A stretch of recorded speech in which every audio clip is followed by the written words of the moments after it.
all of that, like, I'd rather have it on here. That's why I You didn't were print the against the binder. last I was like, don't print this. You were against. They're like, why? I was like, I have every PDF ever sent to me. We're good. That way, nothing gets. I never thought you were confused. Yeah, oh yeah. And honestly, the only reason I have this is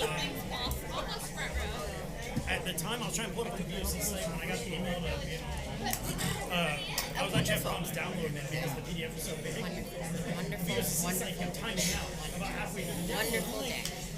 So I was like, all right, give me a paper copy in case that's not ready.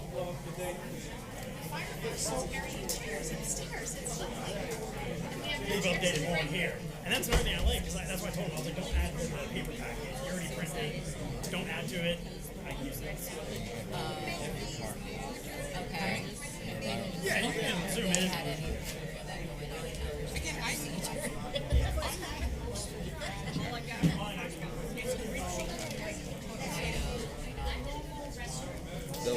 The other guy's name was Franker.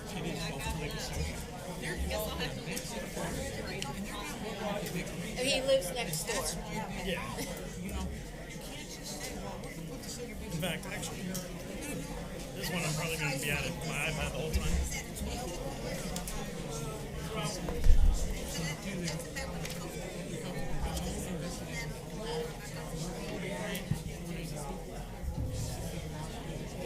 I like PDFs also because I have a program on here so I can like scribble notes on top of a PDF. So, like for example, for this case coming up, I took a highlighter on here, on the digital highlighter, and start highlighting sections I was looking at last night. So, but that way I don't have to worry about paper. 'Cause, yeah, I hate loving it. Oh yeah. Devices. Yeah.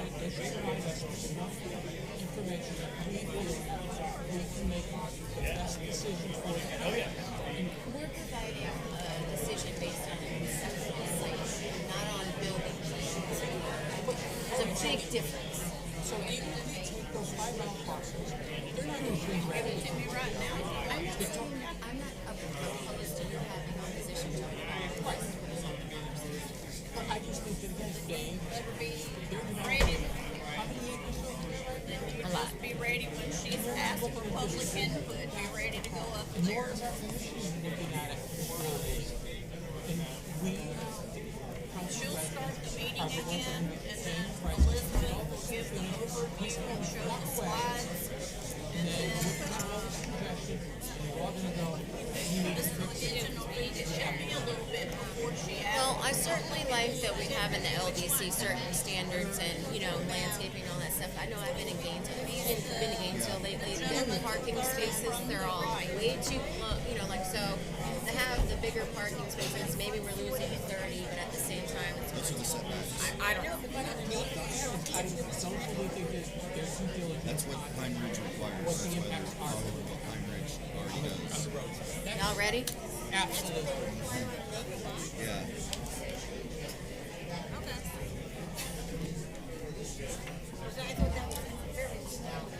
Well, we're missing Joanna and Denise. Well, like Sugar Mill Woods is 7 feet on the side. Quarter acre. Right. Okay. So if you have a 100-foot wide lot and you have 25 foot, you Hello. have a 50-foot house. I would guess that their house. Yeah, I didn't expect people to be sitting this close. Well, It's yeah. 435 feet. Up close and personal. First time for everything. Absolutely.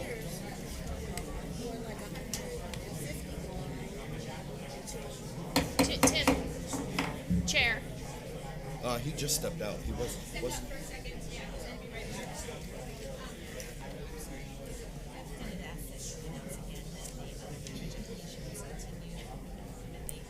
The Amber West one. Good morning, everyone. Welcome again. We're going to try to reconvene here. So I just want to mention again that The other Pine Ridge application, AA-2023-00004, has requested a continuance and will be heard at another date. So at this time, if the applicant is present for AA-2023-00003, if you could please come to the podium. Ma'am. Oh, and I'm sorry, 1 second, Chuck, Madam Attorney, you have some housekeeping. Yes, just for the record, Madam Chair and board members, just so we kind of summarize what's happened today in the facilities. This application has garnered quite an interest of the public, and we were pretty much inundated with many individuals coming to want to attend the hearing. So for the board's reference, what staff has done is we have accommodated upstairs in the overflow room some individuals where there is full audio and video.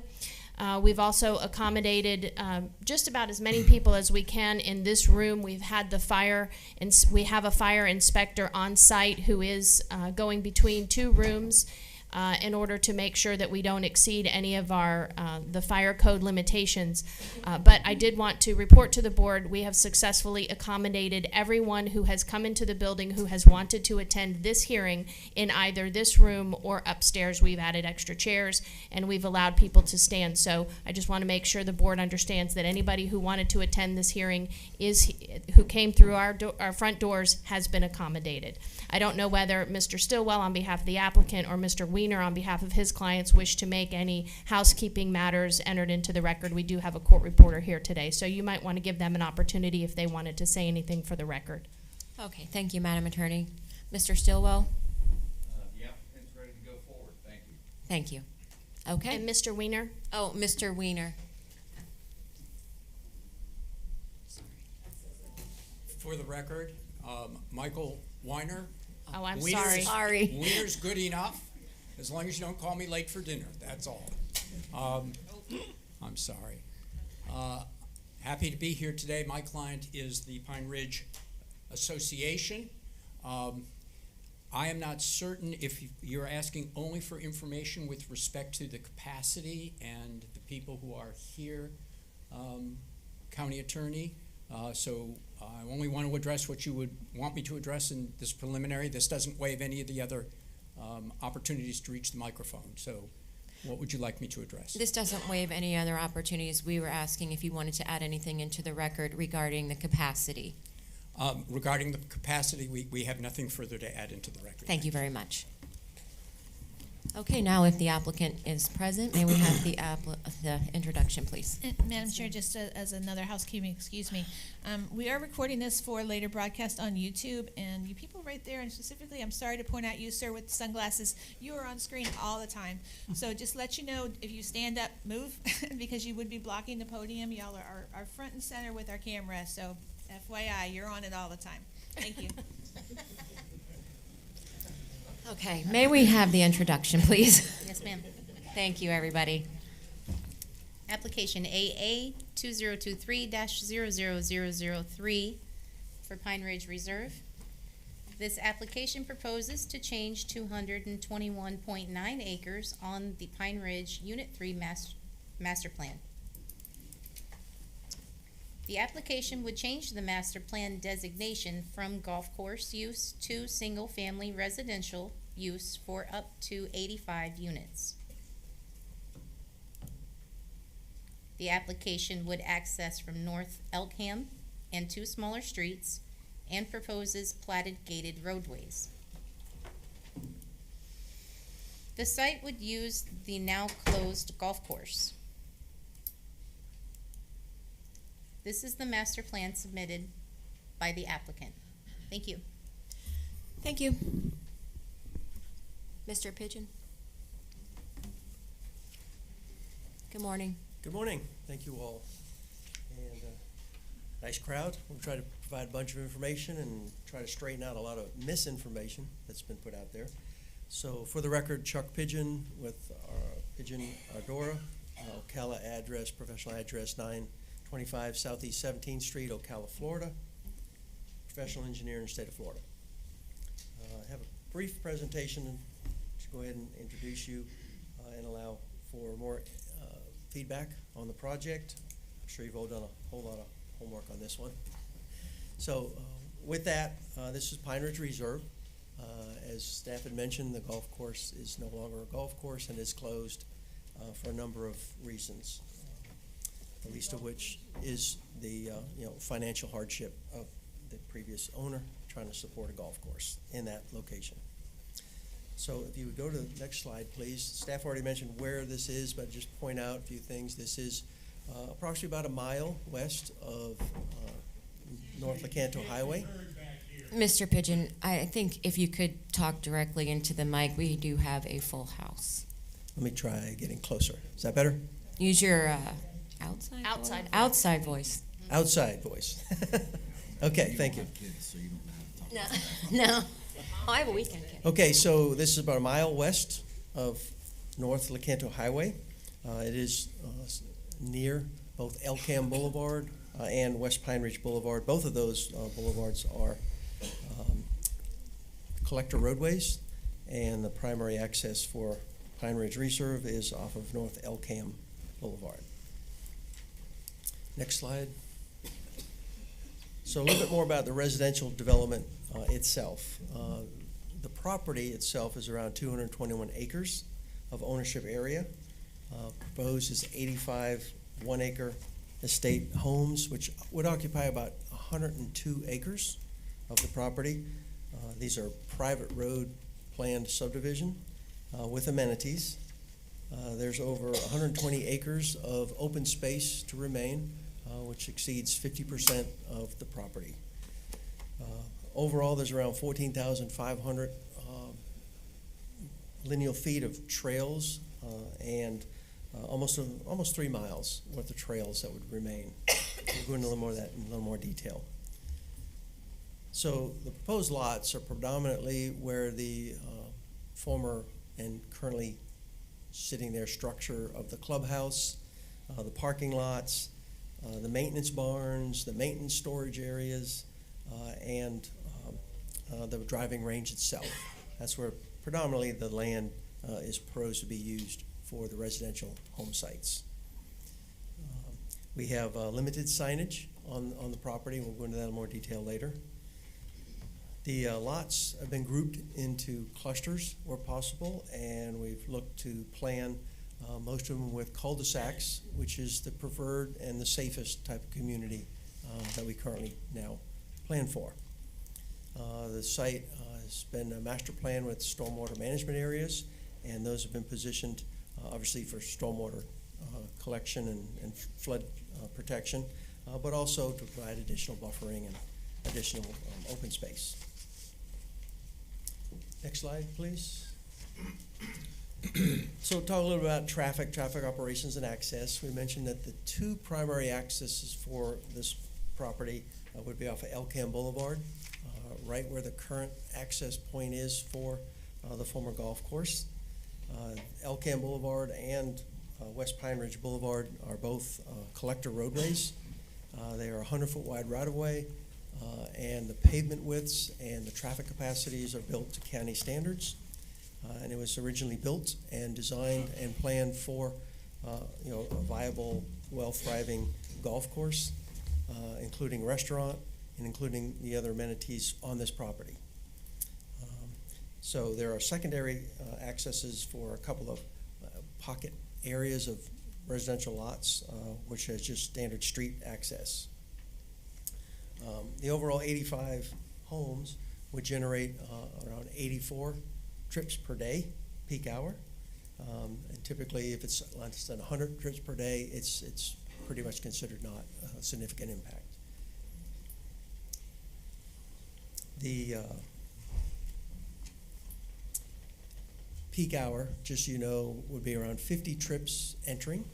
It's a PM peak hour, and about 30 trips leaving. So it's a total, what comes in and what goes out, all in a matter of 1 hour. It would be around 80 trips during peak time. In comparison to a 18-hole golf course, and just an 18-hole golf course, they produce around 50 to 55 trips per hour. That doesn't include, on this property, the additional 9-hole golf course doesn't include anything to do with the restaurant or the leading establishments. So in essence, it's basically a break even, same number of trips and traffic.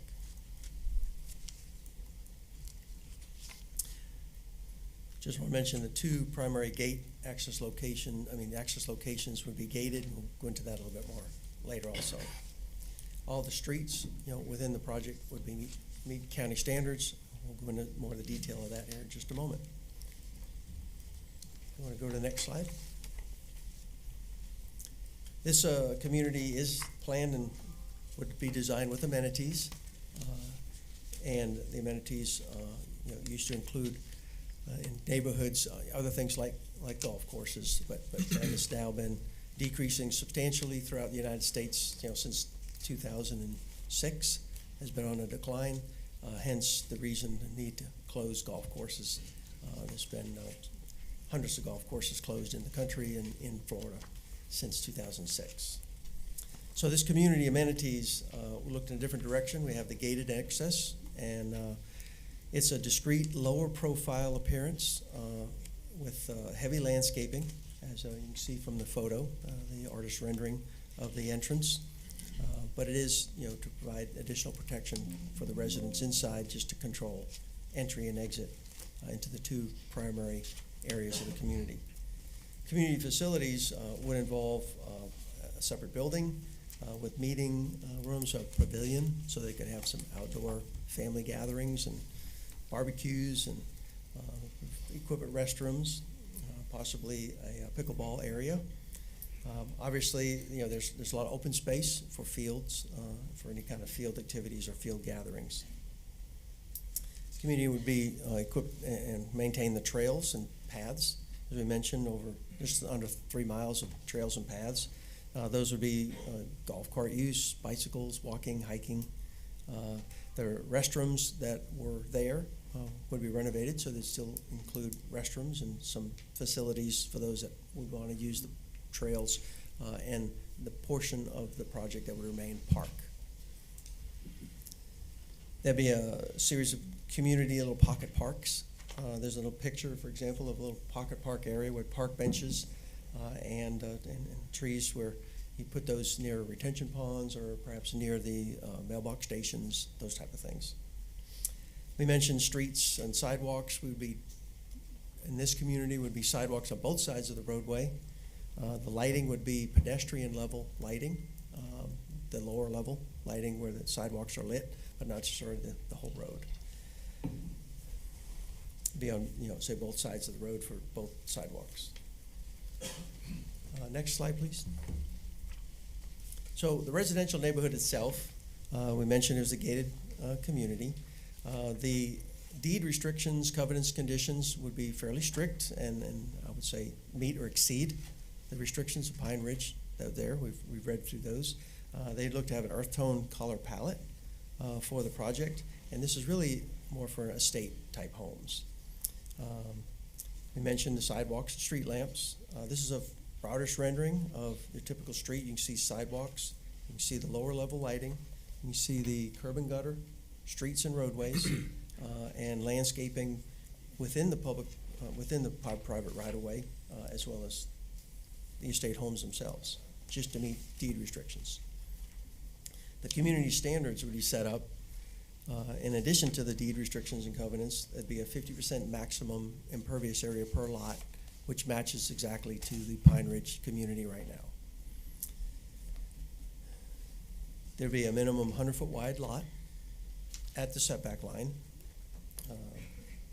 There'd be a minimum 40-foot frontage, so the houses would have to sit back 40 feet from the street side, 25-foot side yard and 25-foot rear yard setback, with exception if you had a pool enclosure.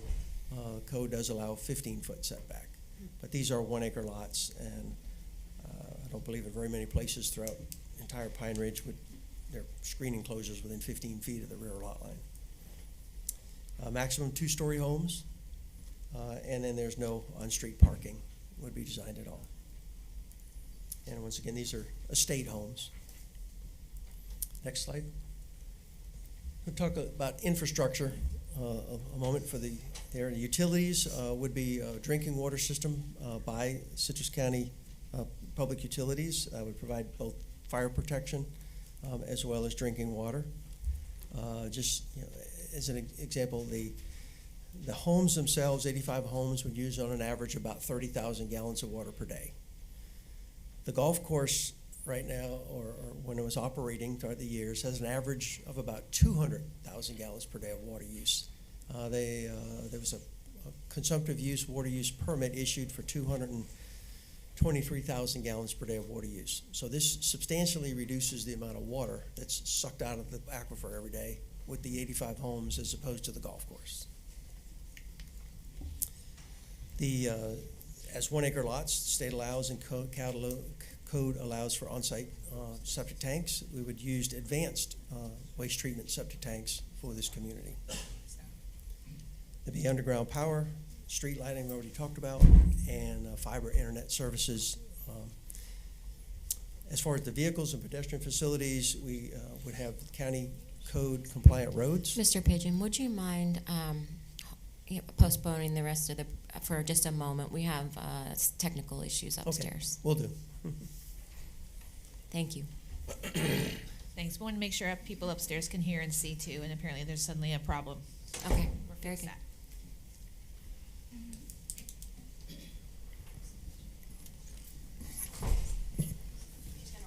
Okay. One more minute. Yeah.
Talk to the county planning.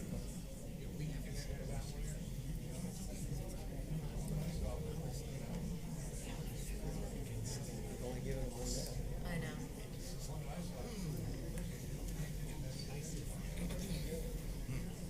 Never produced a bath without retention ponds.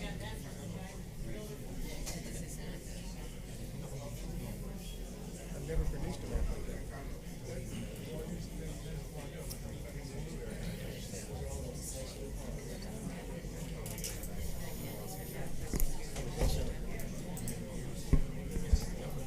I just wonder who's going to order pizza. That's all. I said, I just wonder who's going to order pizza.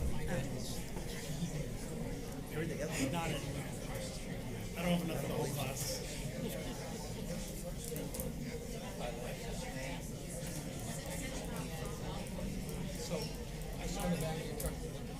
Did she just say she's getting too old? That's what I think.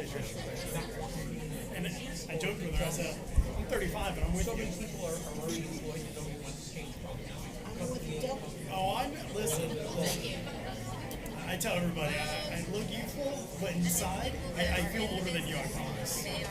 My bones, my hips, my knees, you would think I was like a retired like sports star or something, but I'm not. So we are at a disadvantage. And then, you have young people who are time My wife called me out the other day. She goes, get out of bed.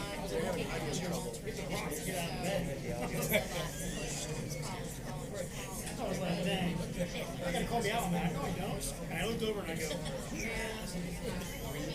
she goes, because when these guys, when my husband retired, when that, I was like, it's all right, man. Your day's coming. like, there really is a I just got back there because I had a head start on you. That's it. I can remember when I started working at one place. Now every time I get up, I'm like, oh no, she was right. I'm old school. My wife was irked at me this morning. She'd get up, just went out to get a shower. My wife was going She says, I know. Mechanical let me tell you about hearing my district.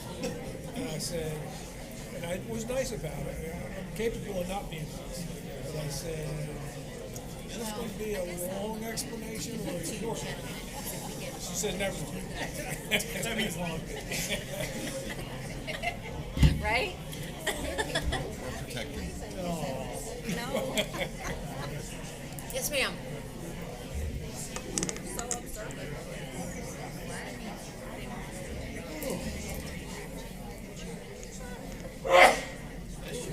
Yes. I mean, he's only been talking for 10 That minutes. woke everybody up. We get paid. Not really. All right, so I mean, you just You look heard above that their sneeze heads. from me. My mom did that, and my mom was 5 I don't foot know. tall. We get all you can drink. like I was afraid, like when she sneezed, she'd get blown across the room, from the backlash. He's only been talking for 10 minutes. It's not that big of a deal. Can we start?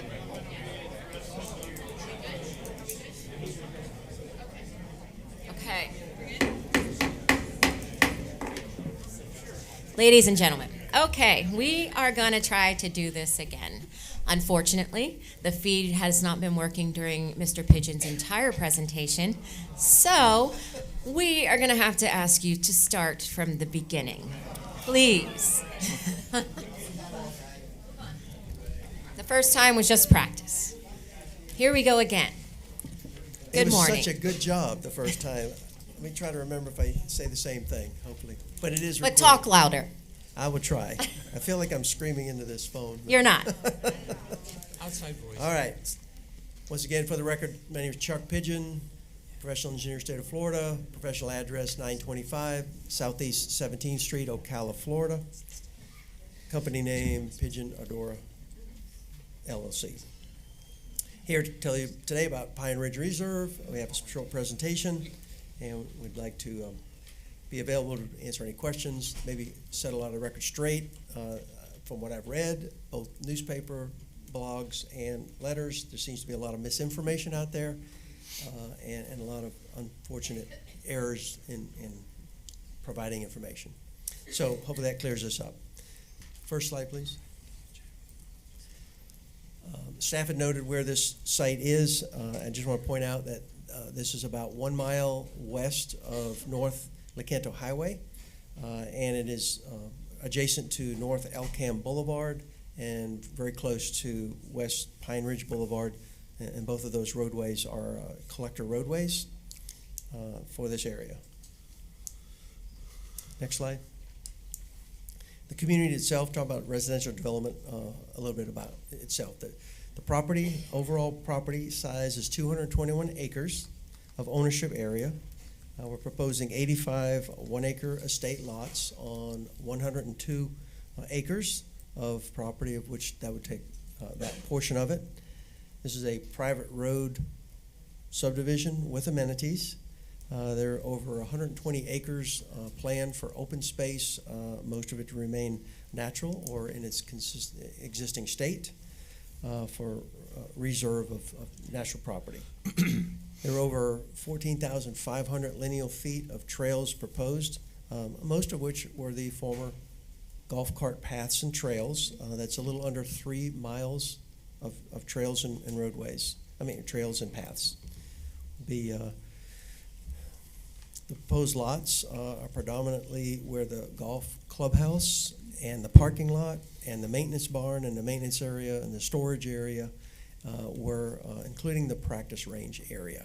So it's predominantly the group of lots in the center of this development plan is where there's already disturbed or already buildings and features there. There are limited signage at the entrance. We'll go into that in a little more detail in a moment. Lots are grouped into clusters, and we try to work with good current modern design practices of formulating cul-de-sacs, which is the predominantly preferred type of residential development now. It cuts down on a lot of things and makes it much safer for communities, including traffic calming and traffic operations in neighborly community areas. Stormwater management has been designed and planned for this property, and we've looked to not only capture and take care of stormwater and flood conditions and protect the off-site properties, but also to provide them in locations where they could provide additional buffering and additional amenities for the adjacent property owners. Next slide, please. So we're going to talk a little bit about traffic operations and traffic access.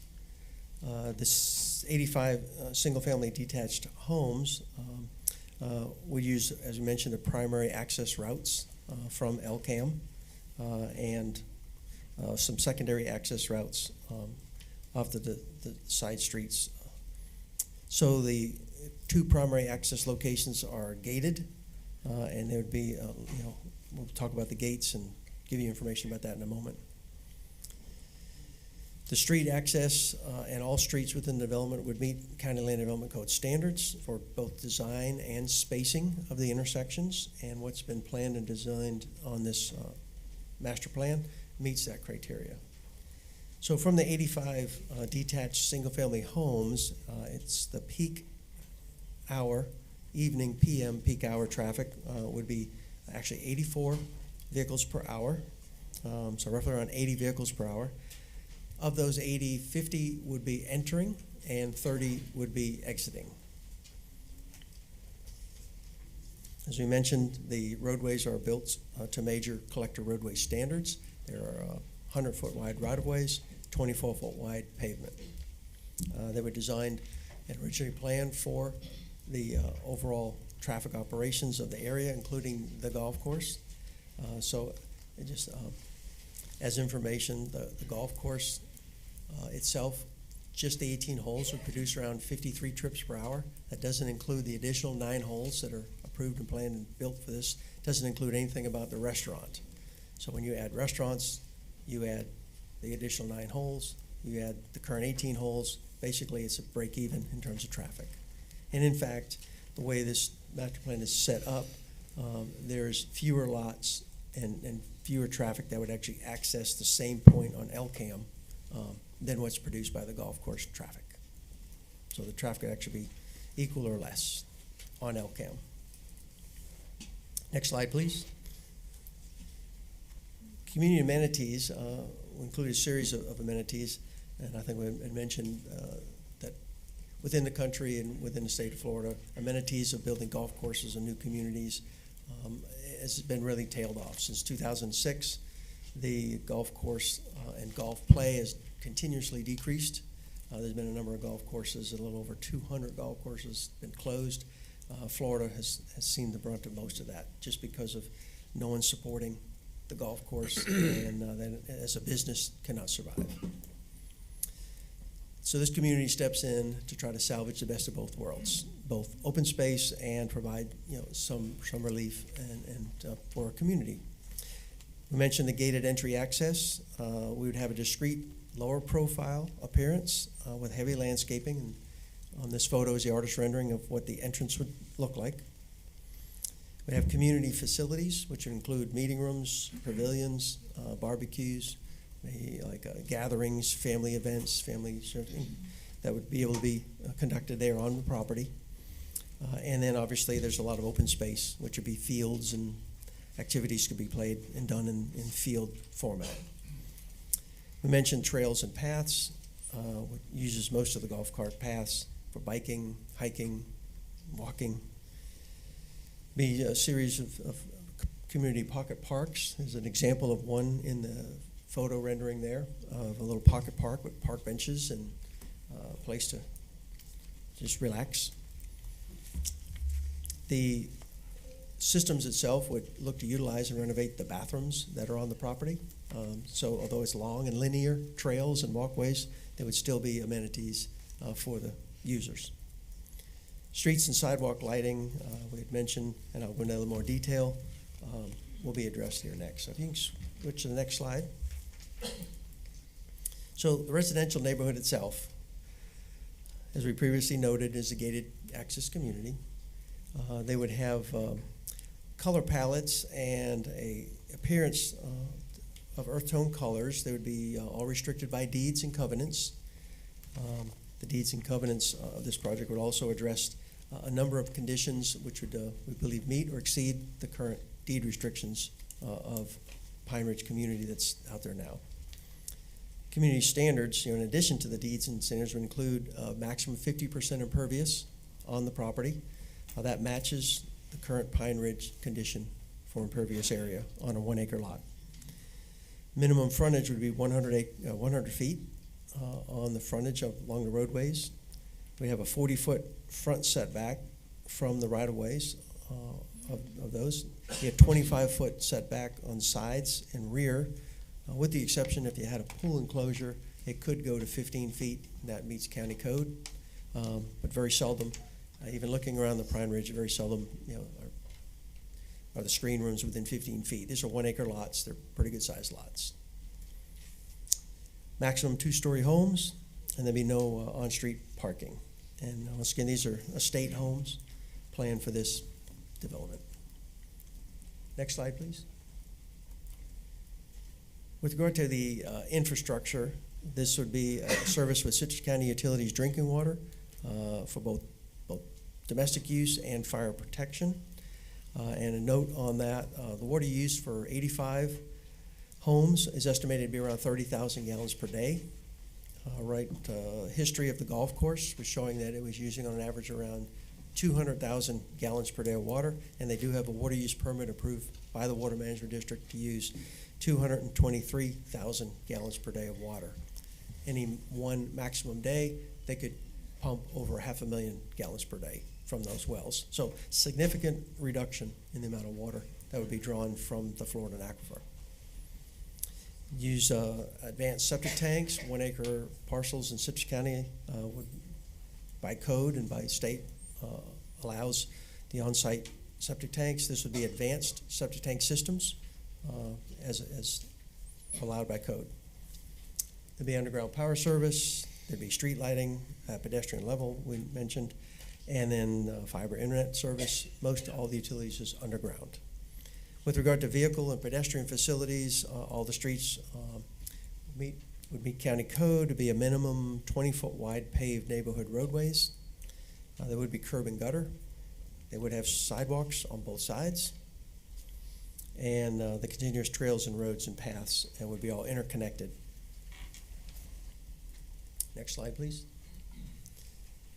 Just talk a little bit about buffering and landscaping. Obviously, all the adjacent property owners are interested in understanding what this would appear like.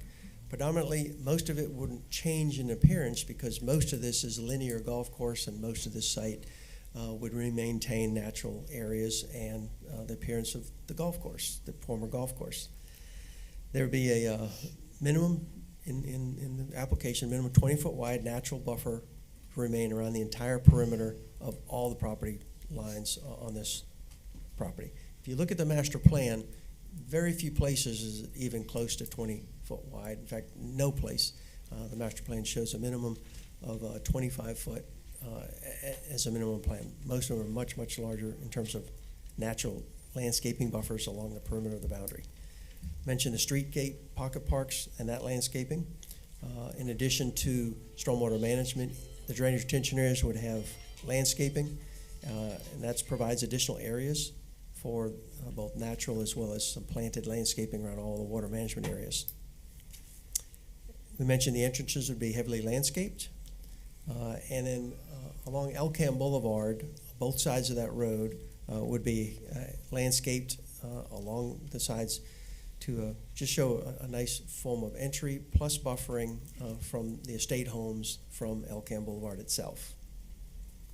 This would be a deed-restricted community. It would also require the Florida-friendly yards and neighborhoods landscape pallets and plant likes to be used, so that's all consistent with lower water use and long-term survivability of all the plantings. One more slide, next please. This is a view from Elkham Boulevard, and it shows your typical natural buffer. It shows what would be a 20-foot wide vegetation buffer. You can see there's a lot of pine trees, a lot of oak trees, a lot of lower shrubs. That would remain natural. So what's adjacent to the private abutting property would remain for that. Most of the open space call it the fairway areas, start beyond that. That is the area that would be proposed for development in those areas that we were proposing to put 1 acre lots. And just want to point out, and I think you knew that Mr. Clark Stillwell is here, as well as Mr. James Dix with the owner. And I'm going to turn this over to Clark Stillwell to say a few words. Thank you. Thank you.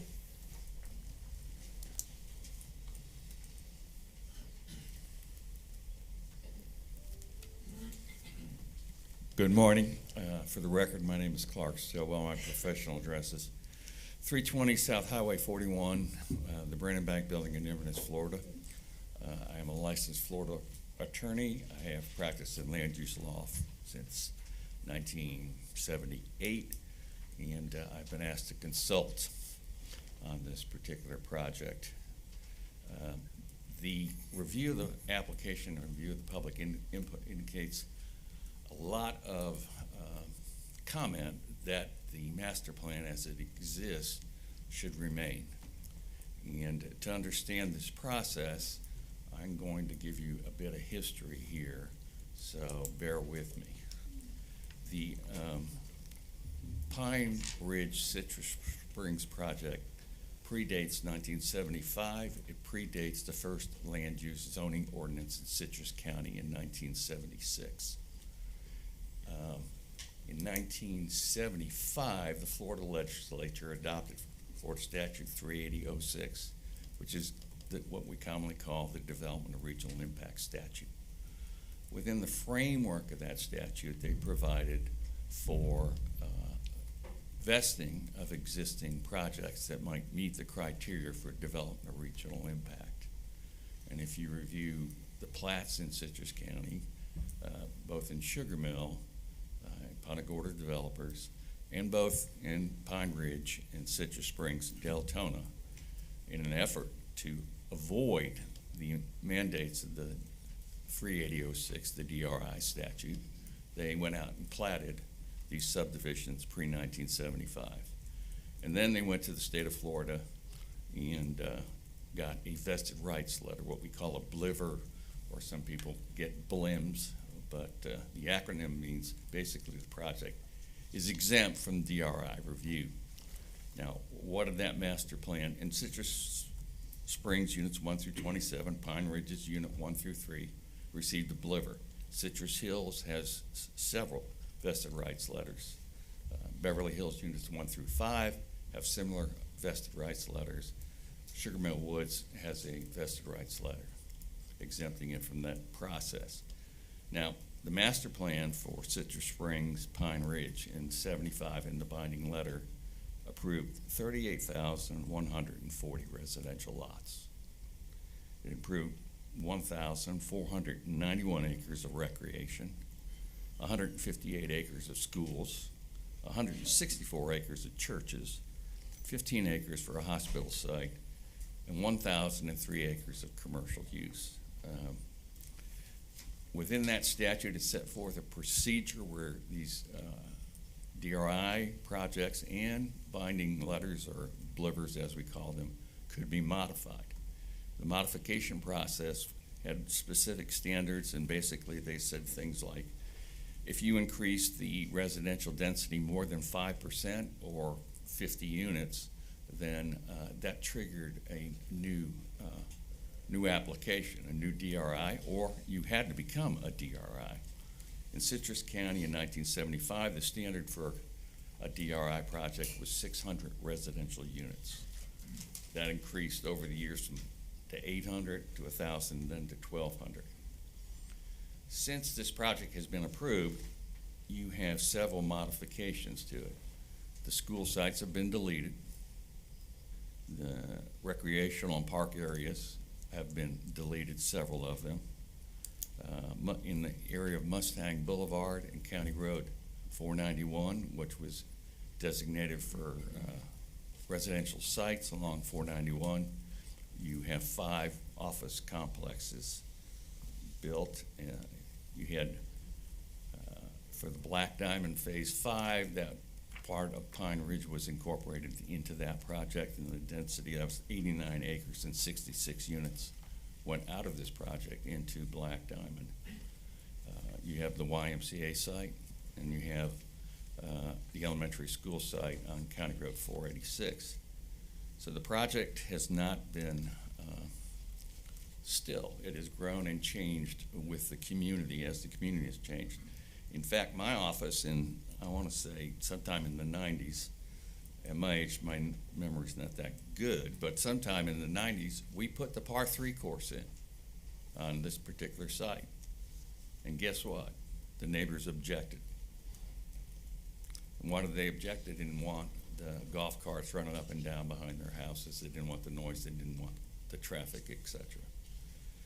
In 2014, the Florida legislature came along and said, look, all of these arbitrary standards to change a DRI or an vested project are outdated, and they repealed them. And they adopted the test, whether it be a DRI or a vested project like this one, doesn't meet your local plan, and the test of consistency. And if it met the test of consistency under your local plan, then it was appropriate that it be modified after appropriate public hearings, such as this one. So why did they do this? Well, in Florida, these projects are long-term. They used to be a DRI, had to be done in 10 years. And then they said it had to be done in 20 years. And now they can take and go as much as 50 years. And in Florida, as you well know, it's a boom or bust situation. And so these projects would contract and then grow and contract and grow, and the timelines became arbitrary. The market conditions, the legislature felt were the most appropriate guiding item for these projects over time. And so then, when that happened, your local codes were amended to allow this process to proceed as a PUD and meet the test of a PUD under the code. Now, under the mapping policies that were in the 90s, and then in 2012 when we did the major rewrite, the G-flume on Pine Ridge was RMU, which is a mixed-use residential development, and that's reflective of all the varied uses that I listed: commercial, recreation, schools, office, etc. The Atlas maps were reflective of the actual uses on the property. So if it's a single-family lot, you got PUD single-family. If it was a golf course, you've got PUD golf course. Didn't get PUD open space. You got PUD golf course, a commercial enterprise. Now, both the LDC and your plan allow for amendments, and this is an Atlas amendment. It's not a plan amendment. Okay. Your test of a major amendment under your local code is whether there's an increase in residential densities of 5%. That would be 173 units. Not applicable here. One of the tests is there a decrease in open space? 5%. Again, this piece is designated as a golf course, not open space, so the decrease test of 5%, a major modification, is really not applicable. The reason we're here is simply because the PUD says golf course, and they want to do a residential use. It's not a decrease in open space as defined by the code. The question becomes, is it consistent with your comprehensive land use plan? Is it consistent with your code? Now, the staff report indicates this particular project is in the Central Ridge area, where we want residential growth to occur. Staff report is it's proximate to the planned service area and served by central utilities. And the staff report indicates that the 85 single-family residential units are consistent with what abuts it. There's always a test of compatibility. Compatibility, as defined by the statute, is the ability of two uses, long-term, not short-term, long-term, to coexist without causing harm to the other. Now, value is not considered in that definition here, but we're going to talk about value. So this application is compatible to use. It's compatible as to the type. It's not a situation of introducing apartments into a predominantly residential area, which you've seen before. And it's compatible as to lot size, and it's compatible as to the type of development being set forth.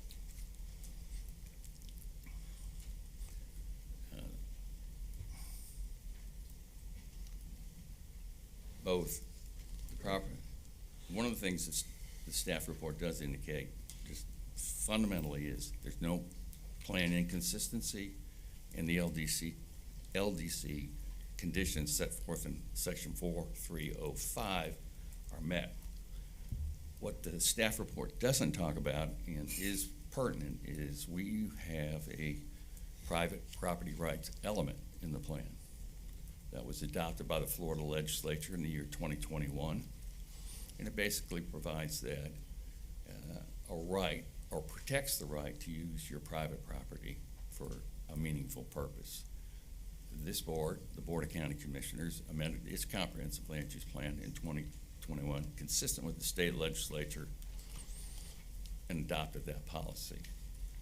The land use plan, the PUD, the master plan, based on that private property rights element, doesn't indenture, and that's my term, indenture, a piece of property to an existing long-term use if it's not viable.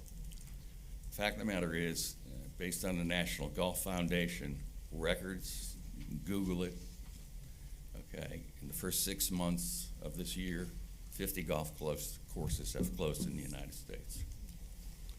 There's 16,000 golf courses in the United States of America. There's 12 in Citrus County, 4 of which are closed. That's Seville, the Dunes, Rainbow Springs, El Diablo, and this particular golf course. The statistics indicate that if you're a daily fee public course and your fee is less than $40 per round, which that was the case in this particular golf course, 90% of those courses are closing. In 2019, there were 219 golf course closures for economic reasons.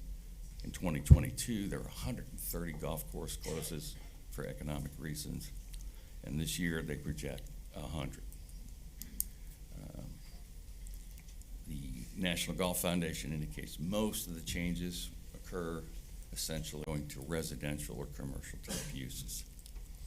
Now, in my practice, I've had the ability or the experience having served on 2 golf course communities board of directors. I can tell you from personal knowledge, the average cost of a golf hole to maintain it in the state of Florida, until I got out of that business, was $20,500 per hole.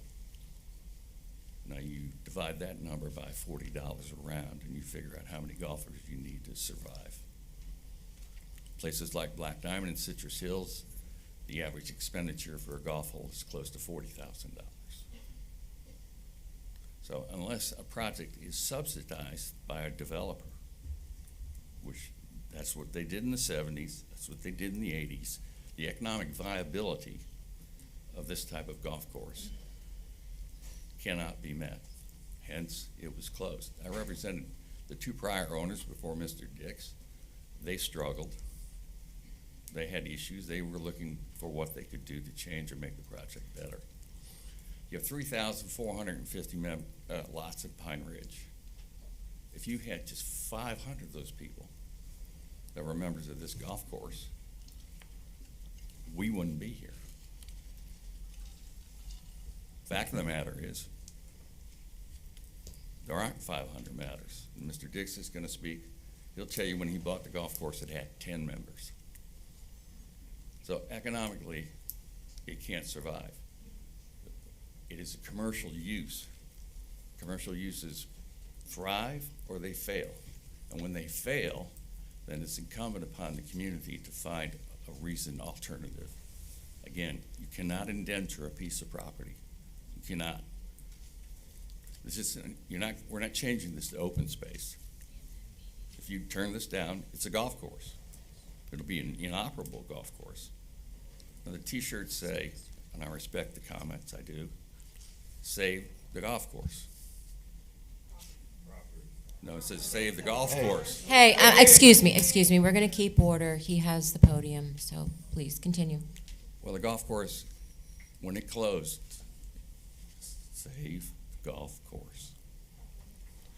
Right. Mr. Stillwell, could we Thank you. please? So, when that golf course closed, that's when the value impacted the abutters.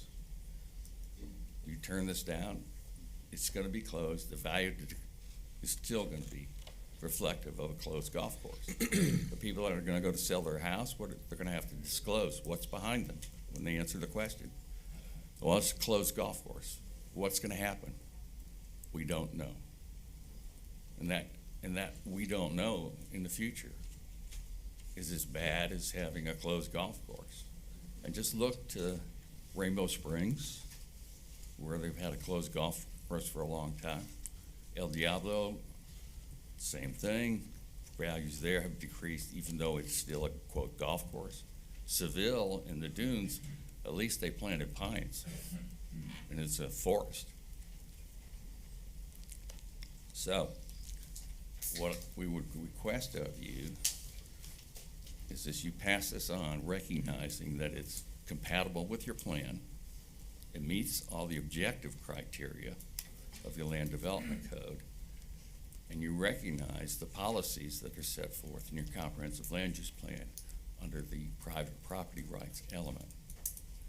To do nothing is just going to continue an unacceptable situation, really, from the property owner's standpoint or from the homeowner's standpoint. Now, the plan exceeds open space by 25%. Your plan says you gotta have 25% open space. This plan is 50%. The code says no buffers, residential to residential, yet you see the buffer. The developer's gone out of his way to try to maintain the quality of this project. It is consistent with the neighborhood and is low intensity. So, thank you. Any questions? Thank you. We're going to have that after you conclude your presentation. Mr. Dix will file. Thank you. Okay, thanks.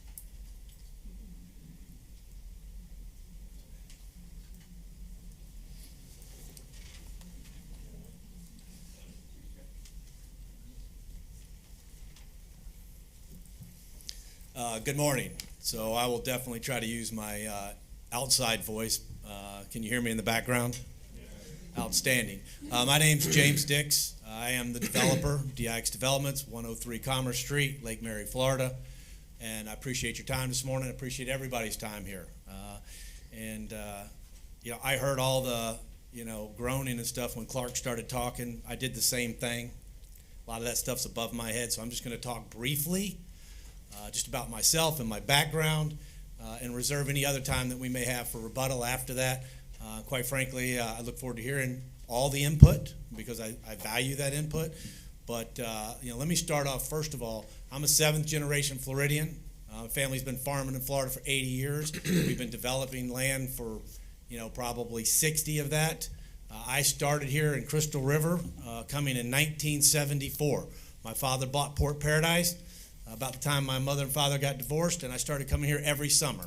And I've been through multiple cycles through here.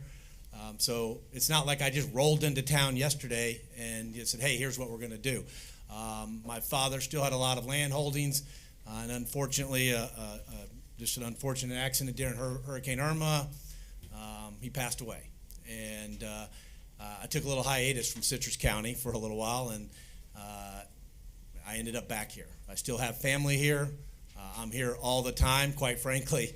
On my spare time, I'm mowing out there at the golf course because I enjoy that, and I've met many residents here on the mower. They may not have known who I was at the time, but you'll see me out there. I'll be out there this afternoon. I was out there this morning. When I first came in, and let me just say, I've read all the comments, okay? I do projects like this, higher end homes. This isn't going to be multifamily, affordable housing. It's going to be what you saw. They're going to be higher end homes, quite frankly. We're not going to be having, light pollution. We'll be using low spill lighting so that people can actually go outside and walk between their neighbors, have a conversation, go trick-or-treating, use a sidewalk, not have to worry about cars flying down LCAM and all those other things right there. They're going to be able to live in this community, and it's going to be gated, and that will create a different atmosphere. And it may not be for everybody, but I will tell you that it is for some people. I have a list right now of people that want to move in there, people that currently live in Pine Ridge, and people that want to buy a lot in Pine Ridge. And will it affect your values? Again, the golf course is closed. We all have a different of opinion. The values have probably already been absorbed as far as what's going to happen. And when the 85 houses are sold and you've got $500,000, $600,000 houses in there or more, the values are going to go up. And I speak from experience because I live on a golf course that did go bankrupt, that did go out of business for 3 or 4 years, and then was absorbed by another developer who came in and cleared out the old clubhouse, built a new smaller clubhouse, put a whole bunch of new lots in, supplemented his expense for that golf course, put $7 million in the golf course, and now it's viable. And the course next to me where my cousin lives is currently closed and will never have a golf course. And as soon as the moratorium's up, there's going to be houses on it. So somebody has to pay to go in there and develop the lot, to maintain it, to keep it updated. I mean, I'll tell you right now, you probably have no idea. It costs $16,000 minimum a month to mow it. Okay? That's with no golf course. That's with no nothing, no income, no anything coming on it. When I bought the golf course, it was losing $30,000 a month, and it had no equipment, no employees hardly. It had no superintendent. No way was it ever going to survive. I would have left it open if you could see the golf ball on the actual green. And I looked into it. It's going to be $2.5 million to bring it back to actually play golf on it. And then, okay, great. Okay, let's do some numbers there. Is that viable? Well, again, 10 members when I actually took it over, and I was there the day I took it over, and people came to play around, and they were paying $12 a round. How long does it take to recoup your $2.5 million investment plus, let's just say, another $40,000, $50,000 a month at least to keep it operating?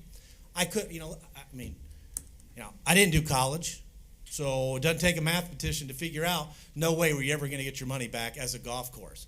There wasn't enough support. A lot of people want to support it, but when it comes time to playing, they don't. And I heard Black Diamond mentioned. I mean, they just raised their initiation fee to $50,000, right? And I don't even know how much it costs to play around there. It's above my pay grade.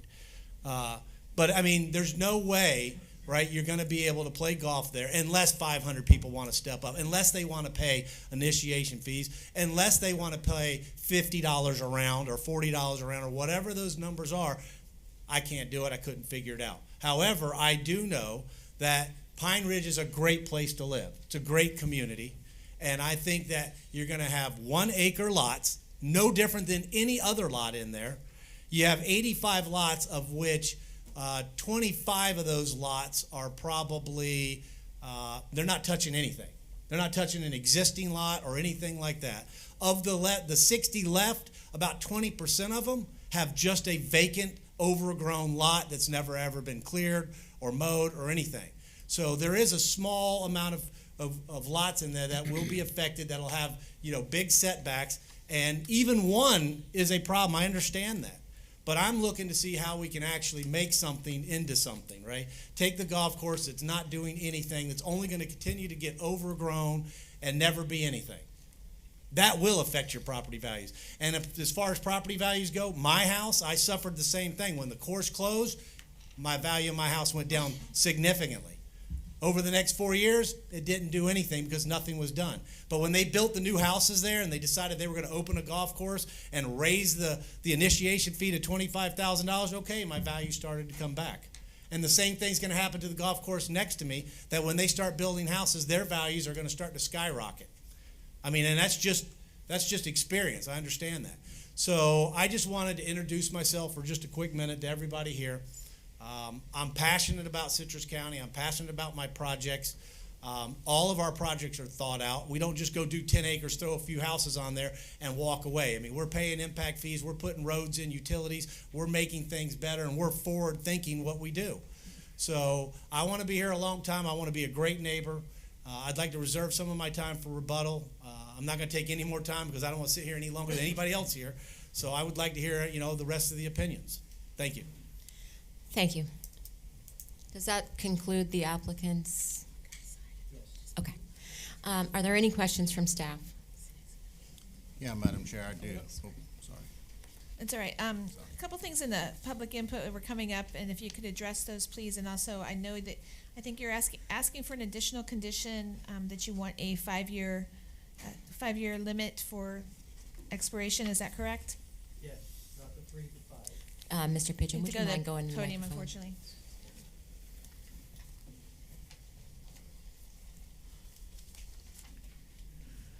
Once again, Chuck Pigeon, yes, to answer staff, yes, the code says minimum 3 years to get all lots and things platted. We requested 5 years, just because we understand things move a little bit slower now with so much going on in the county, so we want to give everyone time to do what they need to do. Do we need to adjust other staff conditions? One more question is just, I can go over those if you'd like to, but one more question came up a lot in public input as that this is affordable housing. I've not had anything in the application. Can you address that? Yes, this is not affordable housing. It's market rate, correct? This is market rate estate homes. Thank you, ma'am. Thank you. Any questions from the board? Commissioner Barnes? Yeah, Mr. Pigeon, your testimony is that the septic system's gonna be an advanced. Your Yes, sir. colleague, Mr. Stillwell, says it's gonna be central water and sewer. Can you explain why you have a differential on how you're gonna get rid of the waste? It's advanced septic tank systems with on-site septic tank and drain field systems, which is set allowed by code and by the state of Florida. And our application always addressed that it would be on-site septic tank systems. And So- Mr. Stillwell said it was gonna be essential water, essential sewer. So his testimony is incorrect? Because there's a difference between a septic advanced system and a central sewer system. Yes, sir, I understand that. I would just like to get clarification on that.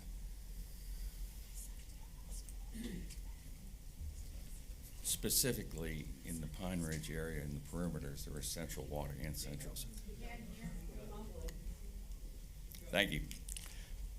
Clark Stillwell, specifically talking about overall, within the Pine Ridge perimeters, okay, there is central water and central sewer.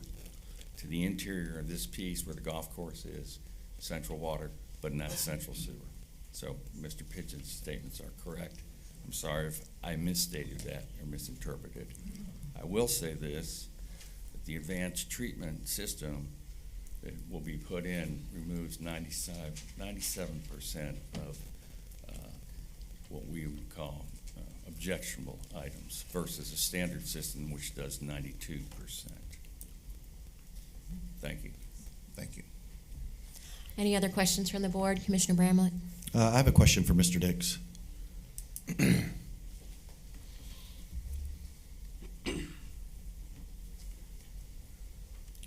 Yes, sir. Mr. Dix, when you purchased this property, was this property for sale in the open market?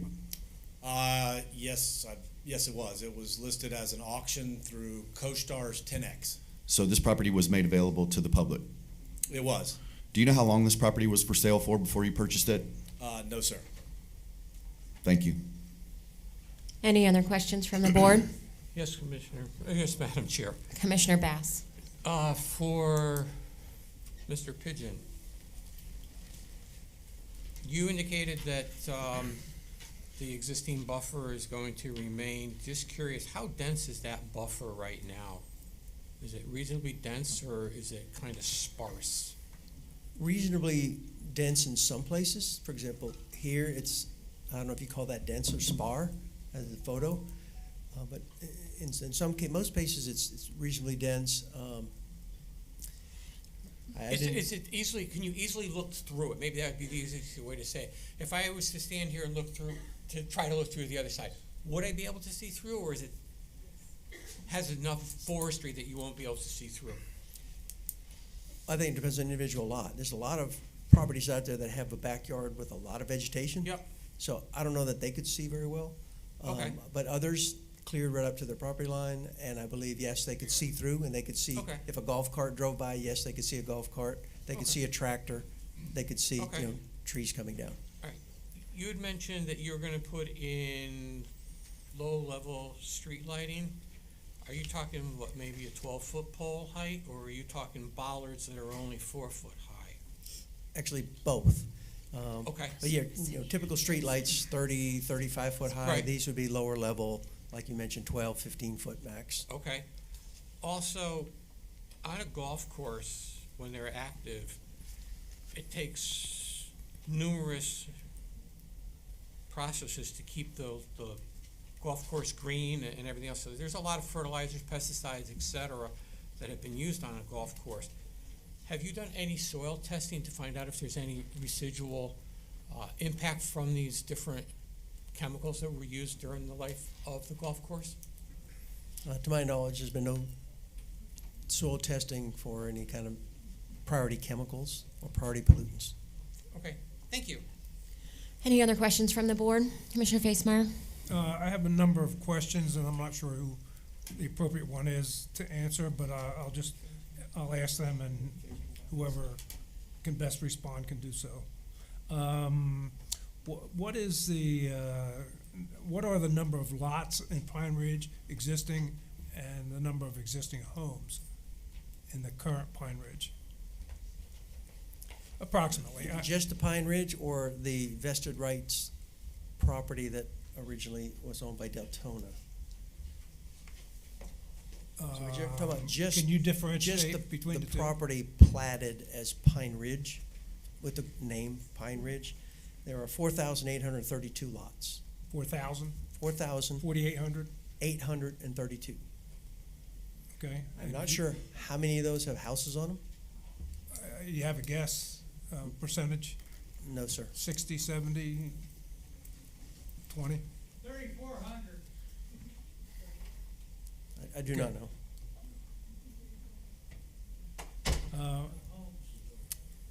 Are they 1 acre lots, the existing Pine Ridge homes?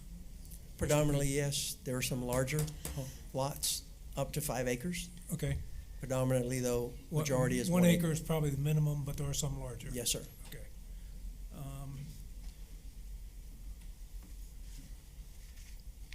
The street entrance access that you spoke of, they would be gated also, similar to the Terra Vista backdoor entrances, if you will.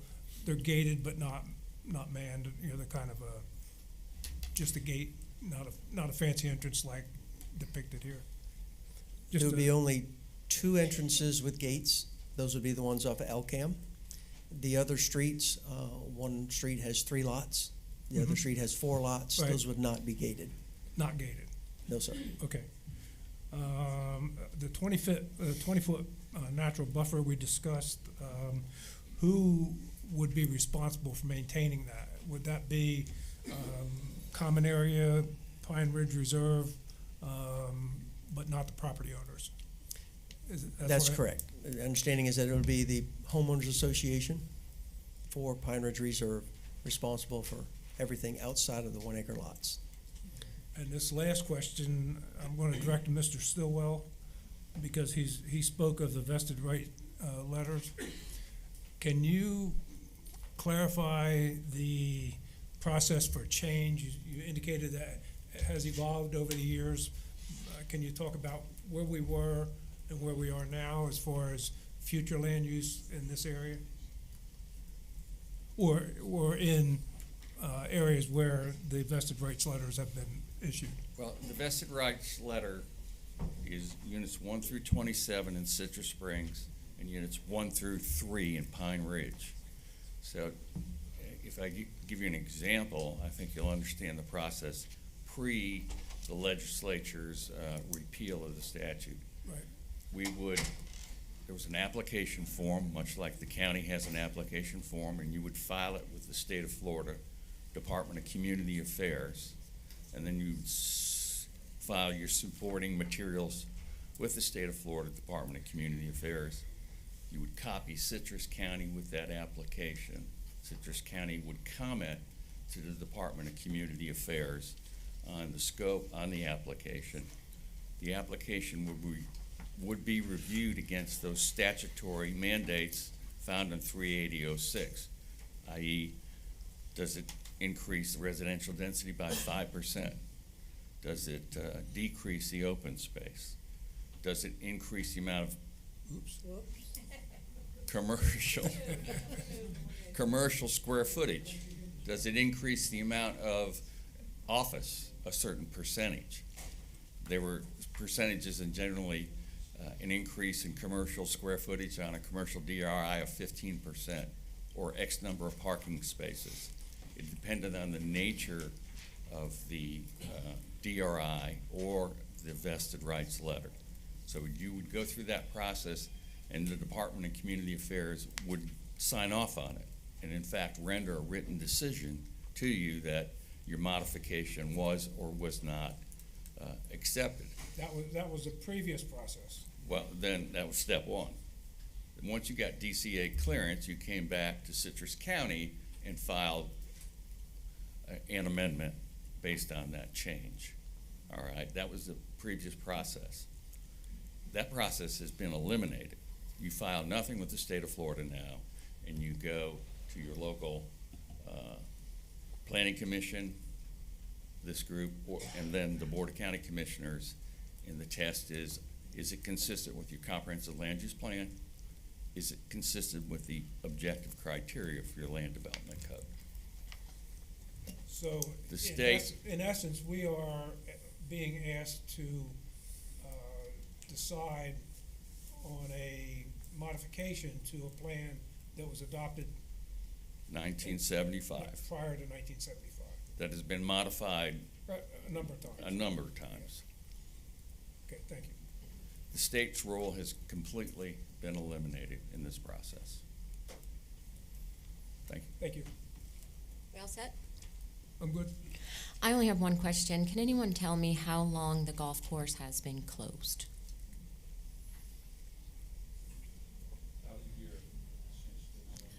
Members of the audience, I also want to ask you, you know, we're doing a quasi-judicial procedure here today, and I think we modeled earlier today during the previous applications, you know, what the proper procedure is. And when you yell stuff out from the audience, it's difficult for us to hear, and we're asking for testimony. So if you would refrain, and we'll allow the applicant to answer.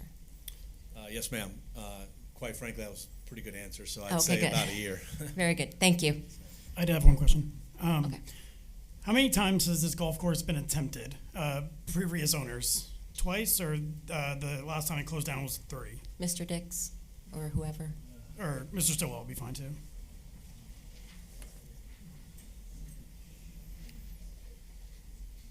Well, I don't know. The word attempted is problematic. I can tell you, and I'm going to go back. There's Mr. Dix bought it. Okay. There was an owner, an out-of-state owner. Okay, he held it for maybe 2 years, 2.5 years. There was a gentleman who lived in Black Diamond who bought it. Okay. Before that, it was owned by Beverly Hills Development Corporation. At one time they owned Twisted Oaks and this golf course, and then they sold that golf course off.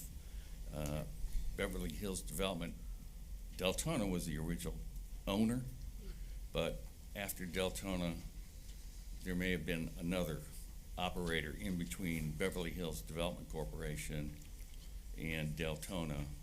I'm not sure who that was, but they sold it off.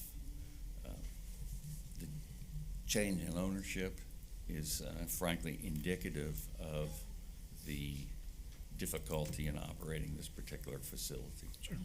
Okay, thank you. Thank you. Are there any other questions from the board? Okay. Seeing none, now we will have the staff presentation.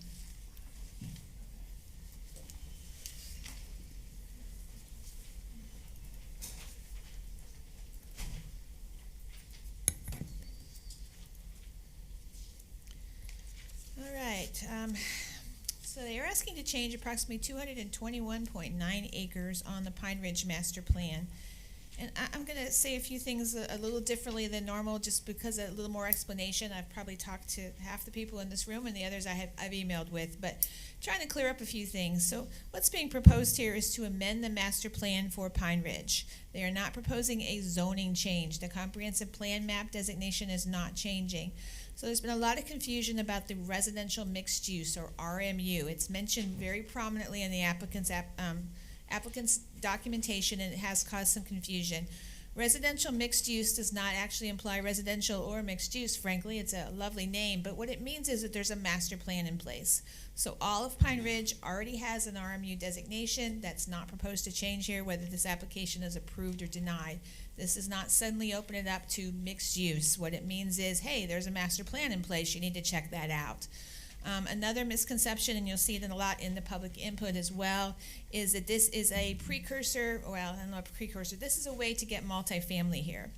I can tell you that multifamily is not a current allowed use in Pine Ridge, period. It's not on the master plan. They did not contemplate it. Citrus Springs, yes, and Mr. Still was correct that in history they were a combined application with the state long ago. However, they are separate units, separate entities as far as zoning. And Pine Ridge does not have a multifamily component. They cannot say, I know I got this approved, but I want multifamily.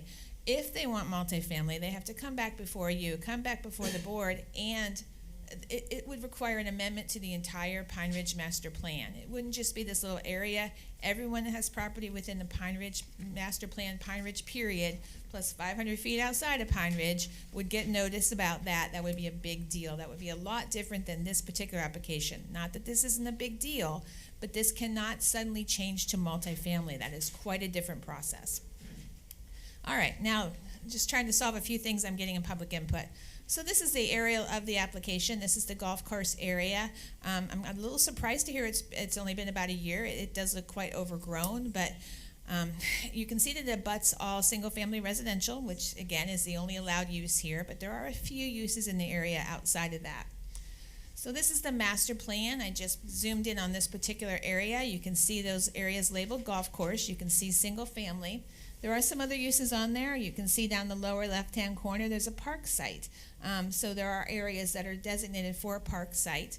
This master plan has been in place since mid-70s, as Mr. Stillwell did state correctly, and there have been amendments over the years. But in this particular case, this golf course was there since that time, as far as I'm aware. All right, this is part of the golf course. This is why I actually thought it was closed a little longer than that. This was clearly an old restroom building, and pretty overgrown. The vine you can't really see, but it's kind of caving in that wall. This is one of the entrances, and the reason this picture is here is to show the proximity to the houses. Mr. Bass's question was well taken.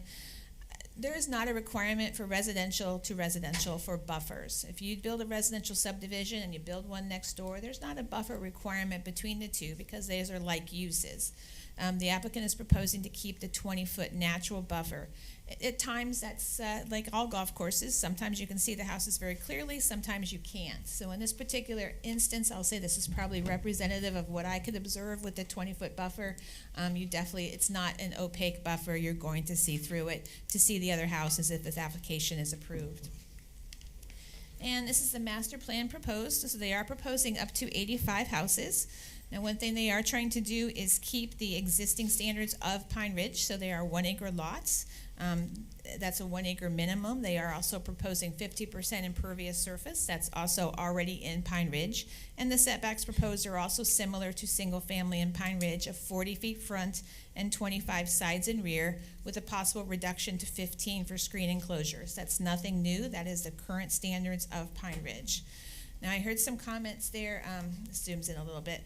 I heard some comments about central water and central sewer. That's partially my fault. We did say central sewer in the staff report. It's not.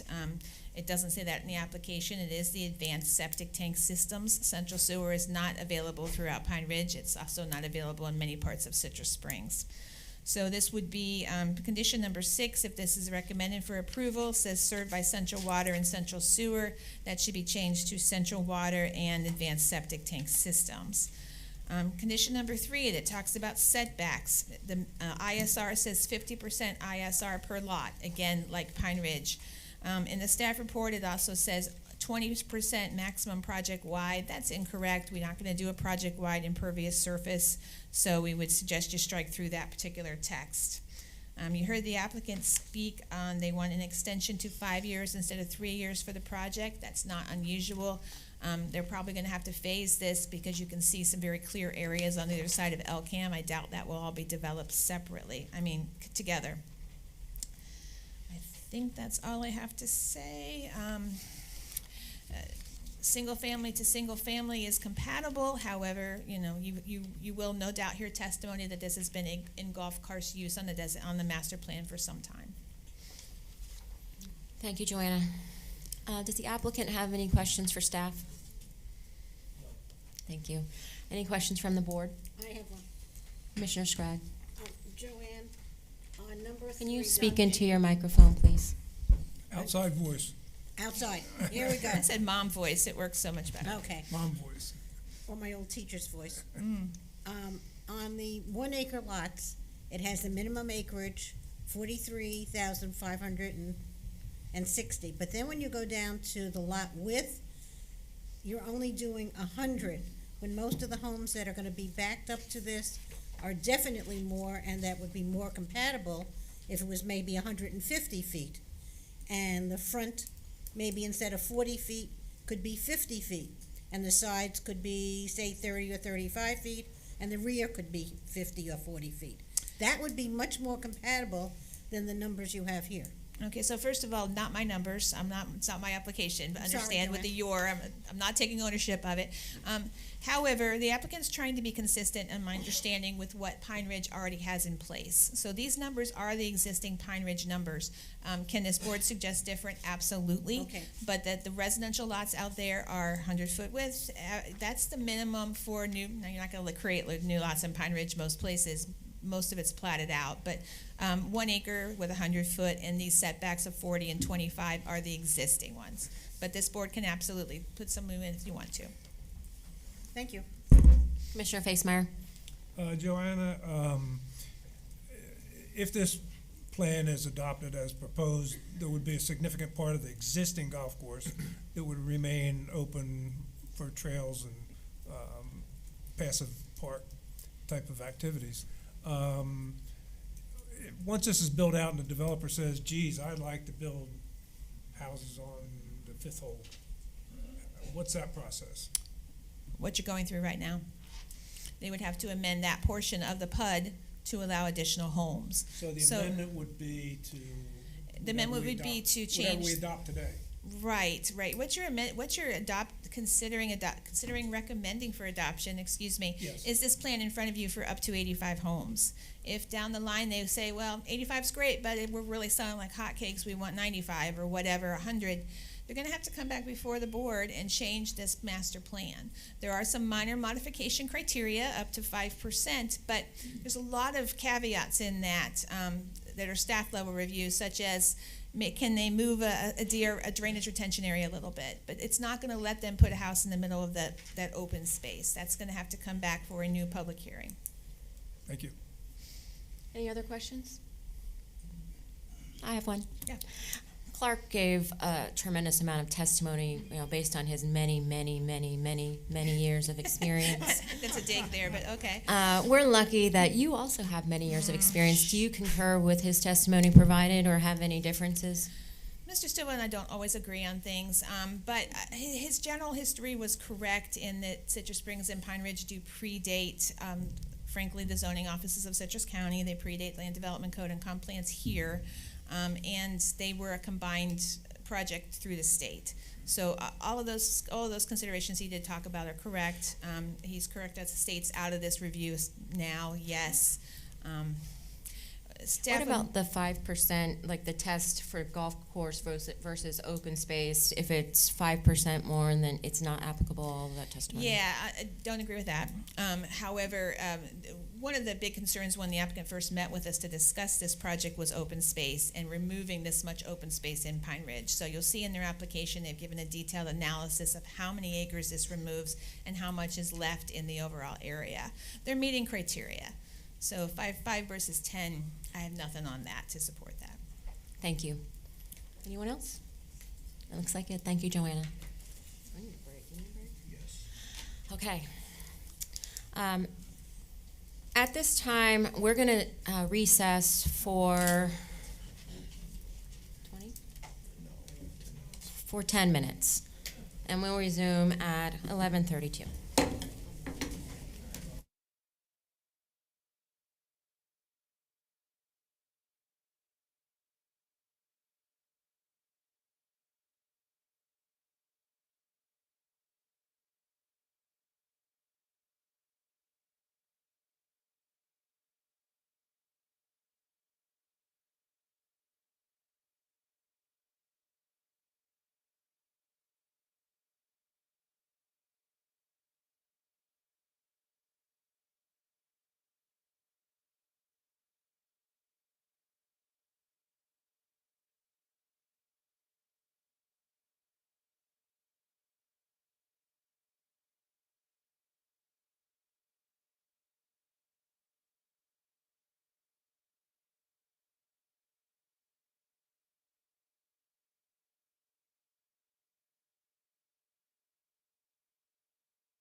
So we're this and like have I don't everyone think else we like can. No, I was fine before, I just got called down.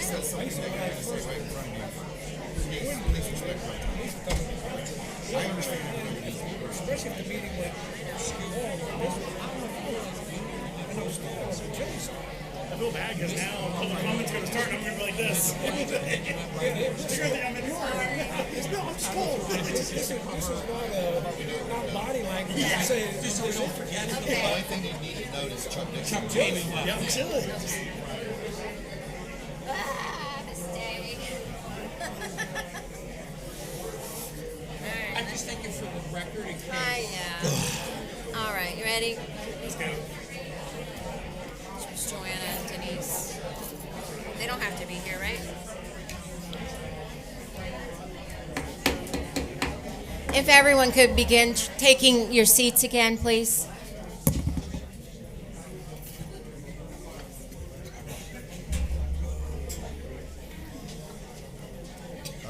Please, everyone, if you could take your seats. Minimum. It's the minimum. Because there's some weird shapes. It's the minimum. Okay. It's the minimum. The public portion of the meeting will now be opened. If there is anyone present in favor of the application who would like to speak, please come forward to the podium. As a reminder, individuals have 3 minutes to speak and organizations have 5 minutes. When speaking on this application, please address the board. If you have any documents you want entered into the record, please provide a copy to the recording secretary. Also, just to remind you from earlier today, when you're speaking, bless you, please fill out a yellow form that are located over by the podium and hand them to the recording secretary before or after you speak. So at this time, anyone in favor of this application, please come to the podium. Anyone in favor? Going once? Oh, someone's coming. Oh, and we have an overflow room, so you're going to have to bear with us on people coming from upstairs. So.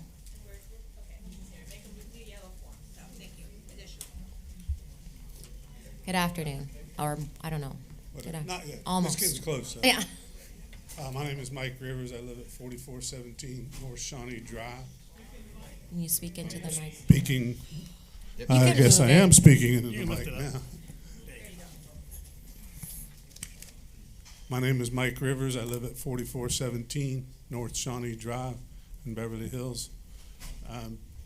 My comment really is not so much pro or for against, but the comments that they can't change the application once it's been submitted without going through this formal review process concern me, given the new laws that were put in place July 1st about affordable housing having a priority in certain situations. And so I think I would ask that the board make sure they review and understand what that law does require and doesn't require, because that would be a significant impact. And once it's been changed to a residential section, if my understanding is correct from that law that was put in place, there really isn't much anyone can do to stop it from becoming a low density, as long as it meets the affordable housing criteria, that it would have to be approved. That's my comment. Okay, thank you. Could you hand a yellow form, fill out a I yellow? gotta fill it out. Okay, all right, thank you. Anyone else in favor of this application? Anyone else? Do we have anybody from upstairs? How do we know? I would just take public input, period, rather than for or against. Oh, So they okay. can come down whenever they come down. Okay. And tell the upstairs whenever they want to come down. All right, well then, at this time, we're just gonna take all public input, no matter for or against, so anyone go to the podium. And please, you don't have to wait for us to call you, you can continue to queue up, line up. We're gonna be strict with the time, it's 3 minutes for individuals, 5 minutes for members of an organization, but you have to present a letter authorizing you to speak on behalf of the organization. Thank you very much. My name is Mark Zaveska. I live on North Wagon Point, a 7-acre lot in Pine Ridge. I have a letter on file and a updated letter here authorizing me to speak on behalf of the Pine Ridge Property Owners Association, and with concurrence of the board, I respectfully request a 5-minute presentation. Pine Ridge is the largest named community in Citrus County. We are a deed-restricted community with over 8,900 acres and more than 11,000 residents, the vast majority of which oppose this proposal. And I'd like to respectfully disagree with Mr. Stillwell's comment about our property owners' sentiment. He indicated that there were many that were in favor of it. You can see from the turnout today, the number of comments that you've got, the overflow room, et cetera, that our sentiment is overwhelmingly against this proposal. The county has a lot of land development codes, land use maps, and a Pine Ridge master plan, all designed to protect and nurture the harmony between people and nature, important for Citrus County, and the character and stability of our community. This proposal would fracture those. It would decrease our property values, eliminate important green space that we enjoy, destroy habitat and wildlife, and adversely impact our way of life. Citrus County Land Development Code, Chapter 1, Paragraph 1300. The county commissioners felt it so strongly that they deemed it necessary to identify specifics for the intent and purpose of our land development code. 10 paragraphs, 4 of which are at risk or threatened by this proposal. Subparagraph B, protecting, promoting, and improving, among other things, safety, comfort, and appearance of our community. Right now, according to county statistics, Pine Ridge has the worst roads in Citrus County. 65% of our roads require resurfacing or outright repair, costing more than $17 million. The county has no plan to do any of that. Our current cycle for resurfacing is 263 years. Resurface once every 263 years. 263 years ago, we were a Spanish colony. The additional traffic that would be generated by this, hundreds, if not over 1,000 heavy construction vehicles, and I would like to disagree a little bit with the traffic analysis that was in the community. The county engineers use a factor of about 10 trips per day per individual unit. That does not include any of the maintenance vehicles for the common areas, et cetera, like that. That is above and beyond that which is planned for the county. And again, I emphasize that the county has no plan. We cannot use impact fees to improve that situation of our road situation, and this would put that additional burden with no plan in place to improve our roads. Subparagraph C, conserving the value of land buildings and protecting landowners from adverse impacts. Numerous studies indicate that there'll be a decrease in property values, and it will also decrease the amount of revenue going to the county. Protecting the character and maintaining the stability of residential areas. The proposal would take away 102 acres of green space. That may not meet a threshold, but it means a lot to the residents of Citrus County, or of Pine Ridge. Subparagraph I, protecting and where necessary, preserving our valuable natural resources, including but not limited to, among them, wildlife habitat, threatened and endangered species.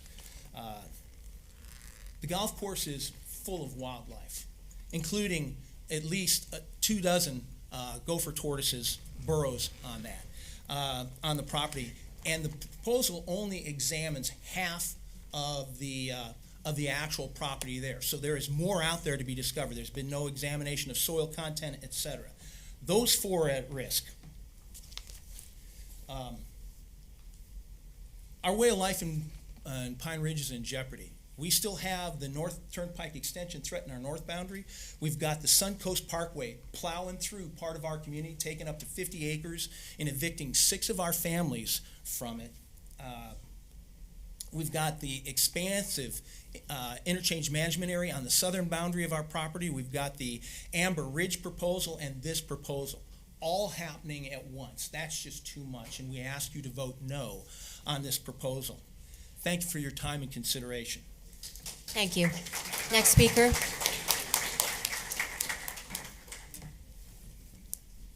Hello, my name is James Arthur, 2885 West Elm Blossom, Beverly Hills, Pine Ridge. Just a few excerpts from the planning application. Stated objective, amendment to previously approved plan development. Request amendment PD to allow flexibility in some design criteria. Respectfully, our objective would be to limit your flexibility in as much as possible.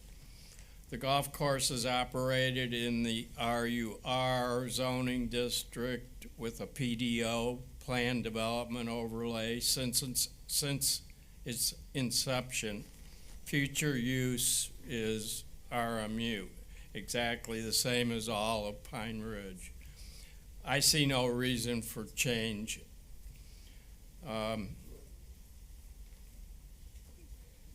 The first page of the letter to Ms. Kutu, the purpose of this application is to redefine a portion of the subject property, formerly Pine Oaks Golf Course, from park recreation use.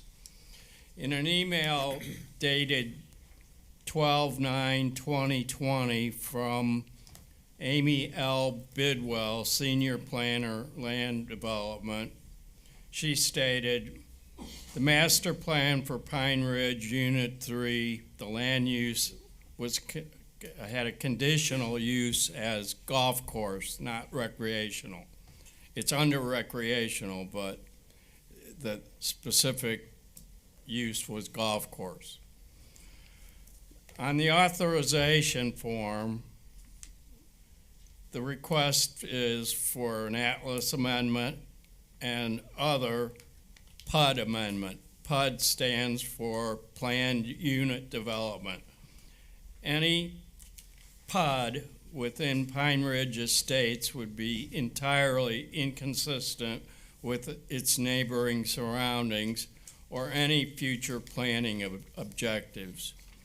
In conclusion, I would like to recommend that the PLC ask to make necessary revisions in accordance with Chapter 4 of the Land Development Code and ask you to resubmit this application.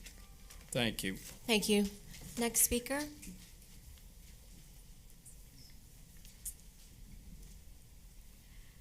My name is Joni Berry. I live at 5503 North Bravado Terrace, Pine Ridge, Florida.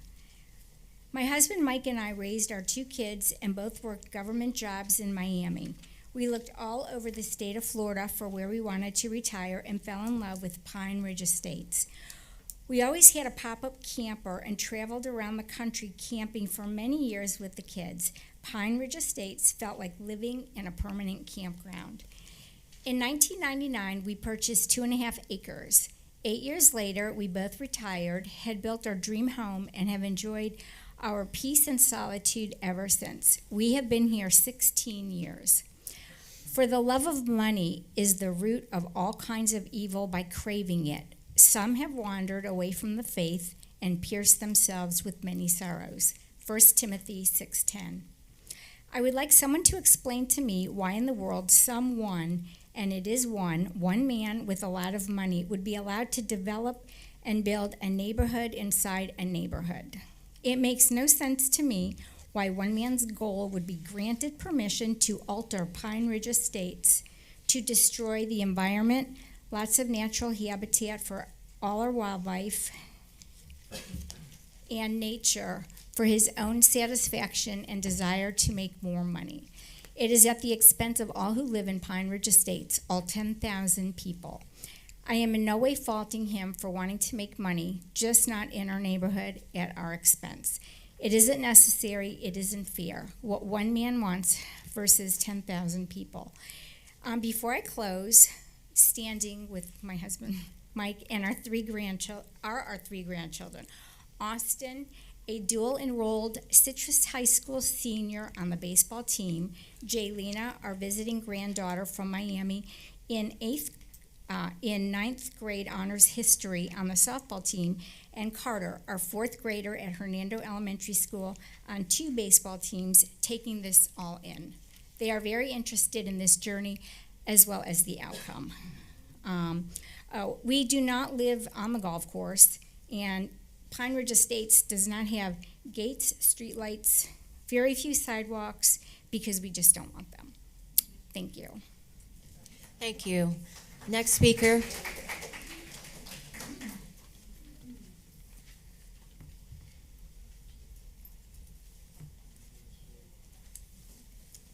Good afternoon. My name is Jean Gaskell, and I live at 5487 North Mallow Circle, located in beautiful residential community of Pine Ridge Estates.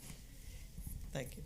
Madam Chair and the members of the Planning and Development Commission and commissioners, I appreciate this opportunity to provide my personal perspective regarding the development pertaining to the Pine Ridge Golf Course. I have owned my property since 2000. My late husband and I built and moved here in 2005. We came from a very, very overbuilt area in Miami-Dade County. One of the most important reasons for this move was the beauty of Pine Ridge, the peace and quiet, all the nature that abounds us here in Pine Ridge. It is a bird sanctuary and also a home and nesting area for so many of the wildlife that is common and important in this part of Florida. The love of the golf course and the equestrian portion of this community is very important. Pine Ridge is a little bit of heaven on earth. That being said, the residents want to continue to keep it that way. All the available land that has been built on or to be built on in the future was plotted out years ago with the intent of keeping the nature and beauty intact. At some date in the future, when Pine Ridge is fully built out, the residents will still continue to have all of this beauty. What is the reason to now include more homes to be built on the course? As a realtor in Citrus County, I believe this will be a negative impact for Pine Ridge and all the adjacent communities. Development of the Pine Ridge Golf Course is not a plan to benefit our area. It is, however, a benefit of the developer's pocket. Whatever the plan is, it will change and you will see more homes that was originally intended. It is the only way to make a profit, and that will destroy the beauty that was intended many, many years ago. It will also become a great strain on the infrastructure, roads, water, traffic. The list goes on. Plain and simple, it does not make sense for a community to be built inside of another community. I also believe as a realtor that this will affect all property values, not just the homes on the golf course, but all of the homes. Many of my past customers have asked to buy in Pine Ridge Estates because of all the reasons I've mentioned before: the beauty, the peace, the quiet, the nature. I ask all of the Planning and Development Board and the county commissioners to seriously consider the negative impact that this can cause. I am not against growth, but I am against changing a perfect community when there are so many other areas that could benefit. We are a very unique community, and we want to stay that way. Please vote no to this development zoning change. There is no compelling reason to approve the proposal of removing the master plan, which has protected our community for 50 years. We stand united in solidarity against the community wrecking Thank proposal. you. Thank you, ma'am. Thank you. Next speaker.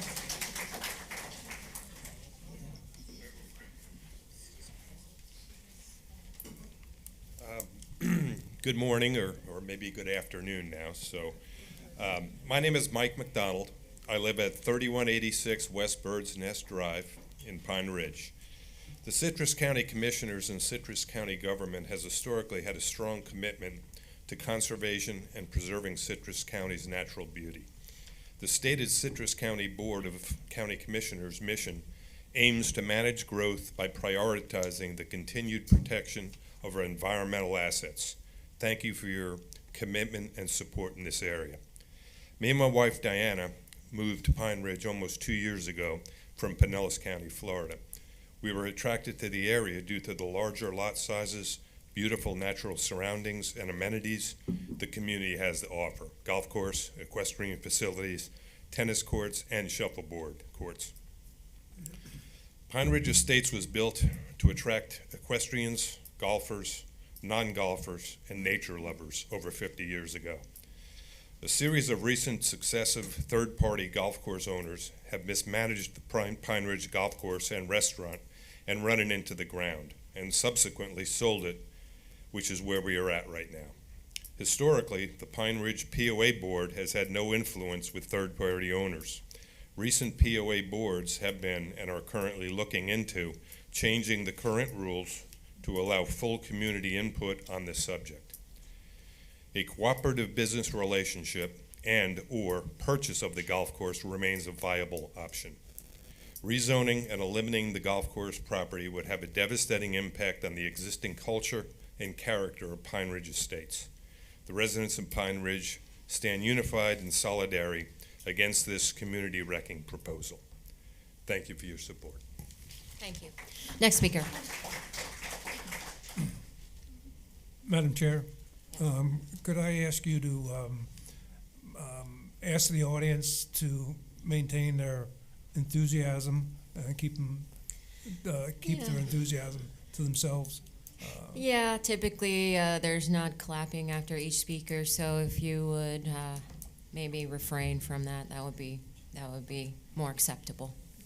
Sir. Okay, hello, my name is Vic DiMantova. I live in the most beautiful place on earth, on between the green on 5 and the T on 5 and the green on 6. And I have a 2-story. I sit up there and I watch, and I see these guys play, and I hear a lot of different words come out of their mouth, and they slice off a 6. But I want you to understand this from a different perspective. I keep hearing a lot about money. It's wonderful. We all like it. But what I did was not for money. It was to liberate the oppressed. We went around the world doing that for you guys, Americans. And why did we do it? Because we wanted you to be free from government oppression. And that's what I think we're getting here. You have to understand what I did. I lived for one reason, to be on a golf course in Florida, to be able to hit that ball every day. And thank God I was able to do it. I'm sorry, I really am. But the reason I want you to understand this is that this is not a house, a bunch of bucks in our pocket. It's our life. This is where I came to die. I didn't come here to make money. Nobody in here did. They told us, move to Florida. This was the place you wanted to live your life. You wanted to hit the ball and be able to walk away every day. You can't do that when you live around people that want to make money around you. That you promised me. You said, come here, live on my golf course, because this was my dream, to be able to live on a golf course in Florida. And I came here, and you gave me this golf course, and you said I got to pay a lot more money for it, my house, because it was on the golf course. And then you said I got to pay a lot more money every month because it's on a golf course. And now you tell me, no, it's not on a golf course. You're going to make it somebody's backyard. Well, I want to let you know, I don't like it.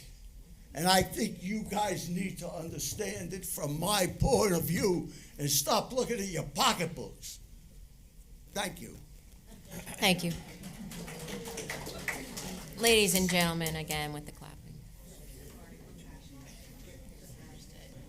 Good afternoon.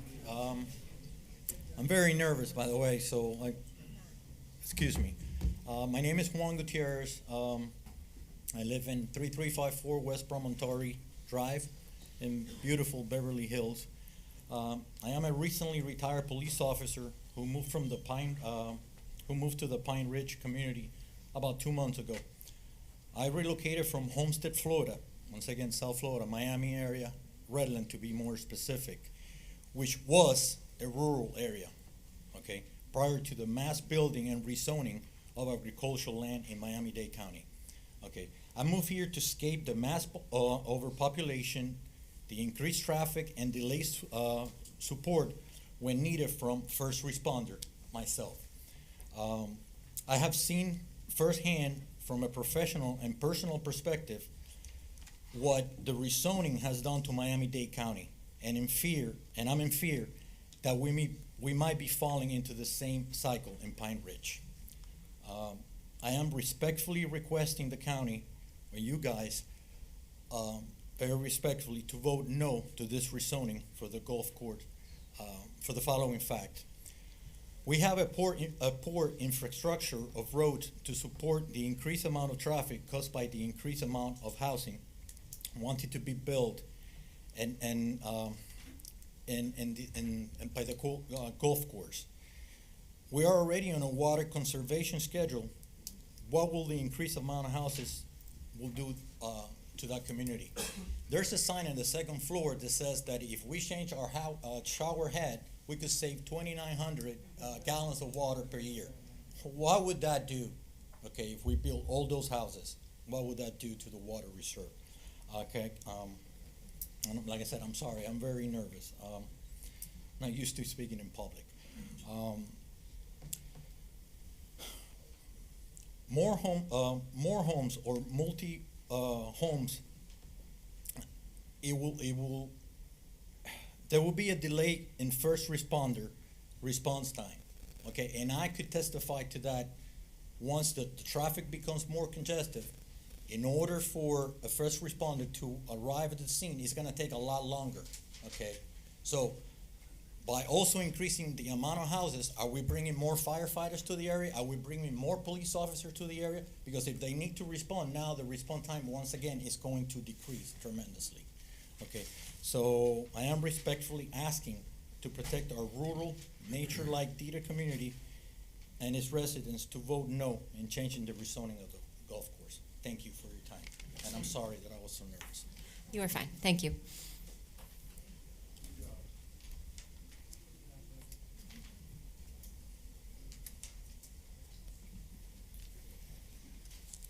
Hello, my name is Mike Roush, and I live at 2552 West Axelwood Drive here in Pine Ridge. I'm sorry. I would like to address this committee in bullet point fashion, pointing out what we have in Pine Ridge now, as well as after, if this committee and or the BOCC should approve this proposal.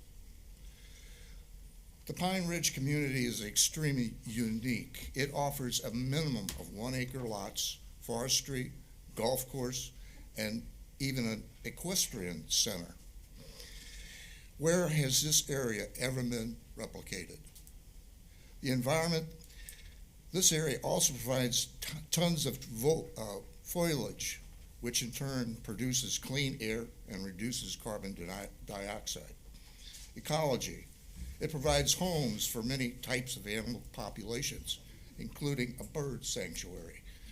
Privacy, we do not have what I refer to as anthill living, wherein people live virtually on top of one another. Walkers, lots of people love to walk in this area due to the lack of heavy traffic. Horseback riding trails, which cross our roads, again, due to the lack of heavy traffic. After the proposal if it is approved, this is what we'll have. You can be assured of having approximately 10,000 very upset Pine Ridge residents who also vote. 2, after the bulldozers come, the golf course environmental assets and animal habitats will be destroyed. 3, there is very high probability of this builder eventually putting in high-density housing, along with his 85 one-acre lot homes. There will be an increase in Pine Ridge homes' values by wrecking the very uniqueness it provides. This in turn will lower real estate tax returns, which the county will collect, far exceeding any new proceeds which it might collect on this new build. Lost privacy for about 141 homes, which now surround the golf course. The present infrastructure in Pine Ridge will simply not support this type of increase in housing. It is the shortage of water and the lack of roads which can handle the increased traffic, not to mention the additional costs to us in road repairs. 7. Additionally, increase in crime may also become a factor. In my mind, this proposal is a sham. Who purchases 221 acre parcel of land for 85 homes? Thank you, sir. Your time has expired. Thank you.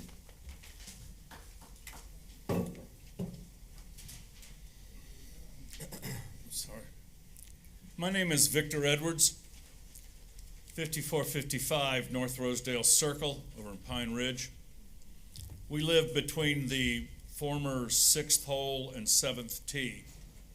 Purchased it a year ago, February. I'm a 7th generation Floridian, and I've seen this developer stuff a ton.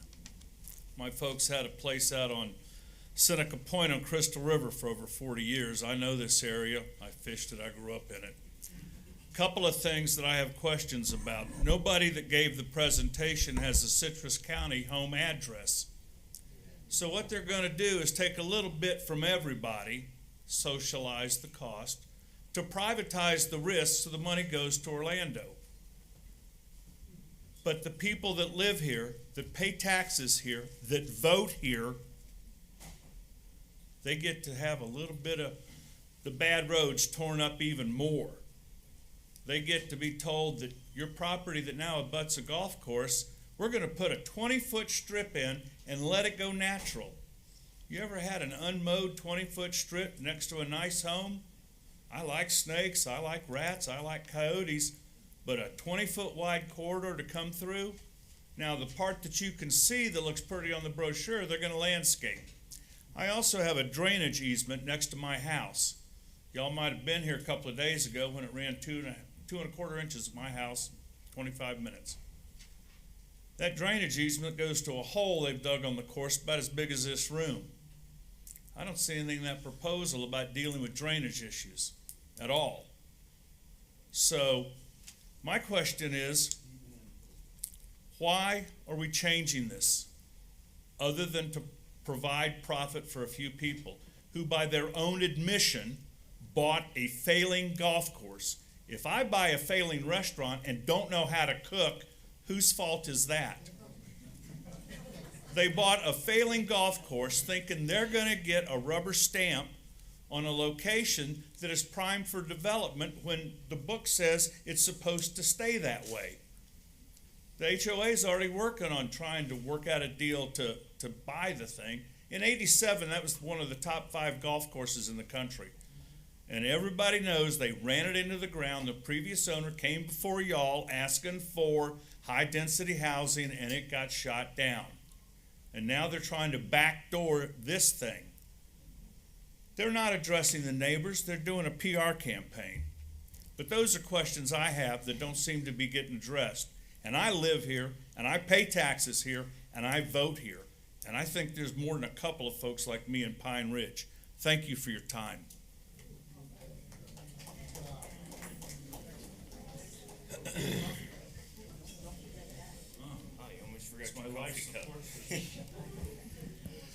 Hi, hello, my name's Rick Parando. Me and my wife, we live at 5353 North Mint Point. If I can direct you up to the screen where you see the North Mint Point right there, that's my house, right beside the P. According to that road and that little easement there, it looks like my lanai is going to have a roadway in it. That doesn't make me excited at all. I strongly suggest you vote no on this. There's a lot of community members that agree with me. The other thing I wanted to bring up, I think it was Mr. Facemeyer brought up about, was this offered to the public? Yes, it was, for 1 second. I registered to bid on this golf course when Mr. Dix was bidding on it as well. Through the auction site, I had the money to back it, had everything there, logged on, in 1 second, sold in escrow. That's how it got purchased. There was nothing offered to the public at all. There's millionaires living in Pine Ridge that would have bought that golf course in a second. And that's the biggest thing. I had a big speech of how our life and all this, but when I heard that, that really it hit a nerve, because I was one of the ones that was trying to purchase that and make it a golf course to keep it that way, but never got the opportunity. So these, side deals, under deals, I know he's lived in Citrus County a lot. I'm sure he had all the connections. I did not. I've only been here 10 years. But I wanted you all to know that it was never fairly offered to the public when that golf course went to auction. Another thing I know is the Pine Ridge sent out a survey of if the homeowners would like to purchase a golf course. 85% said yes. We had $2 million to purchase it. They went to the auction company, try to buy it. They said no, it's going to auction. And I know that's on record, and that's through the HOA, because I went through that to get my registration as far as to go buy the golf course. Okay, enough about the business part. We got a bunch of chemicals on this golf course for years and years and years. We disturb that dirt. Everyone on that golf course will be sick. Like you said with the soil samples, it needs done. That needs done. Gopher tortoise. We have bald eagles. We've got golden eagles. I've got a hawk. I've got a horned owl that comes and visits my feeder every day. I mean, it's unreal the wildlife we're going to disturb. And whatever happened to the bird sanctuary?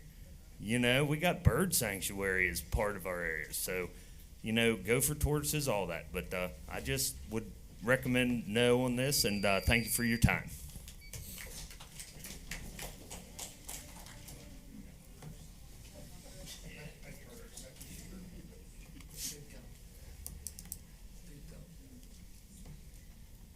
Hello, I'm Jess Parando. I'm Rick's wife. We live on the 17th. And we get home of an evening and we go out on our lanai or we go out on our patio and we sit there and we relax. It's our sanctuary. We come home. It doesn't matter how bad the day's been. You can go out there and relax. It's quiet. It's fresh air you're breathing. We're watching the little Sherman fox squirrels. We're watching the little, scrub jays, listening to the songbirds and the woodpeckers. And it is a serene, beautiful environment. If this happens for, 5 years apparently, according to their extension request, dust, noise, debris, land clearing, all of our wildlife gone. All of our sanctuary that we know as our way of life is destroyed so that they can profit. There is no benefit to anybody in Pine Ridge community. This does not benefit one single person. This disrupts a whole community. It's like having a whole pie and taking a piece out of the middle and saying, here's the scraps, this is what you got left, deal with it. It's not the way to do things. That is not the way to do things. I do not want to lose my, solace that I have in my home. We bought here on the golf course for the reason that nobody could build behind us. That we had that open space, that we had that peace. Please consider what you are doing to our community if you vote yes on this. You have to vote no. It is not worth making a couple rich and destroying an entire community and our wildlife and our way of life. That's all I have.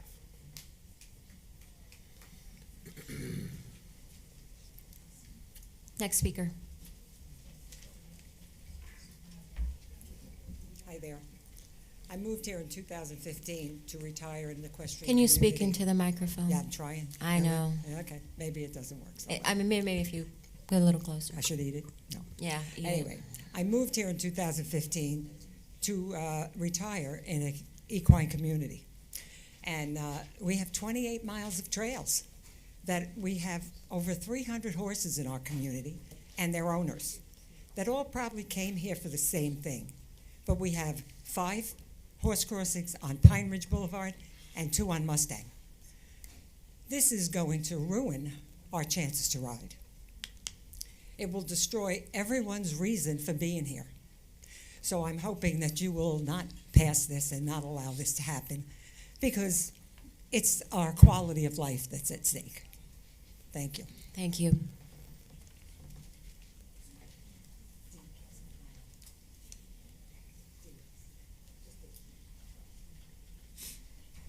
Ma'am, did she give you a yellow form? Okay, good. Good afternoon, Madam Chair and board members. My name is Sharon Shasha Bryant. I was one of the 10 on the golf course when Mr. Dix had mentioned he was there. I was with my league. I've been golfing there for 18 years. Yes, I have seen it change from good to worse and now gone. I'm not here to tell you to keep the golf course. I'm here to tell you it's the nature of the greenery. I moved here, my husband, my late husband and I were retired law enforcement and volunteer fire people. We came here because we love it. We love the country. We love the animals, the bird sanctuary. I used to feed my little fox squirrel peanuts. He used to come right up to me. All right? We loved it. It was great. I see my late husband, God bless his soul, he saw a black bear on number 8. The black bear, he said, oh my God, turned around, went over towards the sheriff's officer's house. What happened then, I could not tell you. The fact is, I'm here to ask you, please, do not vote for this.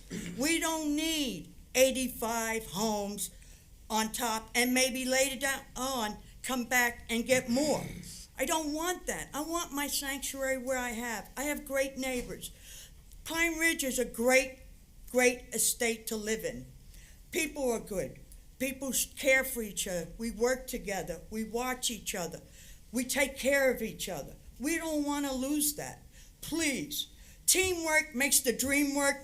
Vote no. Please. I beg you. Please. For my late husband and I, please. We helped vote for you in. We voted for you to support us. Please do it. I ask. Thank you.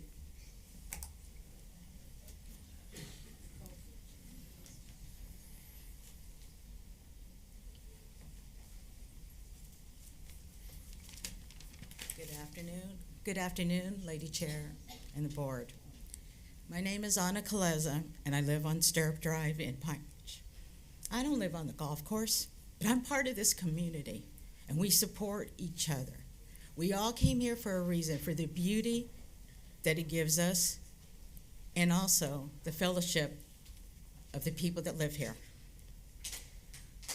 The master plan for our community stated that the PR golf course is Parks and Recs, right? Yet this developer wants the zoning commission to change zoning so he can build the 85 homes, and maybe more. The developer says that he wants to help our community, our Pine Ridge community, but he didn't bother to ask any of the residents how he can make our community better, to not by building homes on the golf course. I truly do not understand how this could be approved to build a gated community within an existing community. It literally does not make sense to me. You have to drive through Pine Ridge to get to the gated community. That's ridiculous. If the zoning would be approved, I know that Pine Ridge residents would be burdened with the following hardships: the additional traffic, congestion, more accidents, and we have enough on 486 and Pine Ridge Boulevard as it is. Noise and environmental pollution from the development of these homes and the additional vehicles. But most of all, we would suffer for the destruction of all the trees and the foliage and the wildlife that we've considered ours. Our community is so unique. I've never been anywhere else like this. And I came from Southern California. So you know I've gone through traffic and too many people. The city that we used to live in honestly had more people than Beverly Hills, Homosassa, Crystal River, and Lecanto combined. So you know I found my bliss here. Pine Ridge is already going to have to deal with additional traffic congestion accidents from the commercial buildings off of 491 and 486. And we don't even know what's going to happen with the completion of the Suncoast or what FDOT plans to build along it. We do not, nor do we need a community within the middle of our Pine Ridge community. I understand that growth is coming, but we need to be good stewards by not overtaxing our natural resources. So, Thank you, ma'am. please Thank you. vote no. Everybody wake up, here I am. My name is Donna Cretion, and I live at Speak in the mic, please. Speak in the mic. And I'm Donna Cretion, and I live at 5567 North Mallow Circle in Pine Ridge Estates on the Nature Coast, and I live on the 15th fairway of the golf course. Madam Chair and members of the Planning Development Commission Board, I appreciate the opportunity to come and speak my personal perspective regarding the fate of over 200 acres of Pine Ridge currently reserved for rural recreation as a golf course. I object strenuously to any developer's proposal to change my home surroundings for no good reason, but for unneeded building. I refer you to a pre-mentioned Section 1300 of the Land Development Code, letters C, F, and H, requiring you to consider these things before you make an appraisal and a vote. You will, and you have heard the long list of reasons to preserve the golf course land, not the least of which is to maintain our property value. I know that I would lose 10 to 30% of my home value if the property is altered. Changing the overlay has no merit. There are already 1,500 sites available on which to build a home in Pine Ridge, making the proposal of 85 homes additionally redundant. No person in Pine Ridge wants this change. There may be uninformed apathy, but no one is eager to have a habitat ruined and see loads of construction equipment. And our roads further denigrated by heavy construction vehicles. Building on this overlay site will forever change the culture and the character of our neighborhood. There's no compelling reason or even justifiable reason to build on the golf course other than opportunistic greed. Because we can. Because we can doesn't mean we should. And the cost to our community is far too great. I vehemently oppose building on the golf course because of the irreparable damage to Floridian habitat. That's my main reason for being here. Removing the golf course overlay will forever alter the enjoyment I have of watching the bobcat that occasionally pads by my bedroom window. I hear and watch several hawks and owls that hunt in my backyard. Bunnies, numerous bluebirds, woodpeckers, cardinals, robins, kites, snakes, coyotes, and gopher tortoises all share the area. I chose my home carefully, and I'll be done in Thank a you, second. ma'am. Your time has expired. Thank you.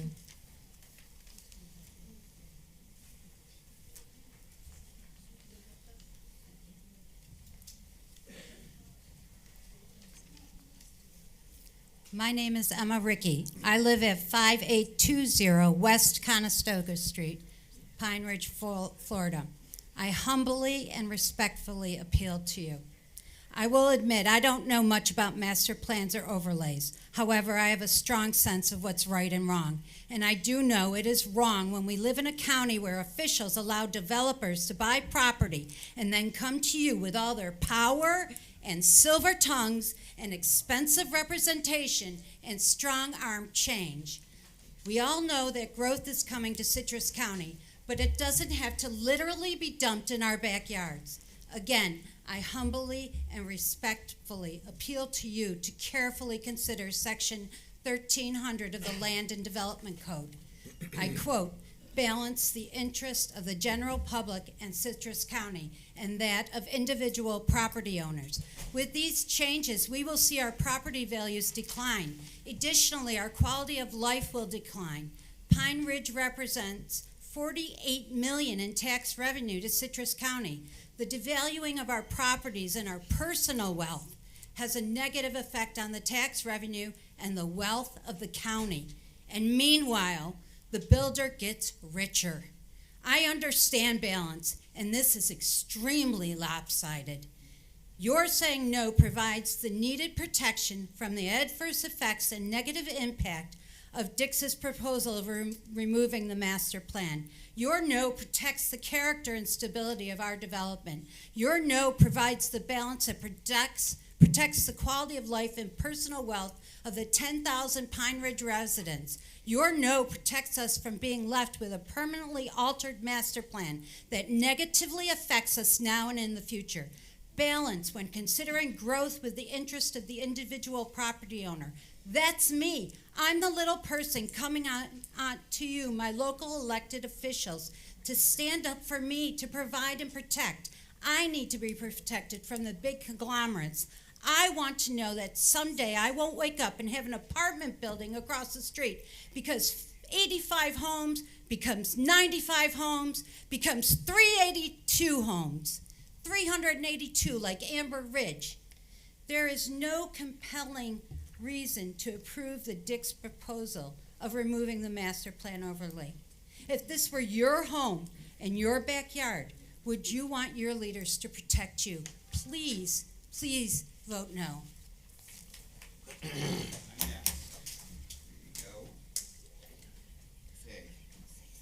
Great. Okay. Hello, my name is Nicholas Walser. I live at 5221 North Mallow Circle, and here are my thoughts on our current situation. The golf course may not be operational at this time, but lots of us who live here in Pine Ridge do choose to do so because it's a community built around nature, away from the urban atmosphere. Me and my family moved here from Miami in 2003. It wasn't too hard for me to get used to change, but I'd always wanted to go back to where I used to live to see what had happened there. But it wasn't until years later that I'd realized that when we did go back to Miami, it wasn't the same place I remembered growing up in, and it was a lot more stressful because there was so much traffic there. And sometimes change can be a good thing, sometimes change is not good at all. And I know that what could be happening to the golf course and to the rest of Pine Ridge is not a change we'd like to see. And if we wouldn't want to see this community turn into another metropolitan, I strongly suggest that we vote no. Thank you very much. You're welcome.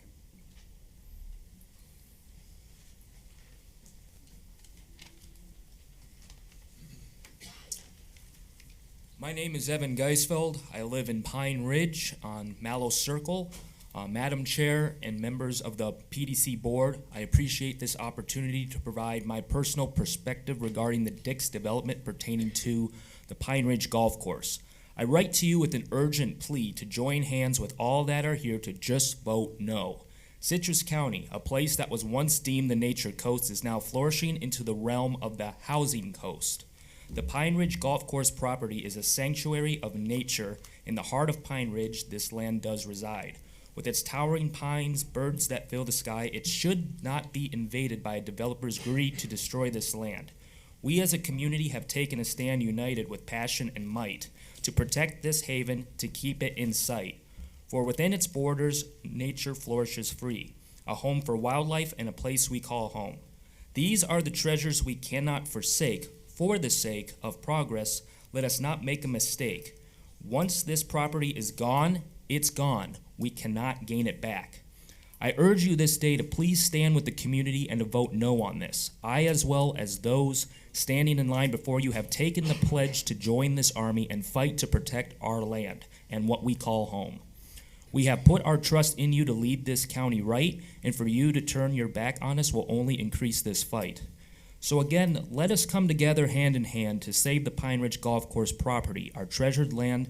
Let us stand as stewards, guardians of this space, preserving its natural beauty with love and grace. In less than 3 minutes, I make this plea as someone who lives on the golf course. Please cherish and protect this property for generations to see. Let's ensure its beauty will forever endure. Having a bulldozer and houses behind my house is not something I wish to see. Instead, I wish to have nature right where nature is intended to be. There is no compelling reason to approve the Dick's proposal of removing the master plan overlay which has protected our community for 50 years. We stand united in solidarity against this community-wrecking proposal. I have about 50 seconds left, and I just want to free speak real quick too again here. I just really urge you guys to vote no on this. This is our home, and this is why it's called a nature coast for a reason. Thank you.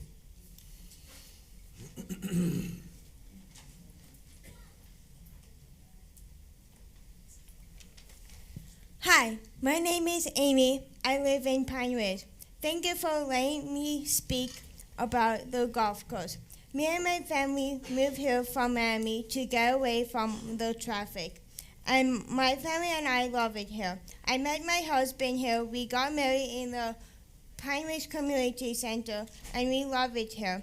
We love the wildlife and the nature course, and we have gopher trails on our side of the golf course, and coyotes, and it's a bird sanctuary, and we have foxes, and us, we are going to lose our house value, and we don't want houses on the golf course. We moved here to be away from the traffic and to have peace and quiet. And if this happens, we won't have quiet place to call home. So please don't let this happen to our lovely Pine Ridge Golf Course. Thank you. Thank you very much.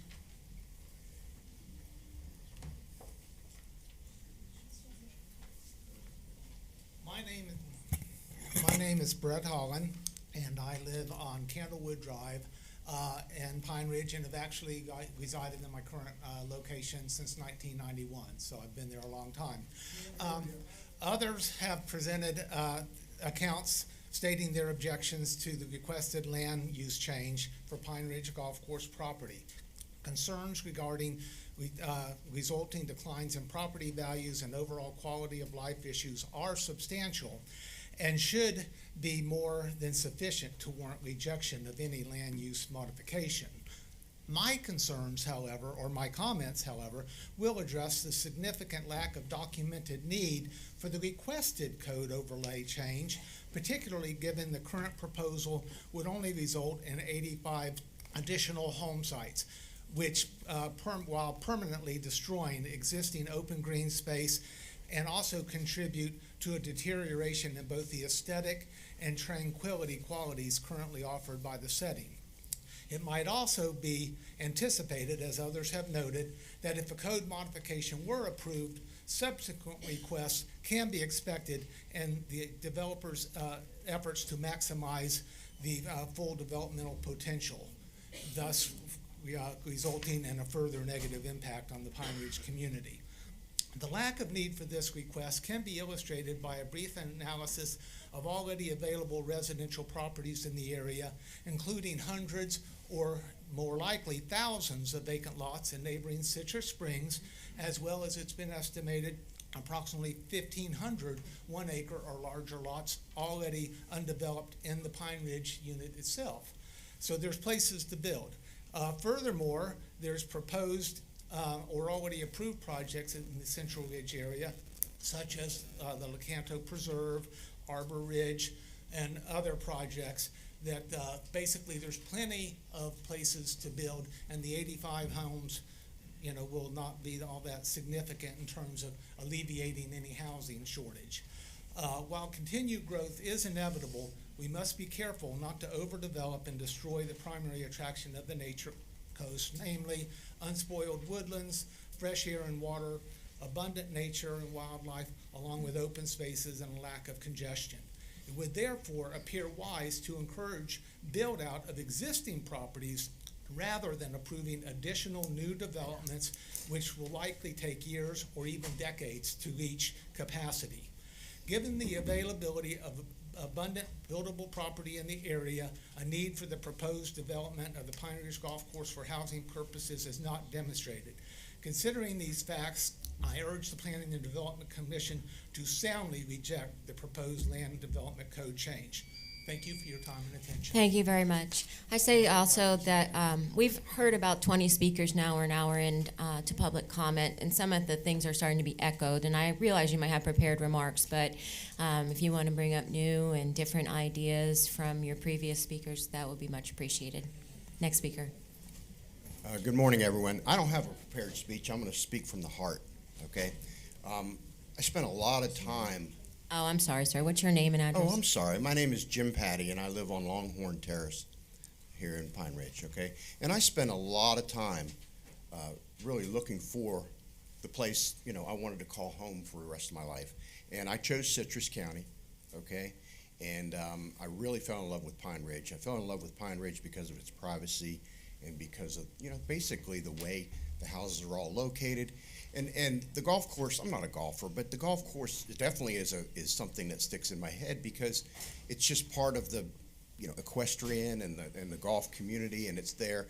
And, it's been mismanaged. It's been mismanaged. And it's actually brought an opportunity to a businessman with a lot of connections who saw an opportunity to put a community within our community, okay? And that's not good for us. It's not good for our community at all. Something's going to happen with the golf course. Golf courses went through an overbuild, if you want to call it, like a lot of the housing did. And this is a reset in the market. I really believe that this golf course is viable, given the people that need to put, the money into it to make it viable.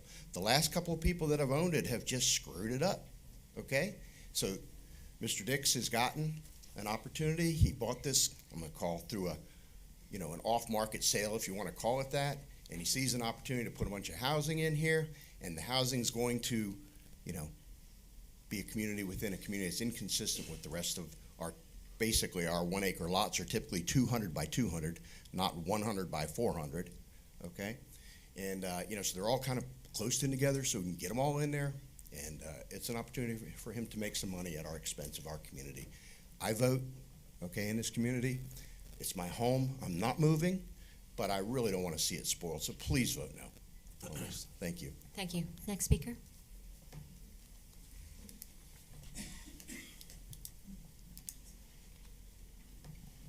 Hi, thank you for taking the time to listen to us. My name is Michelle Walser. I live on North Mallow Circle in Pine Ridge.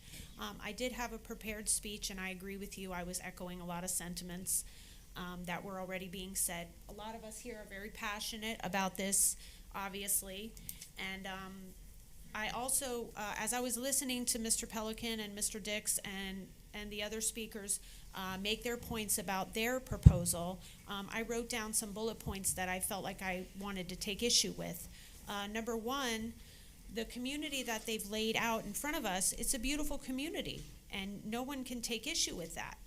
But putting that community on a golf course that is already in Pine Ridge, that a lot of us live on, just doesn't make sense to a lot of us, and also would have no benefit to Pine Ridge Estates community. I also heard them say that these lots were compatible with Pine Ridge. I have to disagree. There are over 1,000 buildable lots in Pine Ridge Estates that are still for sale that can be built on. The way that this community was planned in a beautiful way, I live on a circle. The circle is surrounded by golf course and nature. Everyone that lives on that circle that bought a home there had a reasonable expectation that that would remain their view. And now that's not going to be our view. That's going to be another community. And that's not compatible with how Pine Ridge was laid out. I also heard them say that it will be no different than any other lot. It is different. That is not a buildable lot currently in Pine Ridge, so that is different. I take issue with that. This also, if this was a golf course, whether it's defunct or not, Pine Ridge residents can use it. People walk out there in the evening. We walk our dogs. We, as other people have stated, we see the nature. We have a benefit of this land right now. If this happened, this would have no benefit to any resident in Pine Ridge Estates. So I just wanted to say, please vote no. This affects a lot of us. We're very passionate about it. So thank you for your time. Thank you very much.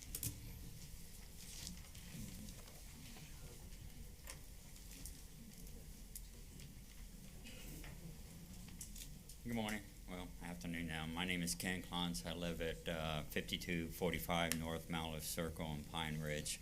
I agree with you, Madam Chair and members of the board. I do agree with you about everything is starting to get echoed in here. So, but I assure you we didn't get together and write all this together but this all comes from our heart. So what I'm going to do is I'm just going to jump forward to a few things that are dear to me about this, and try not to echo some of the other stuff. But, you know, there's hundreds of people here today that will not benefit from this endeavor at all. Of the massive amount of people in this room, not one of them will benefit from destruction, with the exception of one man, and he's sitting right here. Once he has successfully destroyed this beautiful wildlife habitat in the green space, he would collect his $1 million of profit, leave Citrus County, mock and laugh at us all the way to the bank. I've watched this happen to East Orange County, where my wife and I lived, worked, and raised our family. We were zoned there also for minimum 1 acre home sites. Then the developers moved in, started buying up the farmland, started buying up the small ranches, any adjacent property they could acquire. Our beautiful acreage community turned to high density housing. Our roads started to crumble. Due to the overcrowding, schools went from A schools to D schools almost overnight. My wife and I retired and started looking for a new place to call home. We found Citrus County, discovered Pine Ridge, and immediately fell in love with the equestrian and golf course community. We just love it here. Please don't let this happen to Pine Ridge. Okay, I ask you, I beg you, don't let this happen to this community. To the county commissioners, on behalf of the 10,000 plus homeowners and residents of Pine Ridge, I ask that you deny this proposal to remove the golf course, parks, and recreation overlay from the Pine Ridge master plan. When we voted for you guys, we voted for you to be on our side, consider our concerns in our communities, not any outsiders. Here's your chance to show that you have our backs. Thank you.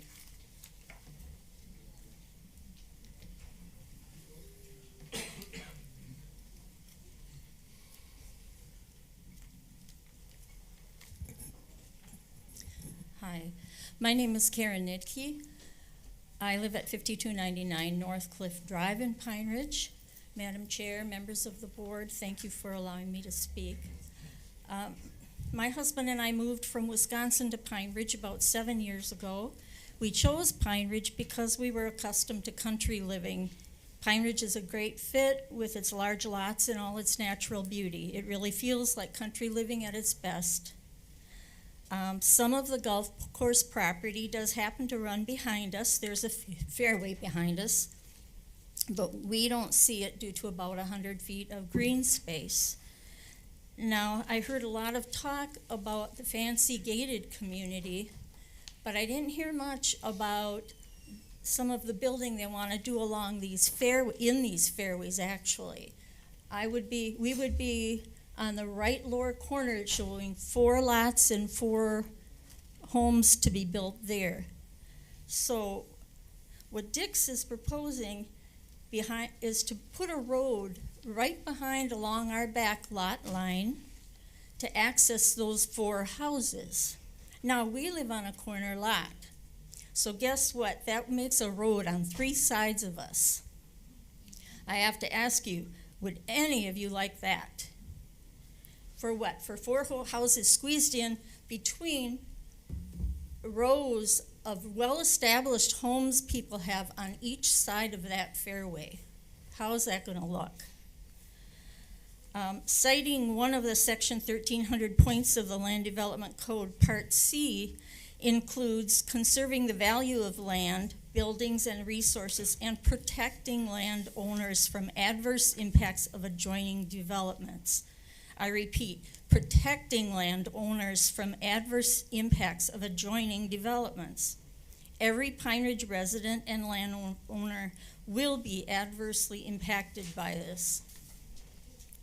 Research indicates a potential equity decrease of 10 to 30% in property values, depending on location, surrounding economic conditions. With 1,500 plus undeveloped lots in Pine Ridge, which includes 55 undeveloped golf course frontage properties, why would you even consider lifting the overlay to add 85? I think this point of the Land Development Code alone should be enough reason for this board to decide to keep the Pine Ridge Master Plan overlay intact, protect this green space, and protect the Pine Ridge residents from the adverse impact of the Dix adjoining development. We're not wealthy people. We worked hard our entire lives. Thank you, ma'am. Please, thank you.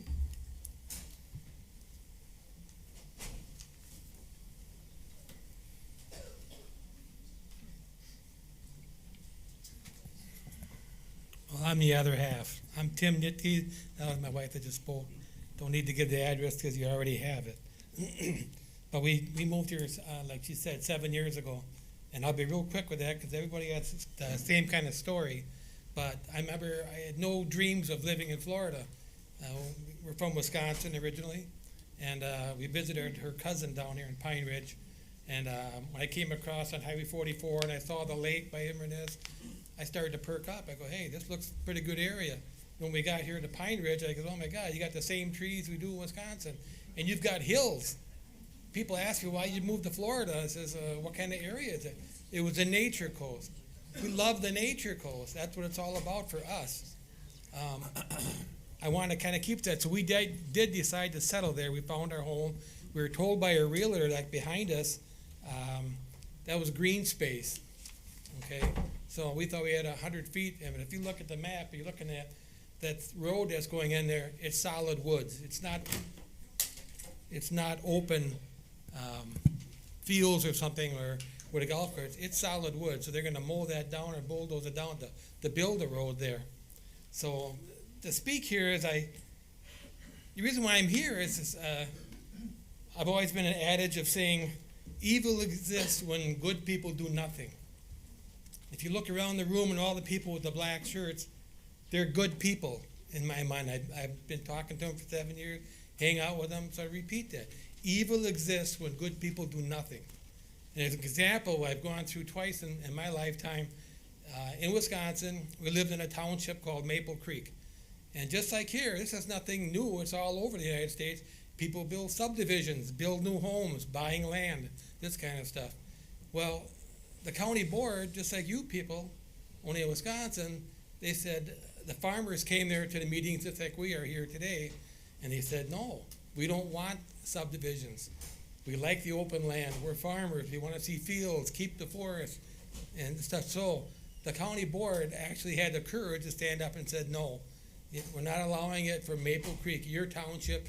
You have to have 25 acres or more to build a house in the township of Maple Creek. They had the courage to stand up and say, no more developers. So I'm not a big golfer. I tried to golf. That's probably why there's so many holes and big green spots missing on the golf course now, and I tried to do it. But I look at other means. I don't care if you make a golf course, but Mr. Dix, I mean, if you want to do something that's helpful, good for the community, I see the bike path that runs all the way down to Tampa on the road with the fences on both sides for people with bike. There's a lot of other alternatives that you could do besides destroying all the property. Thank you.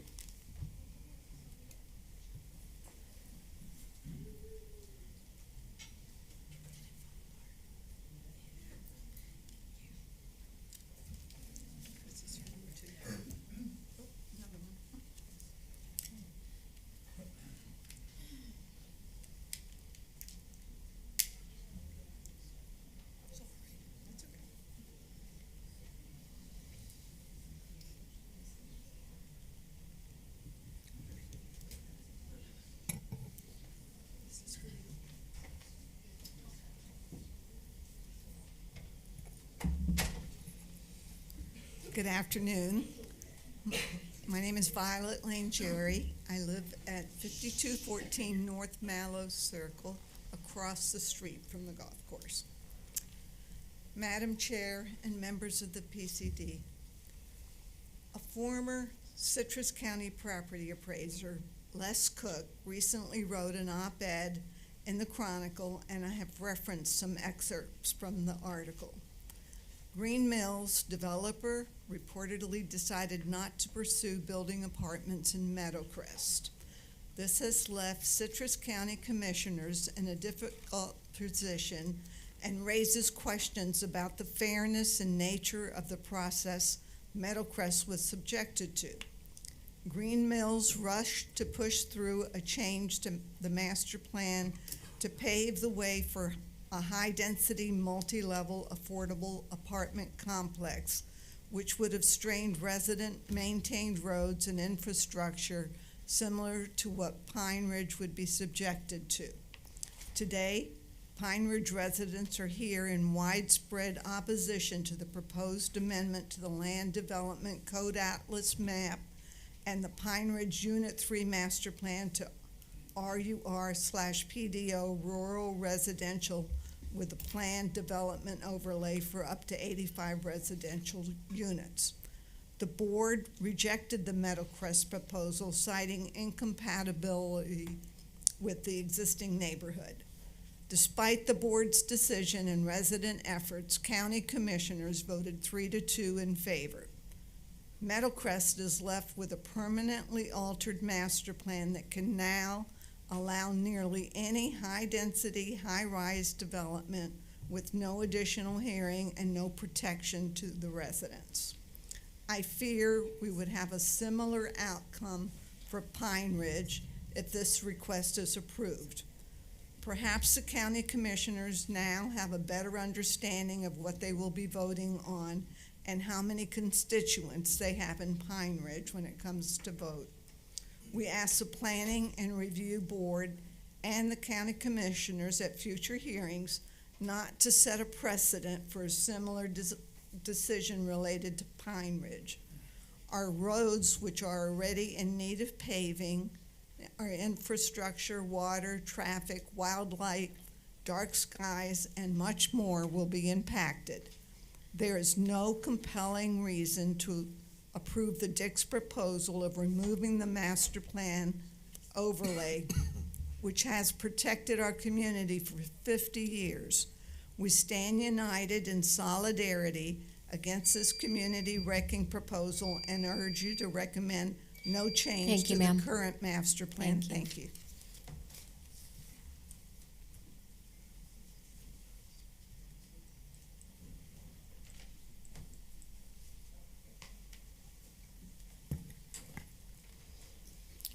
Hello, my name is Roger Langeri, and I reside at 5214 North Mallow Circle in Beverly Hills, Pine Ridge.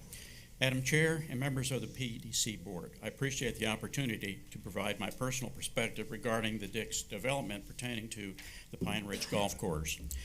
I was very fortunate to grow up in a rural part of Florida in the late 40s. My address was 11 miles south of Venice, off of US 41. Yes, really rural. As a youngster, I remember we didn't even have electricity. However, growing up in this environment made me especially appreciative of the thriving nature and wonderful dark skies, a wonderful introduction to astronomy for a youngster. In the 60s, I served in the Coast Guard station in St. Petersburg. My interest in astronomy continued and joined the St. Pete Astronomy Club, which met monthly. Unfortunately, over the years, due to light pollution, there were few opportunities to do much local observing. Once a month, the club had to drive to Hickory Hill and Brooksville, where there were still dark skies available. However, it wasn't long before Walmart built a distribution center just east of Brooksville, and sure enough, the club was now faced with more light pollution. A very intense orange glow from the sodium lights in the Walmart parking lot. That was pretty much the end of that observing site after many years of great sky conditions. The dark sky conditions in the Brooksville area was one of the main reasons I moved from Clearwater in 1998. With the increased growth in Hernando County and surrounding areas, it was pointless to continue with any thought of enjoying or observing night skies. The continued uncontrolled growth in Hernando County forced my wife and I to start looking in Citrus County. After a very long search, Pine Ridge stood out since the homes were on treed acreage, unlike the development where we're currently living. We had lived in Brooksville area for over 17 years, so this would not be an easy decision for us, but the builders were closing in on our home in the Southern Hills. It was time to leave. We were very happy to find just the right home in the right neighborhood in Pine Ridge. So now we find we are up against uncontrolled development once again, with the major loss of green space, wildlife, and dark skies. Construction, traffic noise, and of all things, there is a plan for streetlights in this new development. We currently do not have, nor would we want, the orange glow surrounding us once again. How sad. Are we really the nature coast? There is no compelling reason to approve the Dick's proposal of removing the master plan overlay, which protected our community for 50 years. We stand united in solidarity against this community-wrecking proposal. Thank you. Thank you.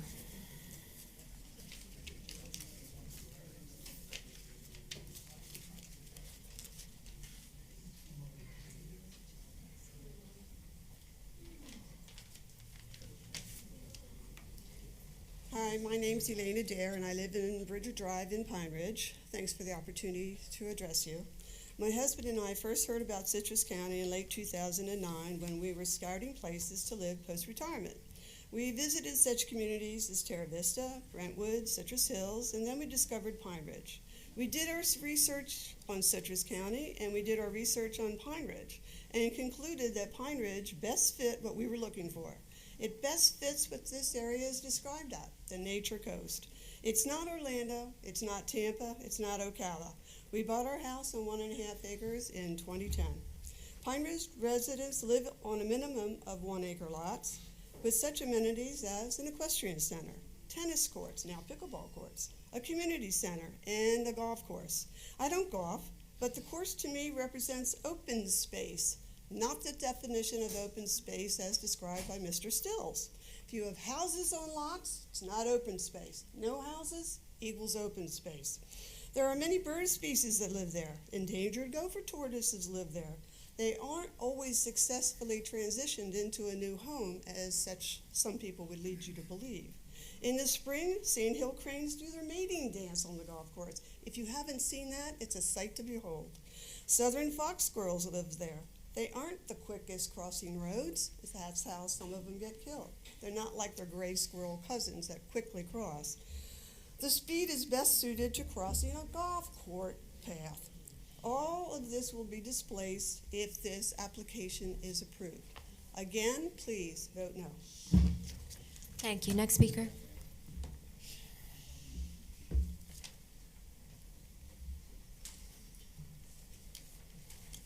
Hello, I'm Walter Pike. I live on Begonia Drive, 2641 in Pine Ridge, and I believe the land use change is unnecessary and a detriment to Citrus County, because there are many areas in the county available and better suited for this development with less existing community impact.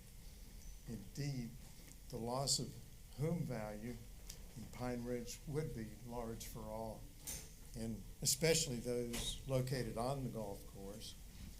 The development would result in unnecessary loss of green space, and the county already has numerous approved developments underway where as we go around, it's easy to see the loss of green space going on right now.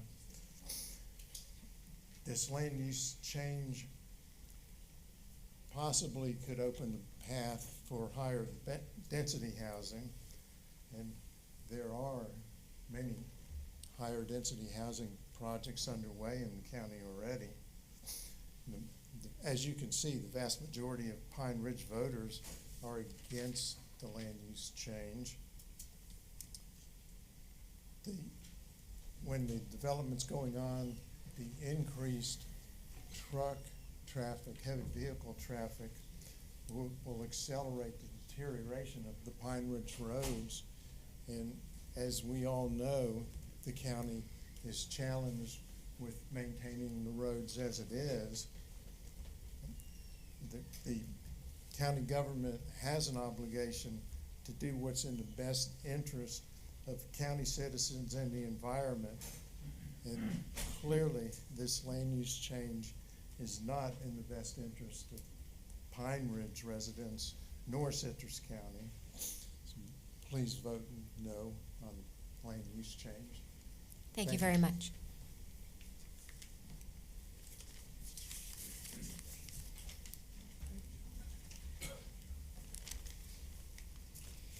I'm sorry, you have another nervous guy here. Bless you. Bless you. Good afternoon. My name is Bruno Siurian, and I live on 5775 Nordlina Drive in Beverly Hills. That's the corner on Lena and Elcom, so I'm right next to the golf course. I did build the Best Western Hotel in Crystal River, the condos next door, Greater Crackers, and the other side, and they built several single-family homes myself. I'm definitely not against grow, but at this time, with the construction explosion in this county, grow should be very, very careful planned and not just for profit. The county should listen to the outraged homeowners of Pine Ridge community. The county officials should ask themselves, can the county supply and maintain the infrastructure like roads, water, power, schools, safety, police, healthcare, including hospitals, and green space for every new project without increasing taxes on everybody else? I am completely against the rezoning of Pine Ridge Golf Course. Why rezone the little green space we have? Are there not enough already approved building lots in Pine Ridge? This is all construction still to come. The roads in Pine Ridge, as several people already said, are horrible, not maintained, very narrow, and definitely can't handle additional traffic. Speed limits are sometimes for motorcycles and cars 100 and up to 100 miles on Elcom, especially in the nighttime. With other words, very unsafe. Our water supply and pressure is another issue. We are told over and over to save water and are only allowed to sprinkle once a week because there is not enough water available. Our water pressure is sometimes very, very low. I do not live on the golf course, or do I golf, or have horses. But I am totally against this proposal because we do not need another subdivision in the middle of our subdivision. Why destroy the beauty of Pine Ridge, which is, Thank you. Thank you, sir. Good afternoon. We're going to recess for 10 minutes to allow everyone to use the facilities, and we'll resume at 1:10. I beat you all to it. I did it.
And do you work?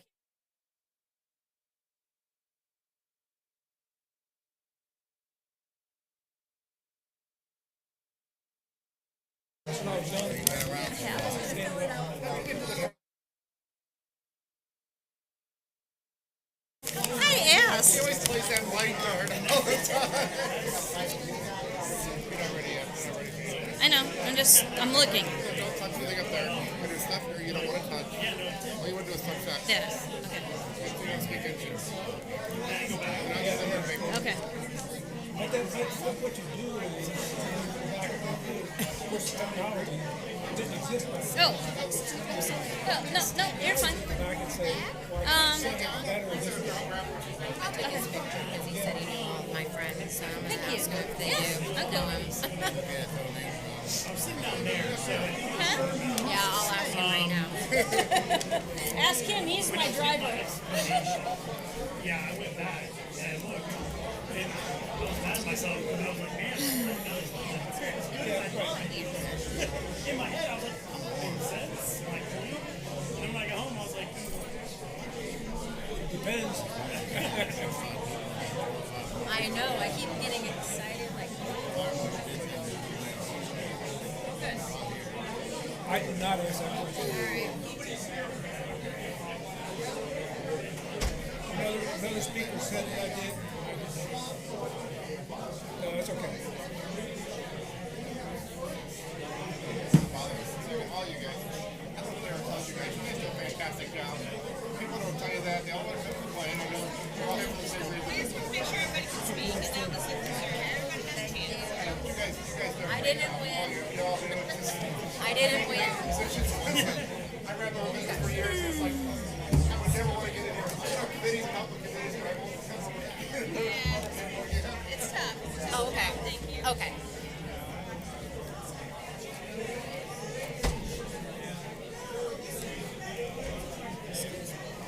Yes. Yeah.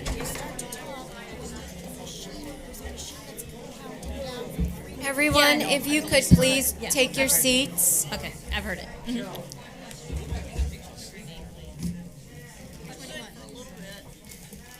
We would like to resume public comments. We have someone at the podium. If everyone could take their seats, please. My husband's gonna grab me.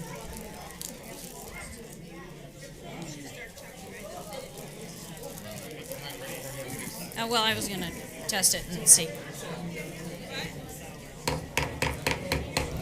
Everyone, if you could quiet down and take your seats, please. Ma'am? Yes, test. Everybody can hear me okay? We can hear you. Okay. Go ahead. My name's Donna Weidman. I'm at 5841 North Rosewood Drive. In case any of you don't know, I am blind. I'm standing in front of you to, first off, the only thing I'm going to say that is redundant to the other people, but not, is Pine Ridge is a sanctuary that you guys all get to see. But I get to hear it, and that's all I get to do. And if you destroy that, it will destroy the things that I enjoy going out to listen to at night. And during the day, but more so at night, because I encourage any of you when go outside at night, close your eyes and just listen, okay? I want to do a little math lesson in the forthrightness of Mr. Dix, okay? I used to be in business. Let's talk numbers. He's talking 85 homes, $500,000 to $600,000. Let's make 500 for the basic number because it's easy to work with. Let's say he sells all 85 of those homes, $500,000. It costs $300,000 to build them. That's a 40% profit on his margin. I don't know if that's true in real estate or not because I'm not a builder. Let's take that $200,000 times it by 85, $190,000. Now, let's look at, what? Sorry. 1.9 million. Okay, pardon. 1.9. Okay, sorry. So let's take that 1.9 million. He's already spent $1 million plus maintaining the property, okay? I don't even have any clue how much it costs for attorneys. I'm sure he's spending several $100,000 on attorneys, because several $100,000 on attorneys, and more, okay? So, because I know what it costs for a real estate attorney, done it. So let's talk that. How much does it cost to come in front of the board? How much does it cost to hire engineers? How much does it cost to do all this stuff? He's not doing. None of these people are doing it for free. How much is it going to cost him to build the infrastructure? It's now your bills are adding up. I've never known a business person to get into business not to make money. Do you think $1.9 million in profit based on $500,000 home at 40% profit on just the house at $200,000, $1.9 million, do you think that is enough to make him enough profit to really be in this? Do you think this is not the beginning of another step? I mean, business people want to make. I was in the food industry. Business, you're lucky if you make 20%, and you want to make 30%, but it's not that simple. So we know that the cost to him being in here is significant. So if he decides that he wants only 85, he's got to build things, he's got to revamp things, $16,000 a month to mow the lawn as it was, the roads, the power, all that stuff. So add it up and see if it works. Thank you for very listening. much. Thank you.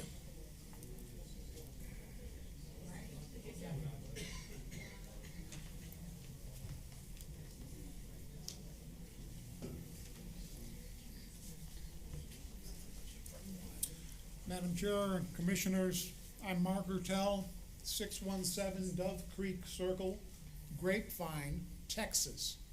I'm here only for this meeting to Florida. I purchased my lot 52, now known as 5452 Elkham Boulevard in 1971. So I put a contract down. I've owned the lot effectively for 50 years. I've been paying taxes on it for 40 years. I'm representative of many people who don't get a vote in Citrus County but pay taxes to it. My lot is on Elkham Boulevard, right in the curve. It's 184 feet wide. Almost every lot on that curve of Elkham Boulevard is 184 feet wide, as compared to the 100-foot minimum that has been proposed. So it's going to be a little dense. Looking at the map, when I bought the lot from the plat that was still in effect, it was I was 100 steps from the first tee. Now, according to that map, I'm in spitting distance of a new lot to be built behind me. There are, by my count, 200 lots, roughly, that have frontage on the golf course. There's 156 voting households with footage on the golf course. According to this map, there's over 80 households, mostly occupied, that will be closed off from what is today a golf course. I haven't heard anything about the financing that is going to be done, as somebody just spoke, but I know the interest rates are getting high, and I don't know if a developer is really going to be able to get this done. But once you change this, it could be. There are, just 2 days ago, another similar proposal was voted down in Hillsborough County. So you can do it. But I ask you, turn this down. We don't need it. We have enough housing right now, and you're going to do damage to a whole bunch of people, many of whom are here and have talked. Thank you. Thank you.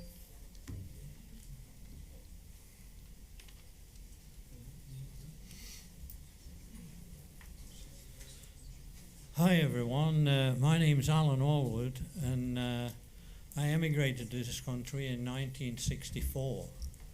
So, and I built a house in Pine Ridge 31 years ago. I just want people to realize that I am hoping that my heirs, my son and daughter, are going to own my house, because I am 87. So obviously I won't be around much longer. Well, I hope I will, but you never know.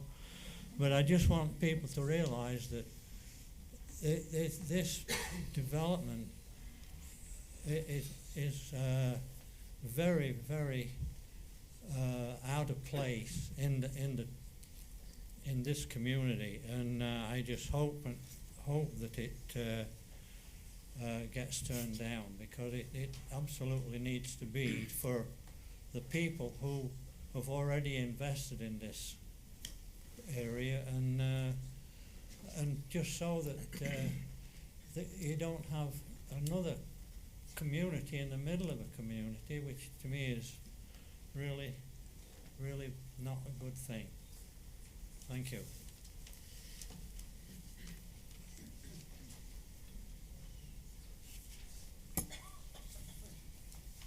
Hi, my name is Susan Ulrich. I live at 6000 Larkspur Way in Pine Ridge, and I really appreciate this opportunity to give my perspective. I request that you uphold the original Pine Ridge master plan and protect the current golf course property from development. I agree with and stand behind what all the points that all the other speakers have presented. But I also give a slightly different perspective. I'm a nurse practitioner. I've been in healthcare for over 40 years, and my husband was a 35-year paramedic. We both came out of Baltimore.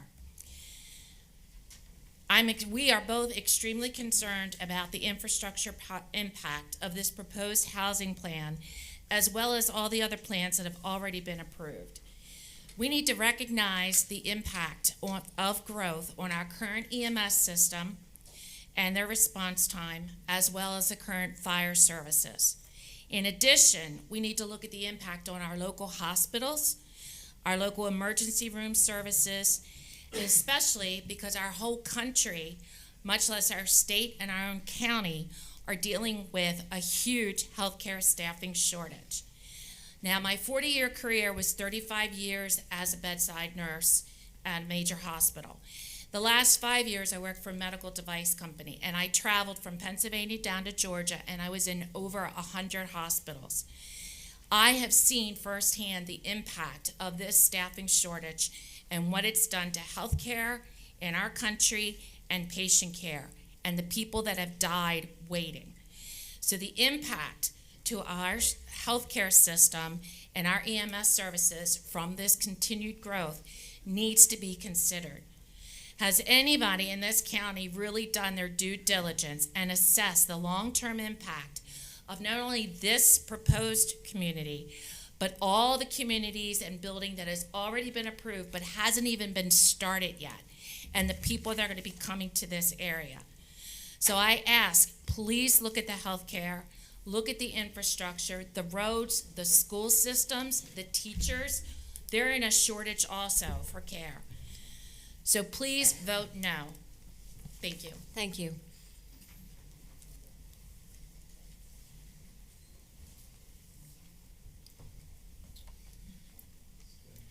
Good afternoon, ladies and gentlemen. My name is Scott Gordon. I live at 4601 North Capistrano Loop in Pine Ridge.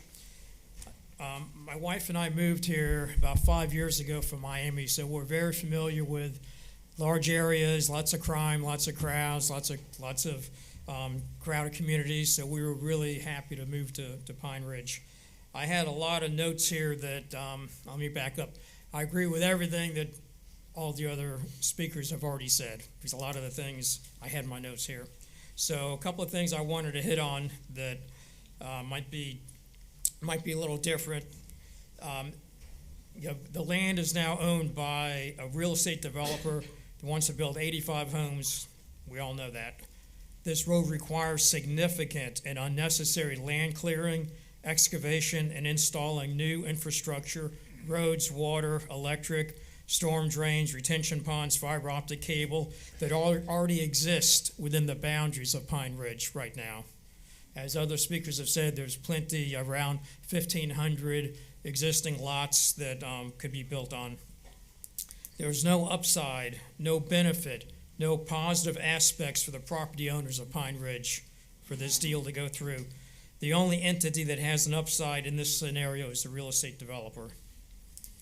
The plan to build a gated community of 85 homes within the core of Pine Ridge is unfair to the current 10,000 residents that contributed an estimated $48 million in tax revenue annually to Citrus County.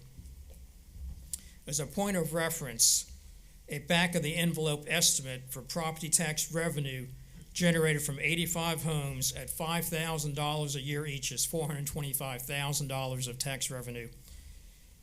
Is it fair for 10,000 residents that pay $48 million in property tax to take back seat to a self-serving real estate developer whose 85 homes will generate $425,000, which is approximately 9,000ths of 1%, 9,000ths of 1% of the tax revenue that's already generated by the people who live in Pine Ridge?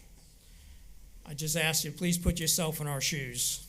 If this was your home, your family, in this development, would you want this deal to go through?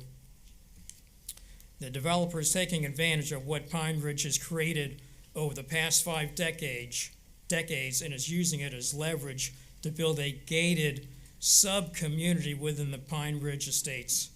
And several people have said that already. I'll just leave it at this. It doesn't fit. Putting a gated community within the confines of an existing community is like putting an outhouse inside an elevator. It just doesn't fit. That's it. Thank you.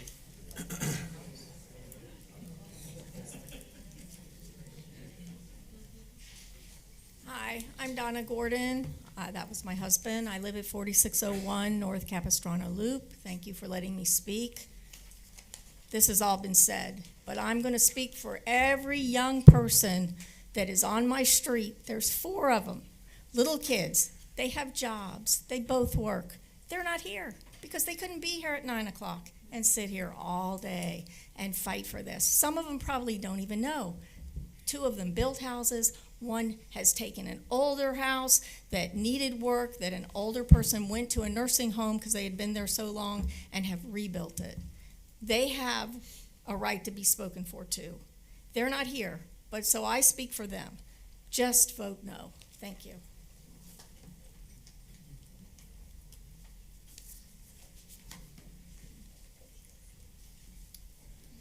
Good day. My name is KJ Mercatus, and I live at 4282 West Roundup Court.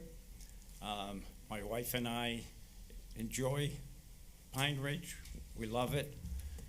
And when we bought, we thought we were going to be protected by the Pine Ridge Master Plan, which is designed to ensure that all the people that bought here would be totally protected against any kind of development that is destructive to the community.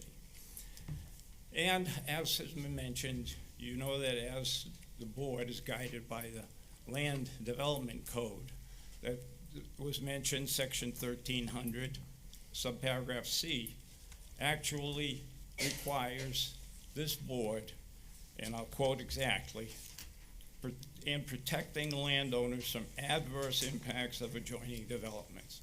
Now, there's been a lot of evidence presented that there's adverse impacts. And I think that is a key point and a guiding point and really a guiding principle for this committee. And so I would like to emphasize that. Also, it's questionable how this property was acquired. As we mentioned, as Wes mentioned, that there are parties here who are willing to pay twice as much as Mr. Dix in order to continue maintaining a golf course. But they were shut out of the process. This is an injustice. This taints your whole decision if you make such a decision to approve this proposal. And I think this proposal should at the least be delayed so that it can be totally resolved if there is in fact buyers, and if there are still buyers who are willing to buy this course for more money than what Mr. Dix paid for. And I think lastly, one of the things that was mentioned a couple of times, but really wasn't emphasized, was the fact that this golf course has used chemicals, all types of chemicals. They've had maintenance equipment. They have gasoline stored, oil, every kind of lubricant, and all kinds of corrosive maintenance items. What needs to happen here is that, you know, for golfers is not a problem, but for children and pets playing and rolling in the grass, that could present a serious problem. Down the road, you seriously don't want to have some kind of cancers, leukemia or something start to develop because you approved something that wasn't vetted. What needs to happen is that the Department of Environmental Protection should test this property to make sure that isn't a problem. You're now converting a golf course to residential. That is a serious consideration and should be something that this board should be concerned about. Thank you very much for your time, consideration, and good day.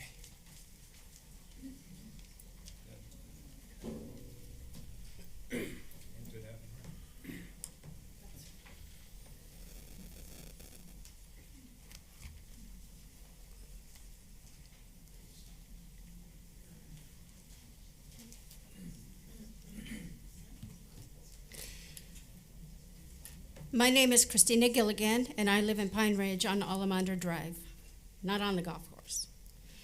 Madam Chair and members of the board, my husband Rod and I moved in Pine Ridge in 2022. We are not golfers or equestrian enthusiasts, but we chose Pine Ridge because of these large tracts of green space and the large home sites of a minimum of 1 acre.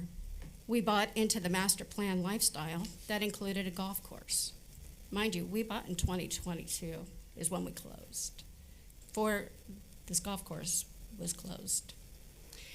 Pine Ridge's master plan includes 2 unique large acreage park parcels for community residents. By converting the golf course property to housing, which is home to some of the most beautiful natural surroundings and wildlife, whether playing golf or walking the land, will be to cut the heart of the Pine Ridge community and lifestyle we purchased. What about the infrastructure? Only 1 mile of roadway gets paved within Pine Ridge per year, and we have 141 miles in Pine Ridge.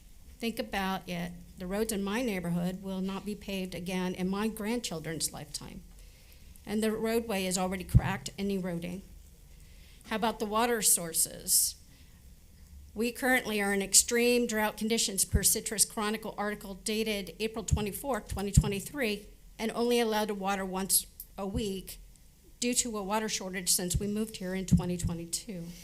So will you further restrict watering to once a month to accommodate all the new developments already approved, not to mention this new space?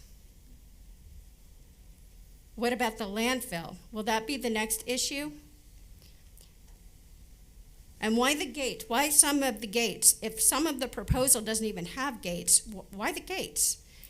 If approved and they can get 5% without community input, what about the next ask of 5% more? And then 5% more and 5% more until it's fully developed. Just say no to home site development on the current large green space, which is currently on the Pine Ridge Master Plan as golf course. There are developments that are now trying to add green space, and this developer wants to rob the Pine Ridge community of its large green space, and once gone, will never be replaced to the Pine Ridge community residents.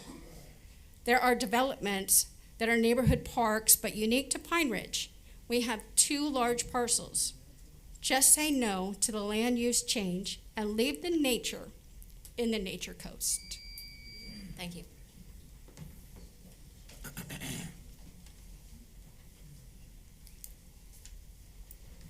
Ladies and gentlemen, I'm David Noland. I live at 5590 North Rosedale Circle, and I agree with 95% of what's been said today. My only point, which this lady brought up over here about the finances, I'm looking at these diagrams. They're not carved in stone. They're flexible. They're still early diagrams. I see these 10 orphan houses by Alamandra and Crest. There's no reason for that. There's going to be roads cut Maybe not this year, maybe not next year, but soon. Those roads are going to be cut to connect all those houses. All that green space is going to be gone. I just don't see a developer that develops half the property and then mows the other half. I don't think homeowners' fees will pay for that for long. They'd have to be extremely high homeowners' fees. That's about it. I thank you. Thank you.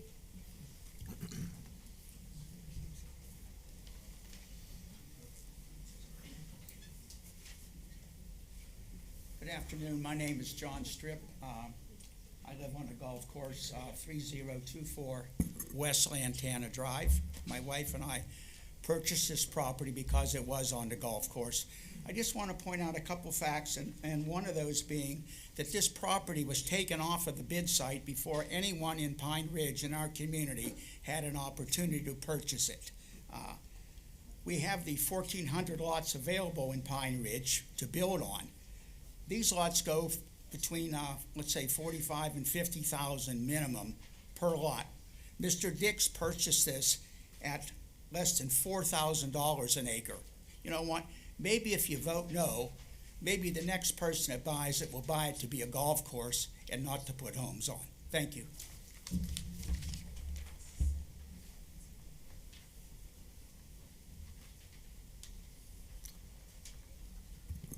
I'm Dana South.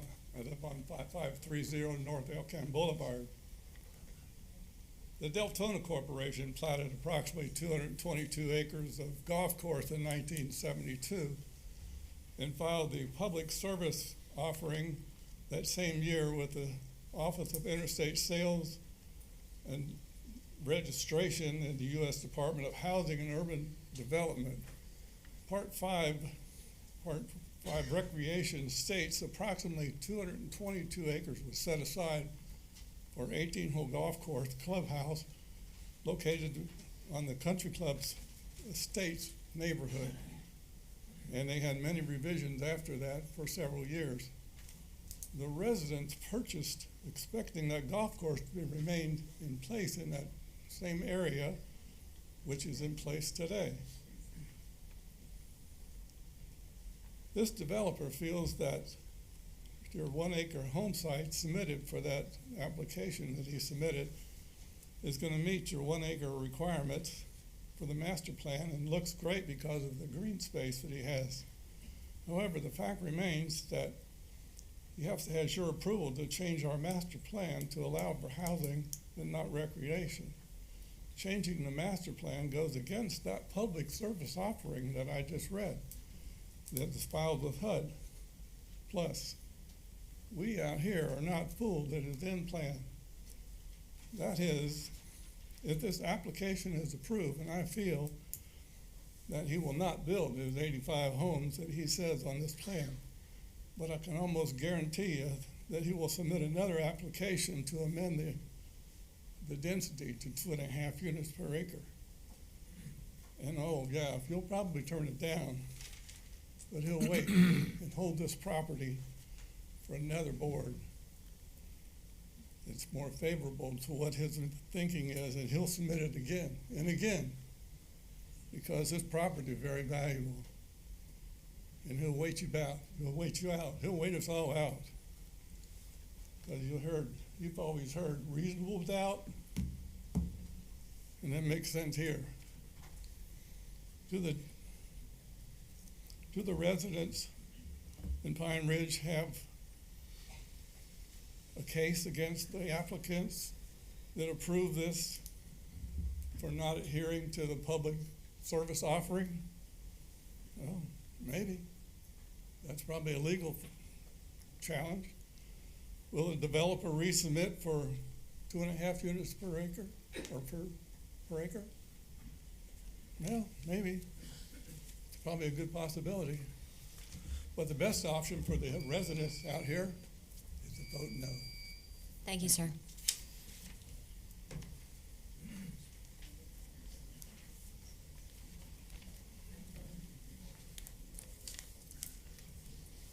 Hi, my name is Ron Walser. I live on North Mallow Circle in Pine Ridge. Madam Chairman, members of the PDC, thank you very much for the opportunity to speak today about the Dick's proposal as it pertains to the Pine Ridge Golf Course and the negative effect it would have on our community. First, let me say, I'm very sorry that we have to be here today. I'm very sorry about the sleepless nights, the worry, and the concern for our community. I'm sorry that our county staff, our officials have had to invest so much time, effort, and resources into this proposal. When I talk to people about the fact that a developer has bought our golf course and wants to build houses on it, I get this reaction from everybody. Are you kidding me? They want to do what? As you can imagine, as you look at the number of people in this room today, this is not an acceptable proposal to this community. This proposal should be denied outright for so many reasons I can't possibly cite them all in just 3 minutes. So please allow me to quote our Citrus County Land Development Code as it relates to this proposal. In Chapter 1, Section 1300 describes the purpose and intent of our Land Development Code. Item C states its purpose is conserving the value of land, building, and resources and protecting landowners from adverse impacts of adjoining developments. Item D states its purpose is protecting the character and maintaining the stability of residential, agricultural, business, industrial, recreation, and public areas. Item F is for controlling and regulating growth of the county, concentrating more intense development in areas with high development capability and limiting development in areas of low capability. Item H requires balancing the interest of the general public in Citrus County and that of the individual property owners.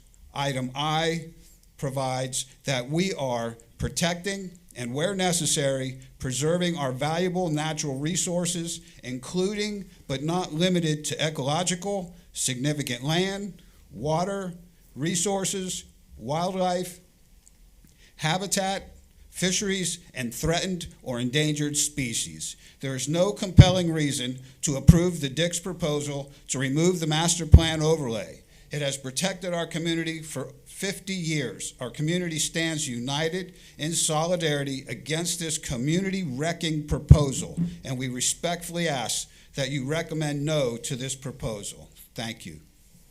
And if I may, Madam Chairman, I'm the chairperson for our committee to save the Pine Ridge Golf Course, and due to the fact that we are a POA, it took some time to get things lined up, monies approved, et cetera, to get our council here today. Mr. Winter, and he represents Pine Ridge Association, and we'd like him to be able to speak for 5 minutes today. Okay. Thank you.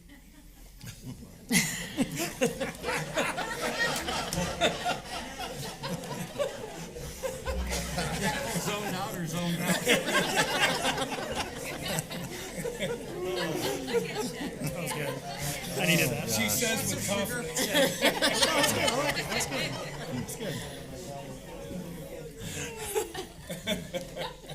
I think we all needed that. Good afternoon. My name is Keith Bloom. I live at 4032 West Alamo Drive in the Pine Ridge Estates. I appreciate this opportunity to give you my personal perspective regarding the DIX development pertaining to our Pine Ridge Golf Course property. My wife Anne Marie and I located the beautiful Pine Ridge Estates in 2011 after looking for a place that offered large lots, house, horse trails, a golf course, and peace and serenity. We fell in love with Pine Ridge. Please don't let Dick's get their way with these proposal changes. It will change Pine Ridge and the golf course as we know it. Their end result may be how many houses can we put on this acreage. Also, Pine Ridge property value will definitely be reduced. In closing, I'm asking and challenging all of you to do the right thing. There are certain things in life that you will never get a do-over. With you, one shot, I'm asking that all you do and you do it right. Keeping our golf course property and not building on it would help complete our beautiful Pine Ridge, as it is full of nature, with many people enjoying nature walks, etc. We do not need more building lots, as there are about 1,000 lots still available in Pine Ridge. Please do not change the designation or change the master plan overlay, which has protected our community for over 50 years. Yes, 50 years. We stand united in solidarity against this community wrecking proposal. Thank you.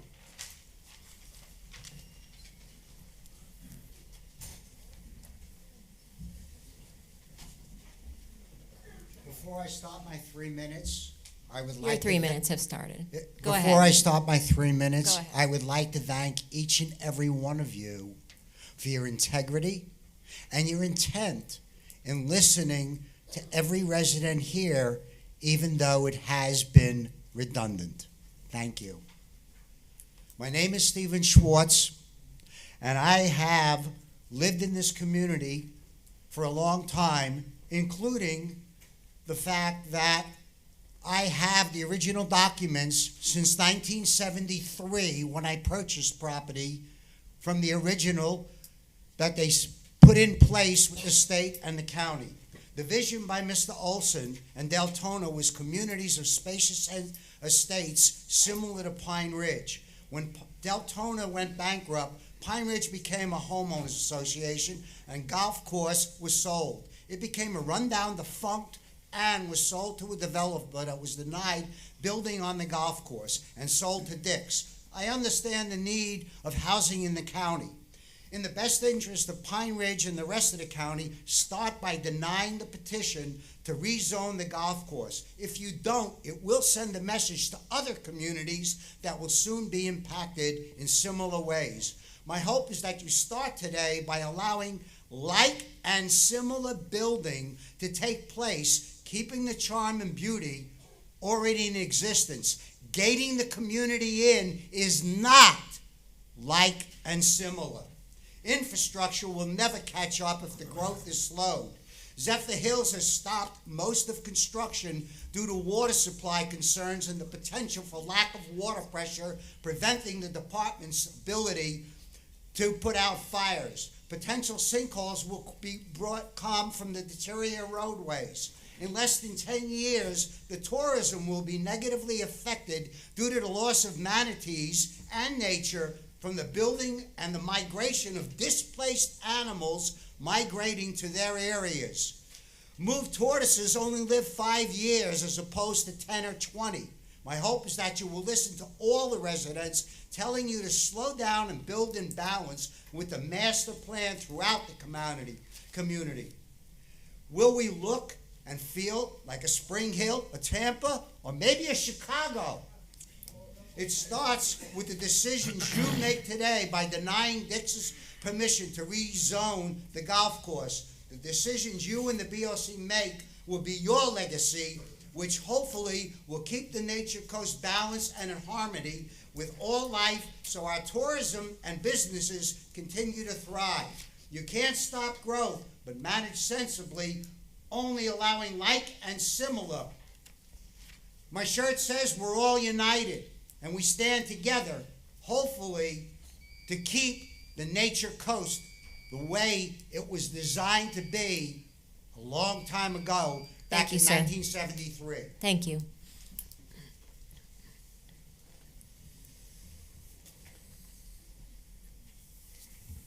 Hi, good afternoon. My name is Tom Russell. I live at 5650 North General Point in Pine Ridge. And I'll try not to be redundant. I know there's been a lot said today that could be said by the many hundreds of people that couldn't make it to this meeting. Just point out a couple things. I'll try and bring some new information. My home that we bought 4 years ago as a retirement home is just to the left of that blue circle there on the north side. One thing that has been brought up here in the planning is the topography of the golf course property. From where I sit, it's looking uphill about 35 feet.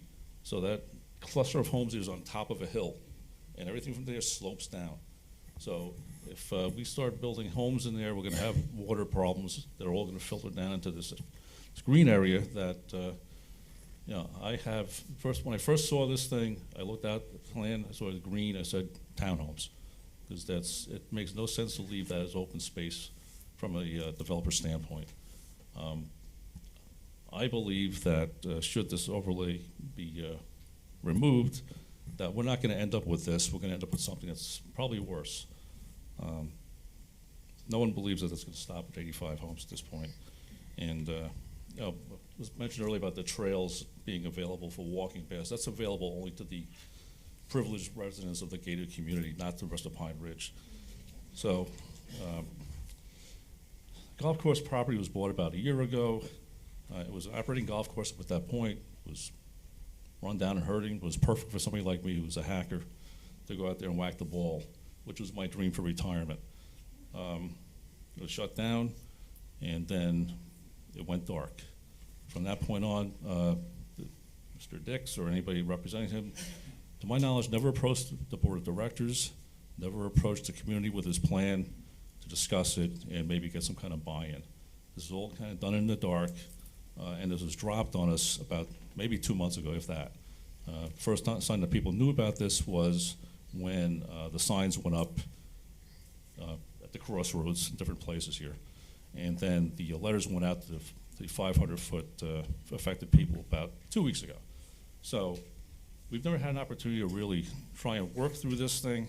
It's been dropped in, and I think I guess that it was expected that there'd be no opposition. So at the risk of being redundant, I urge you to vote no. I urge you to vote with the community, with the voters, with the people who already live here, and not in favor of people who really have no interest in our community. Thank you.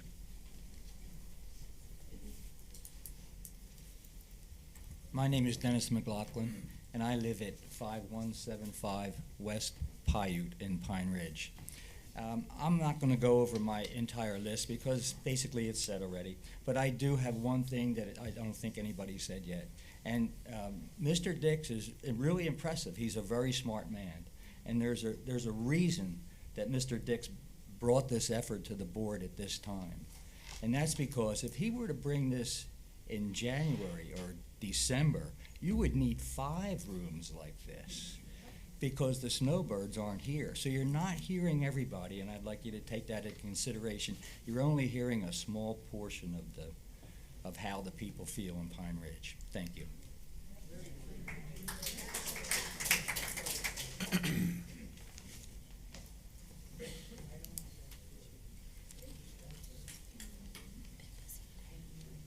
Good afternoon. My name is Diane Middleton South, and I live at 5530 North Elkham Boulevard in beautiful Pine Ridge Estates.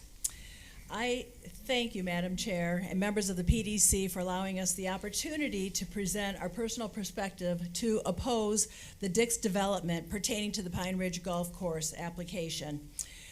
We have heard that the Pine Ridge Golf Course has been mismanaged by previous owners. For example, the absentee owner from Texas who thought he could slide in and redevelop our community, and then he placed it on auction.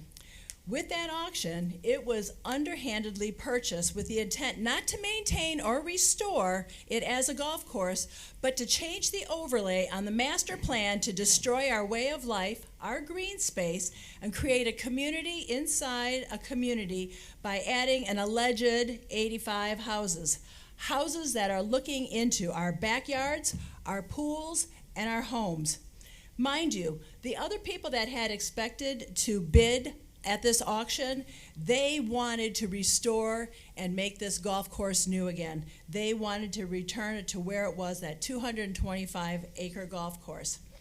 It was also stated that it was in poor condition. Why? Because of the deliberate demise of the golf course to make it look worse than it actually is by not cutting the grass, unless code enforcement would demand cutting. Now, I've not seen it cut every month, and I live on the first fairway, and it's, at this point, 2 feet tall. Now, Citrus County, as we all know, is growing rapidly with 220,752 homes permitted here in Citrus County as of January of 2023.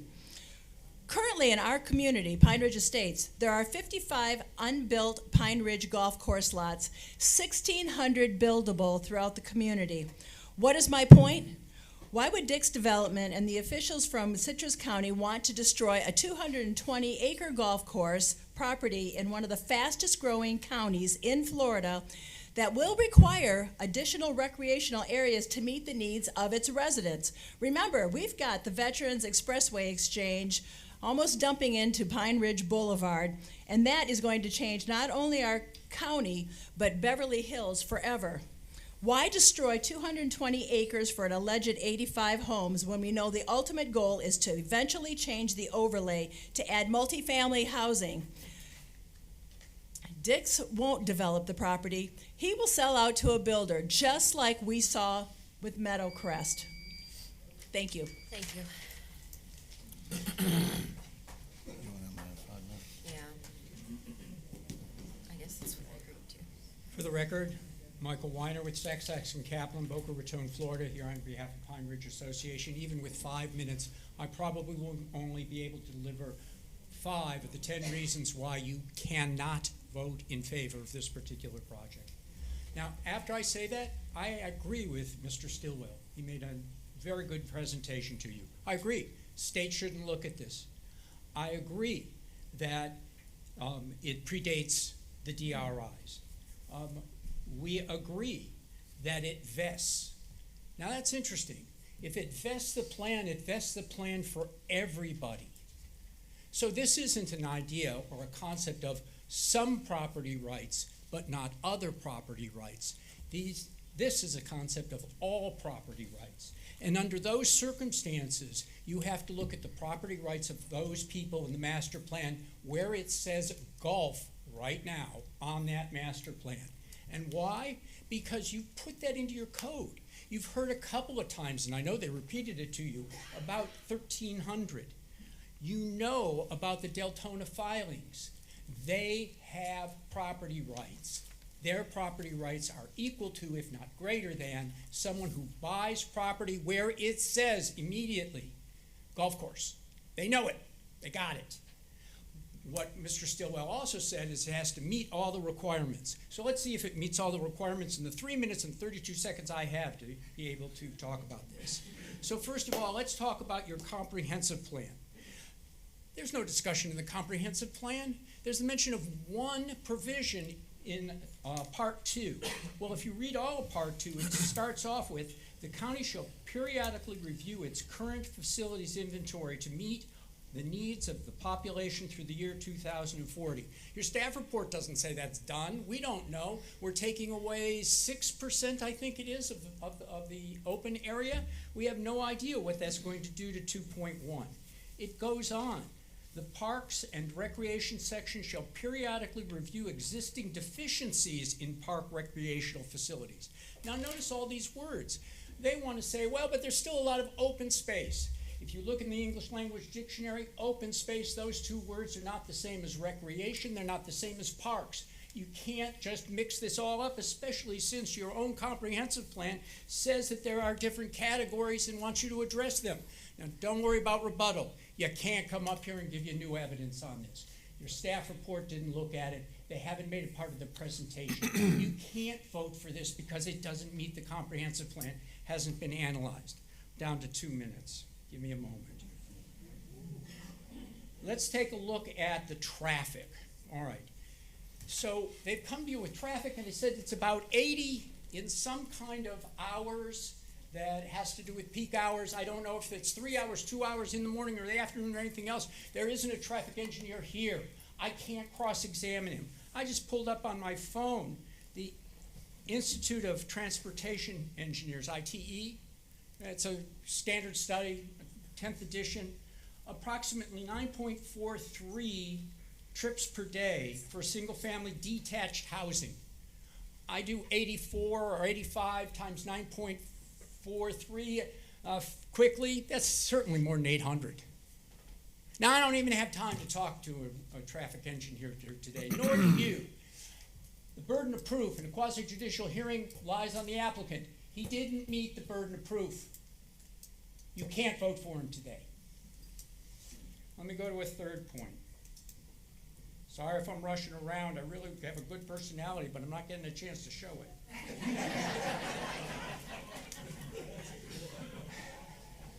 Hold on, that's not... All right, we understand, and this is the first time I hear this, the linchpin of this argument, the linchpin, that's what Mr. Stillwell tells you, is that this golf course can't be run properly. Well, I don't know, I just looked at my phone. This is an article from Forbes magazine that was published May of 2023, May 9th of 2023, less than 2 months ago. Well, how does it start off? Golf holds a unique place among the most popular U.S. sports, namely in how much Americans play and spend money on the game. A new study released in conjunction with the 15th Annual National Golf Day reveals the direct economic impact of almost $102 billion. Did I get that right? I'm sorry, I'm going so fast. $102 billion on the U.S. economy, a 20% increase from 2016. Who's looked at the new numbers? Is there anybody here to testify? Thank you, Mr. Who's Wynn. an expert on the linchpin? No one. Under those circumstances, rebuttal makes no difference. They didn't meet the burden of proof. You have to vote against. Thank you, sir. Sorry Thank for you. those being so. Thank you. Okay, everyone, please hold your applause, please. Are there any other comments? And Madam Chair, the overflow rooms have emptied, so Okay. everyone's in here that wants to Okay. testify. I apologize.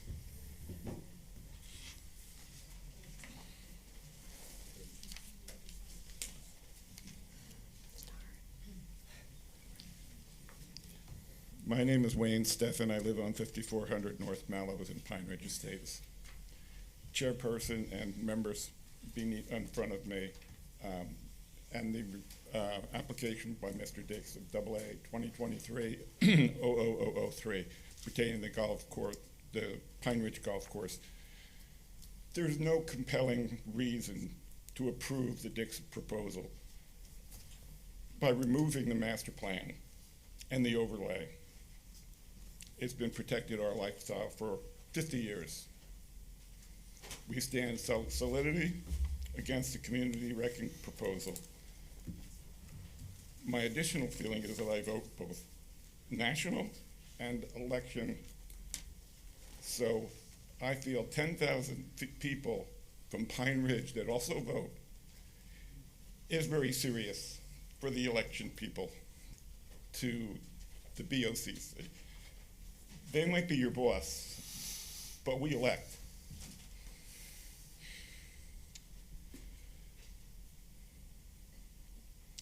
Mr. Dick's application that ends 3, he wants to change our current land usage from park recreation, which allows a golf course, to mixed usage, which was just mentioned.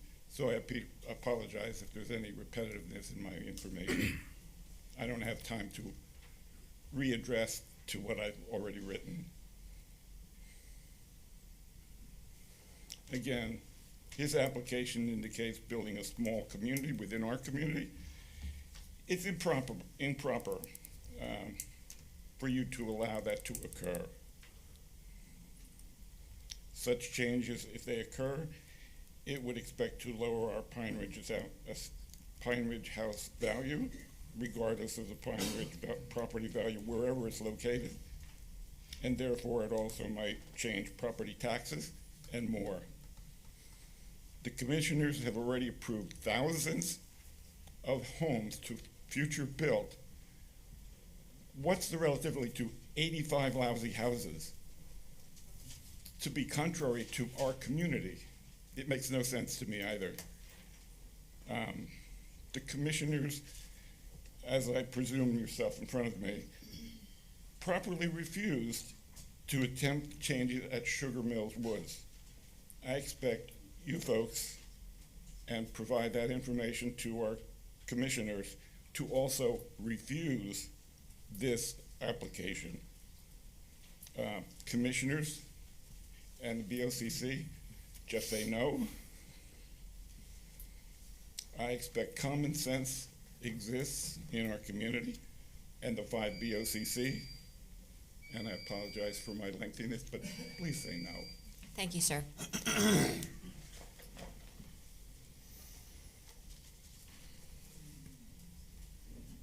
Are there any other speakers? Going once, twice, seeing none. Okay, do we have rebuttal from the applicant?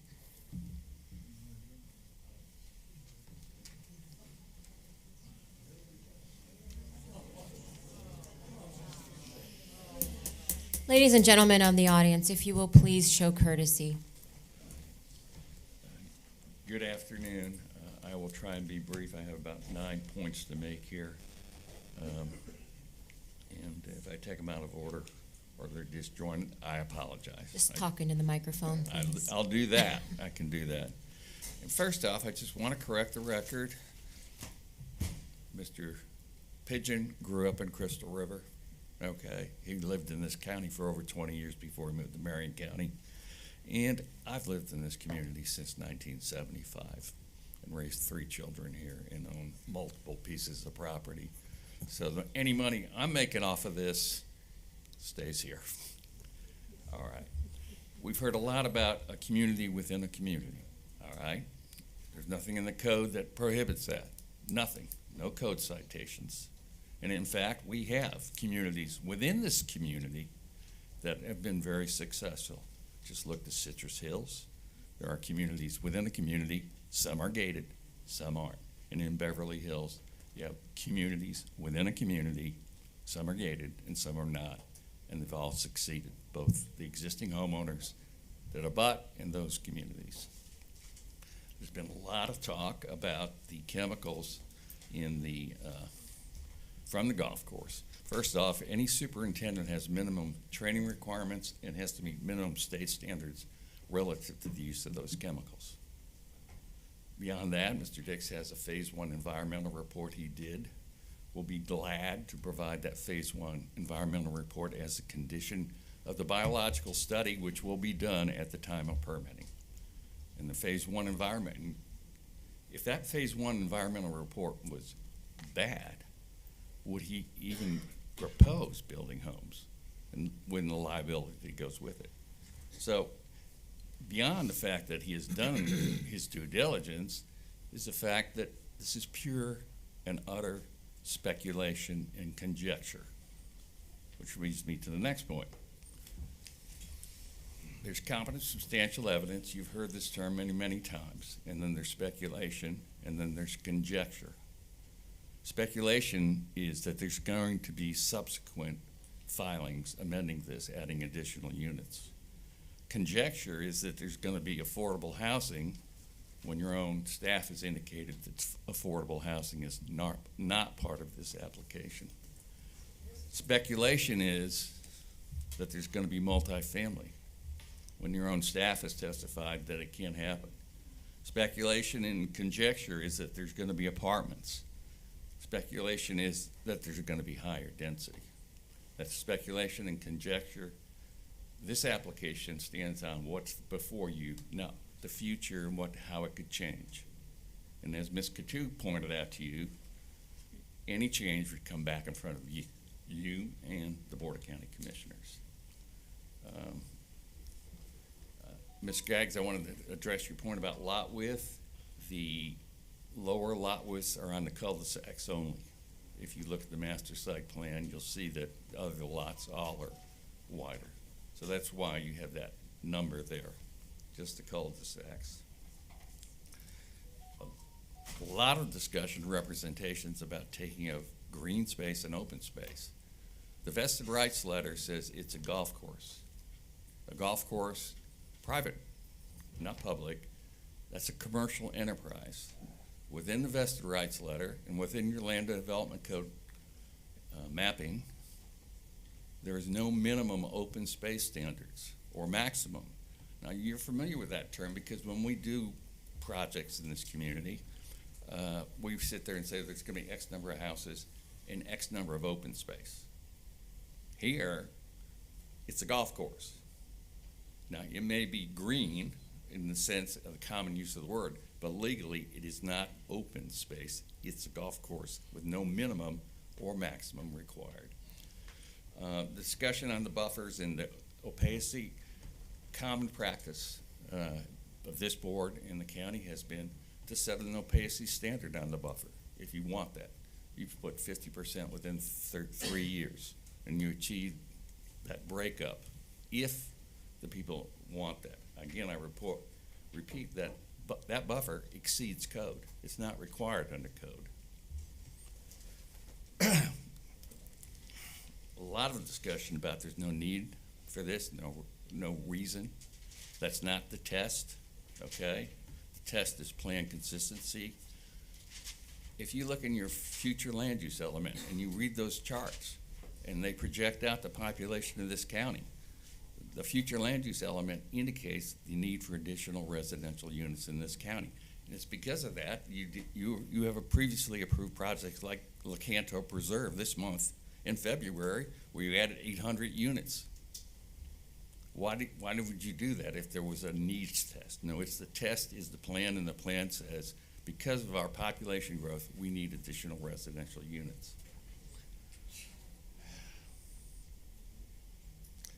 Now, a lot of testimony about Chapter 1 and Section 13 of the Land Development Code, and that was read to you. That is Chapter 1, and then Chapter 1 is addressed by Chapter 4, the PUD standards.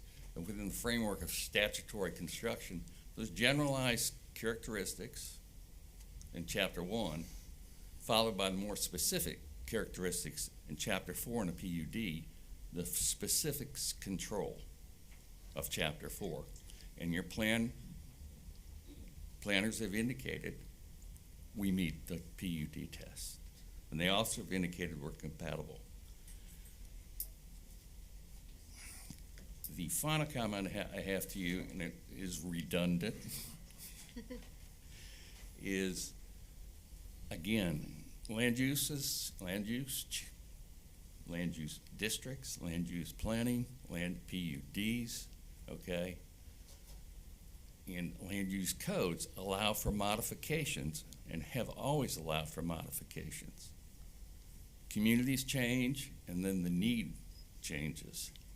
Here, Mr. Rainier got up and told you all about how much golf impacts the economy, but he didn't refute that 390 golf courses closed in 2019. He didn't refute that 50 golf courses have closed in the United States this year, 190 some last year. And he didn't refute that of the 12 golf courses that used to exist in this community, only 8 now are open. So that ties in with the comprehensive land use plan's private property rights element. And it basically says a landowner has the right to develop and use their property in a reasonable manner if you meet code. The staff report says we meet code. We've submitted a reasoned project, 85 units with 110 acres of open space. Be mindful that 110 acres of open space is going to be open space now. Not a golf course, open space, which means that the standards for change would apply. So it is in fact getting more protection, that 110 acres, than it currently has under the current vested rights letter. Madam Commissioner, I'm sorry to interrupt. Can we please have some quiet, just so we can hear, please? Thank you. Sorry, madam. So,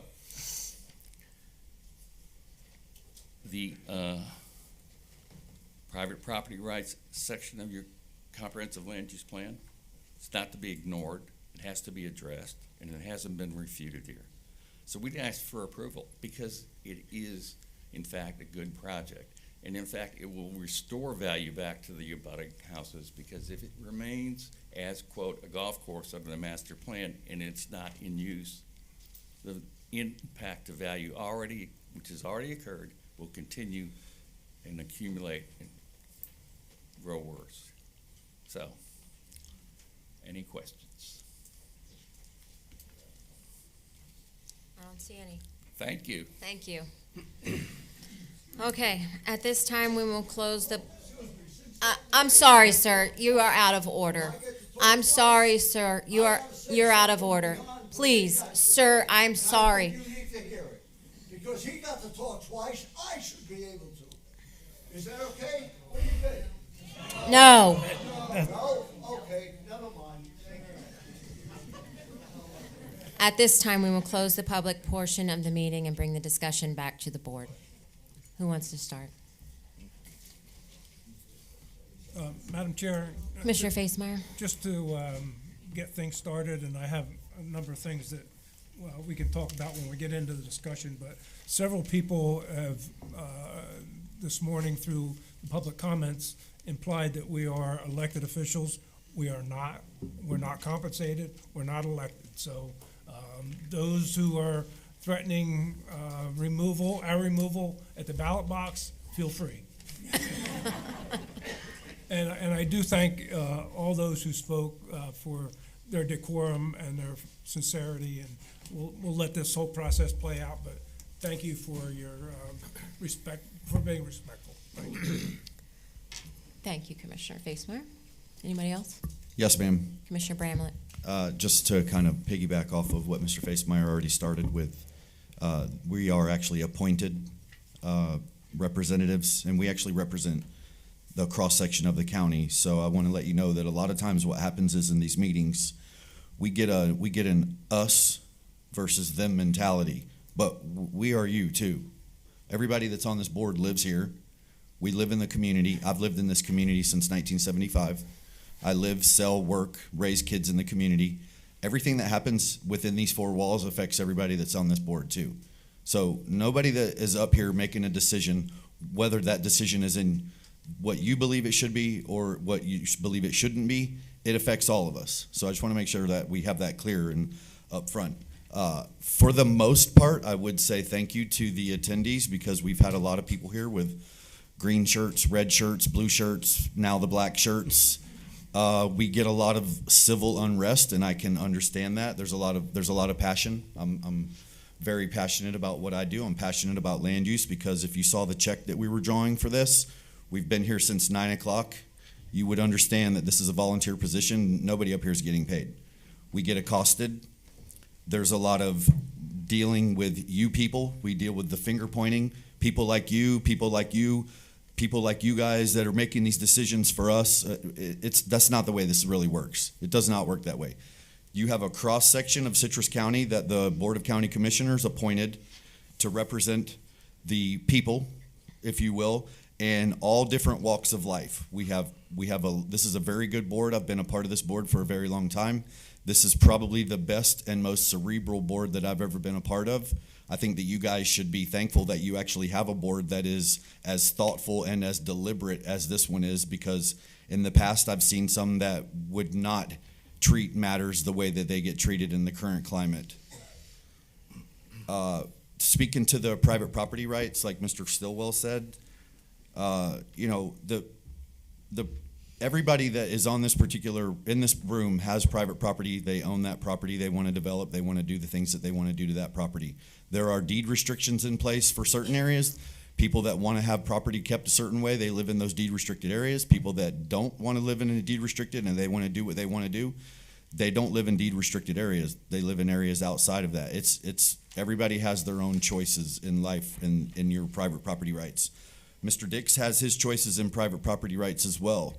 He can choose to do what he would like to do with this property based on the code and based on the test. We are provided with a staff analysis. We review this staff analysis. Do you guys see how thick this is? We read almost every single page of this. We've listened to about 50 speakers today. The overwhelming theme that I often hear and we get thrown at us that tends to perturb me a little bit is the rubber stamp analogy. There's no rubber stamp on any of this that happens. No rubber stamping in Citrus County. I've lived here for 40-something years, and I remember when they used to call Citrus County Circus County, because it's hard to develop in Citrus County. And it's hard to develop in Citrus County because it should be. We're keeping the nature in the nature coast. Over 55% of this county is deemed wildlife sanctuary, state forest, preserve, some sort of property that will never be developed. That is what's going to keep Citrus County unique. So the plenty of places in those spaces, it's always the NIMBYism. Everybody says, well, there's plenty of other places that you can develop. But guess what happens when the developers go to those other places? We have a room full of people with red shirts on then. You know, you guys are the black shirts, then it's the red shirts. Everybody is going to argue about having the development in their backyard. So what this board is tasked with doing is trying to find and make a balance with what's best with the least amount of impact on the surrounding areas. I was going to talk about a lot of the conjecture and the projecting, but Mr. Stillwell did a better job of that than I would. I would just say that I feel like as a homeowners and a homeowners association, that sometimes we should probably embrace what we do know versus allowing to what we don't know to happen. What do I mean by that? We have a developer that lives in the area that is familiar with Citrus County and understands the dynamic. We've had developers come in here in the past that I am surprised that I would be surprised that they didn't put houses on this complete property, develop the entire property. So instead of being upset that he isn't, and you believe that it's going to be multifamily and developed more intense, how about embrace what we do know now? Let's just say. So you don't know the makeup of a new board, where what the new PDC may be. You don't know the developer that may or may not want to come and develop this property in the future. What you do know is you know that this is a nice project, less than what it could be, in a community that is full of houses that they're going to add 85 more houses. So I'm sorry, this is not an exchange. You guys got your 50 people times 3 minutes. Do the math. We get our opportunity to speak, okay? So thank you. I would just say that I am in favor of the application. I think that this is a well thought out plan. It has been over and up. The decision by the developer is over and above what is required by the code. And sometimes I think that the fear of the unknown versus what we do know should be taken a little bit more into consideration. Thank you, Commissioner Bramlett. Anyone else? Yeah, Madam Chair, and I thought I was the elephant in the room. Commissioner Barnes. I came here this morning with 100% thinking that this was a great plan. I still believe it's a great plan. I believe the golf course, as being an avid golfer, the communities around a golf course represent the golf course. And if you don't go play golf in your golf community, then who's going to support it? And I just felt like looking at the plan, looking at what Mr. Dix could have done, 85 homes is a small number of homes that he could have built. I just, I'm still on the fence, but I really believe I'm in support of this. I just want to hear the rest of the board. Commissioner Bass? First off, thank you everyone for all your comments. You know, I understand passion is very, very, important. We all have passions on different things. It's a shame that the golf course had its issues and that it closed, because I'm sure it's nice having a golf course. I live in a community that has a golf course. I don't golf. God bless all that do. But based on what we've heard, it sounds like that this golf course was never extremely well supported from the beginning of time through now. And I understand there are several people who talked about, the squirrels and the rabbits and this and that are out there.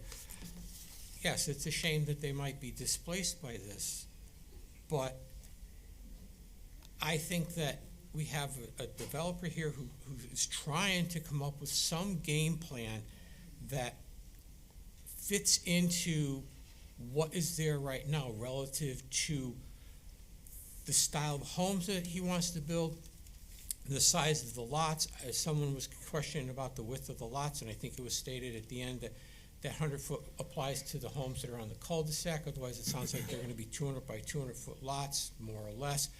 So I think that this gentleman appears to have tried to mimic the remainder of Pine Ridge to the greatest extent possible.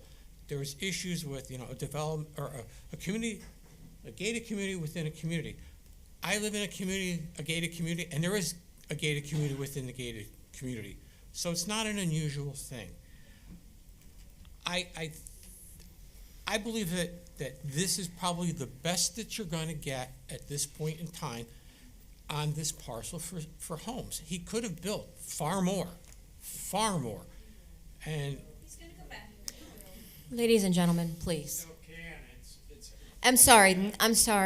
This is the discussion from the board now. We've had your time, and if you would please respect ours. And Sir, please.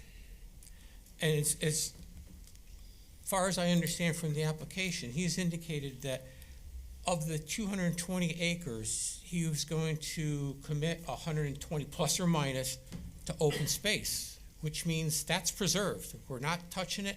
He's not coming back. He can't change that to a single family, a multifamily, whatever other development that you want. So I think I'm in favor of this project as been proposed to us, and as my colleague next to us said, I'd like to continue to hear what the other commissioners have to say, though. And with that, I'd like to return it back to the chair. Thank you. I'm just going to give my opinion now. I think that most of the commissioners who have spoken have already set the table pretty well, particularly Commissioner Bramlett, Commissioner Facemeyer. I also appreciate all of your comments. I listened intently, trying to find the testimony or evidence that would make a difference, in my opinion, on this application. I didn't find it. I find the development, the project is compatible with the surrounding area, and the golf course is no longer in business. The easiest thing for us to do would be to say what you want us to say, but the fact of the matter is the law and the facts in this application don't support me finding not in favor of this application. So for that reason, I too am in favor.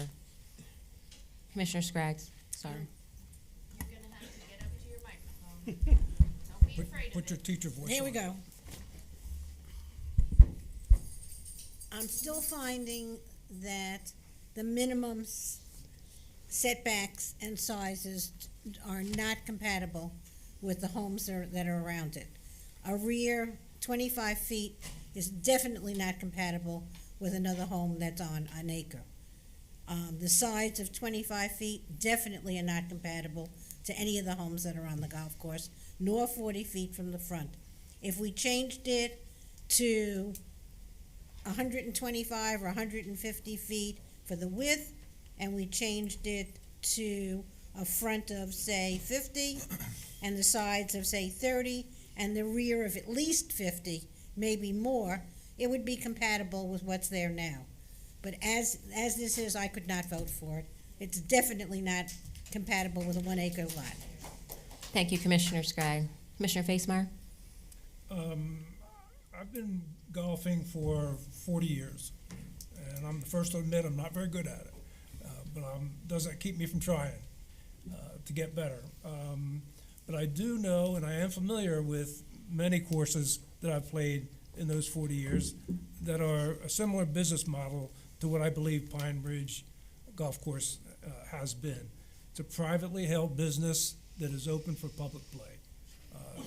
It's for anybody that's got the green fees, that's willing to show up there, that's fine. It's no different than any other private business. The property that it's built on is just, maybe this is an extreme analogy, but it's no different than a restaurant being closed after hours. When it's closed, it's closed.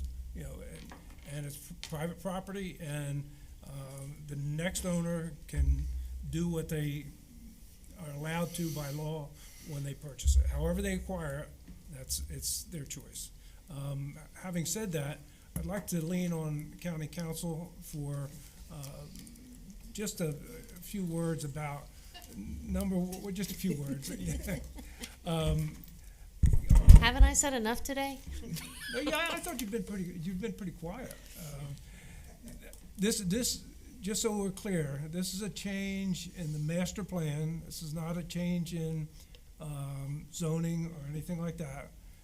Our board is charged with making decisions based on the evidence presented to us, and we may be inclined to be sympathetic towards those who spoke, but our job is to do what's prescribed by law.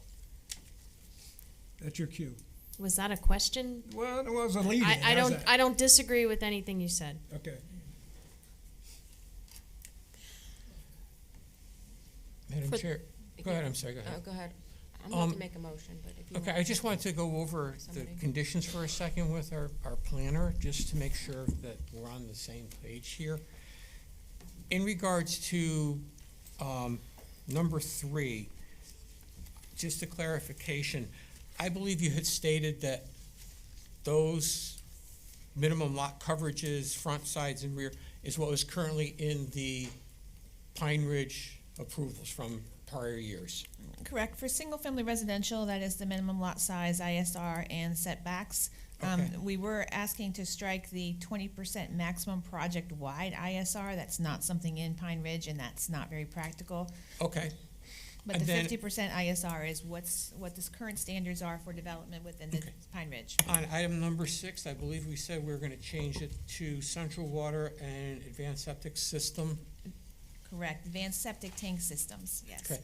I also believe that we had talked about adding it to a 5-year timeframe. Correct. That was an additional condition requested by the applicant to allow a 5-year rather than a 3-year expiration. Okay. Also, I personally would like to indicate that the applicant needs to submit the Phase 1 environmental report as part of the permit process. I believe Attorney Stillwell offered that up as part of his rebuttal. I would like to see that as one of our conditions. In reviewing what exactly? In regards to the testing of the soil and any contaminants that might have been left behind from the golf course to ensure that the residents are living on a clean piece of Yeah. soil. We don't have a criteria in our code for soil.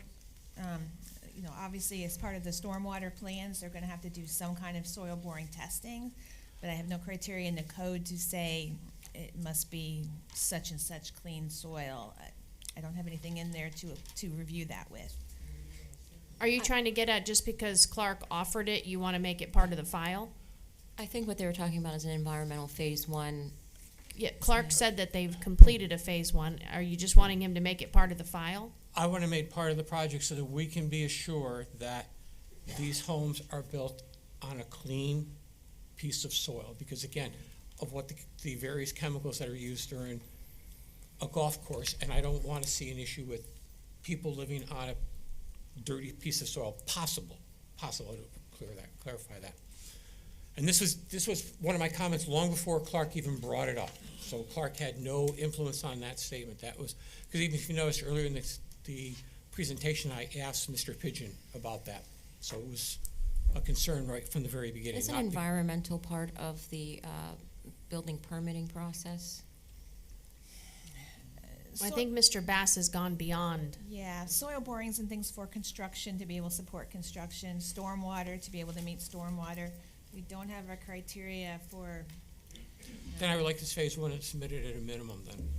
Yeah, I mean, there's a distinction between him saying, I want to make sure that the people are building on soil that's not contaminated, and we want to see a copy of the environmental study. Those are two separate things. Okay. I don't know that you have any provision in the code that to ensure that people aren't building on contaminated sites. I don't know how we do that. Okay.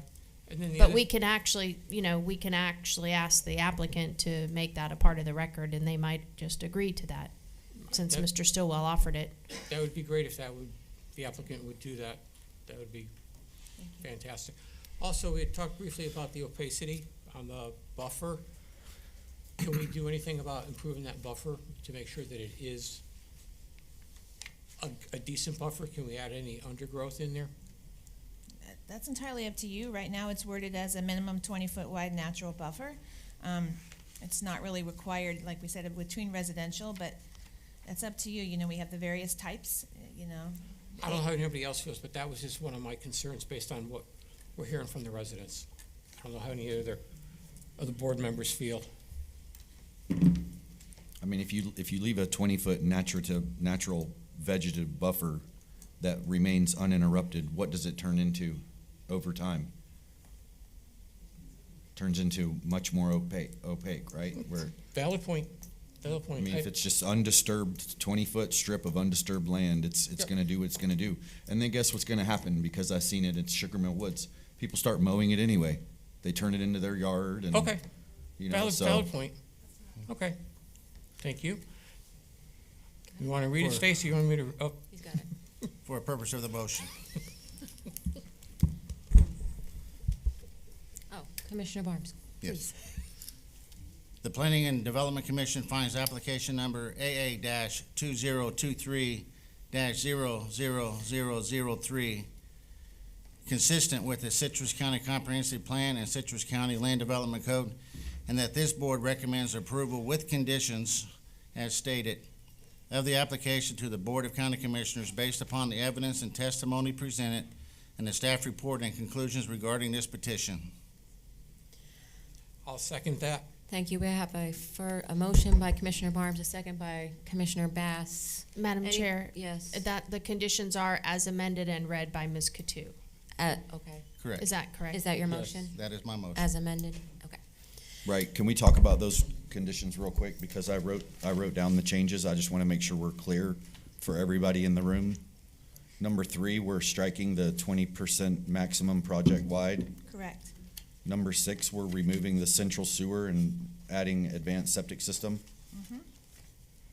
Then we've added a number 13, which is a 5-year versus a 3-year time frame.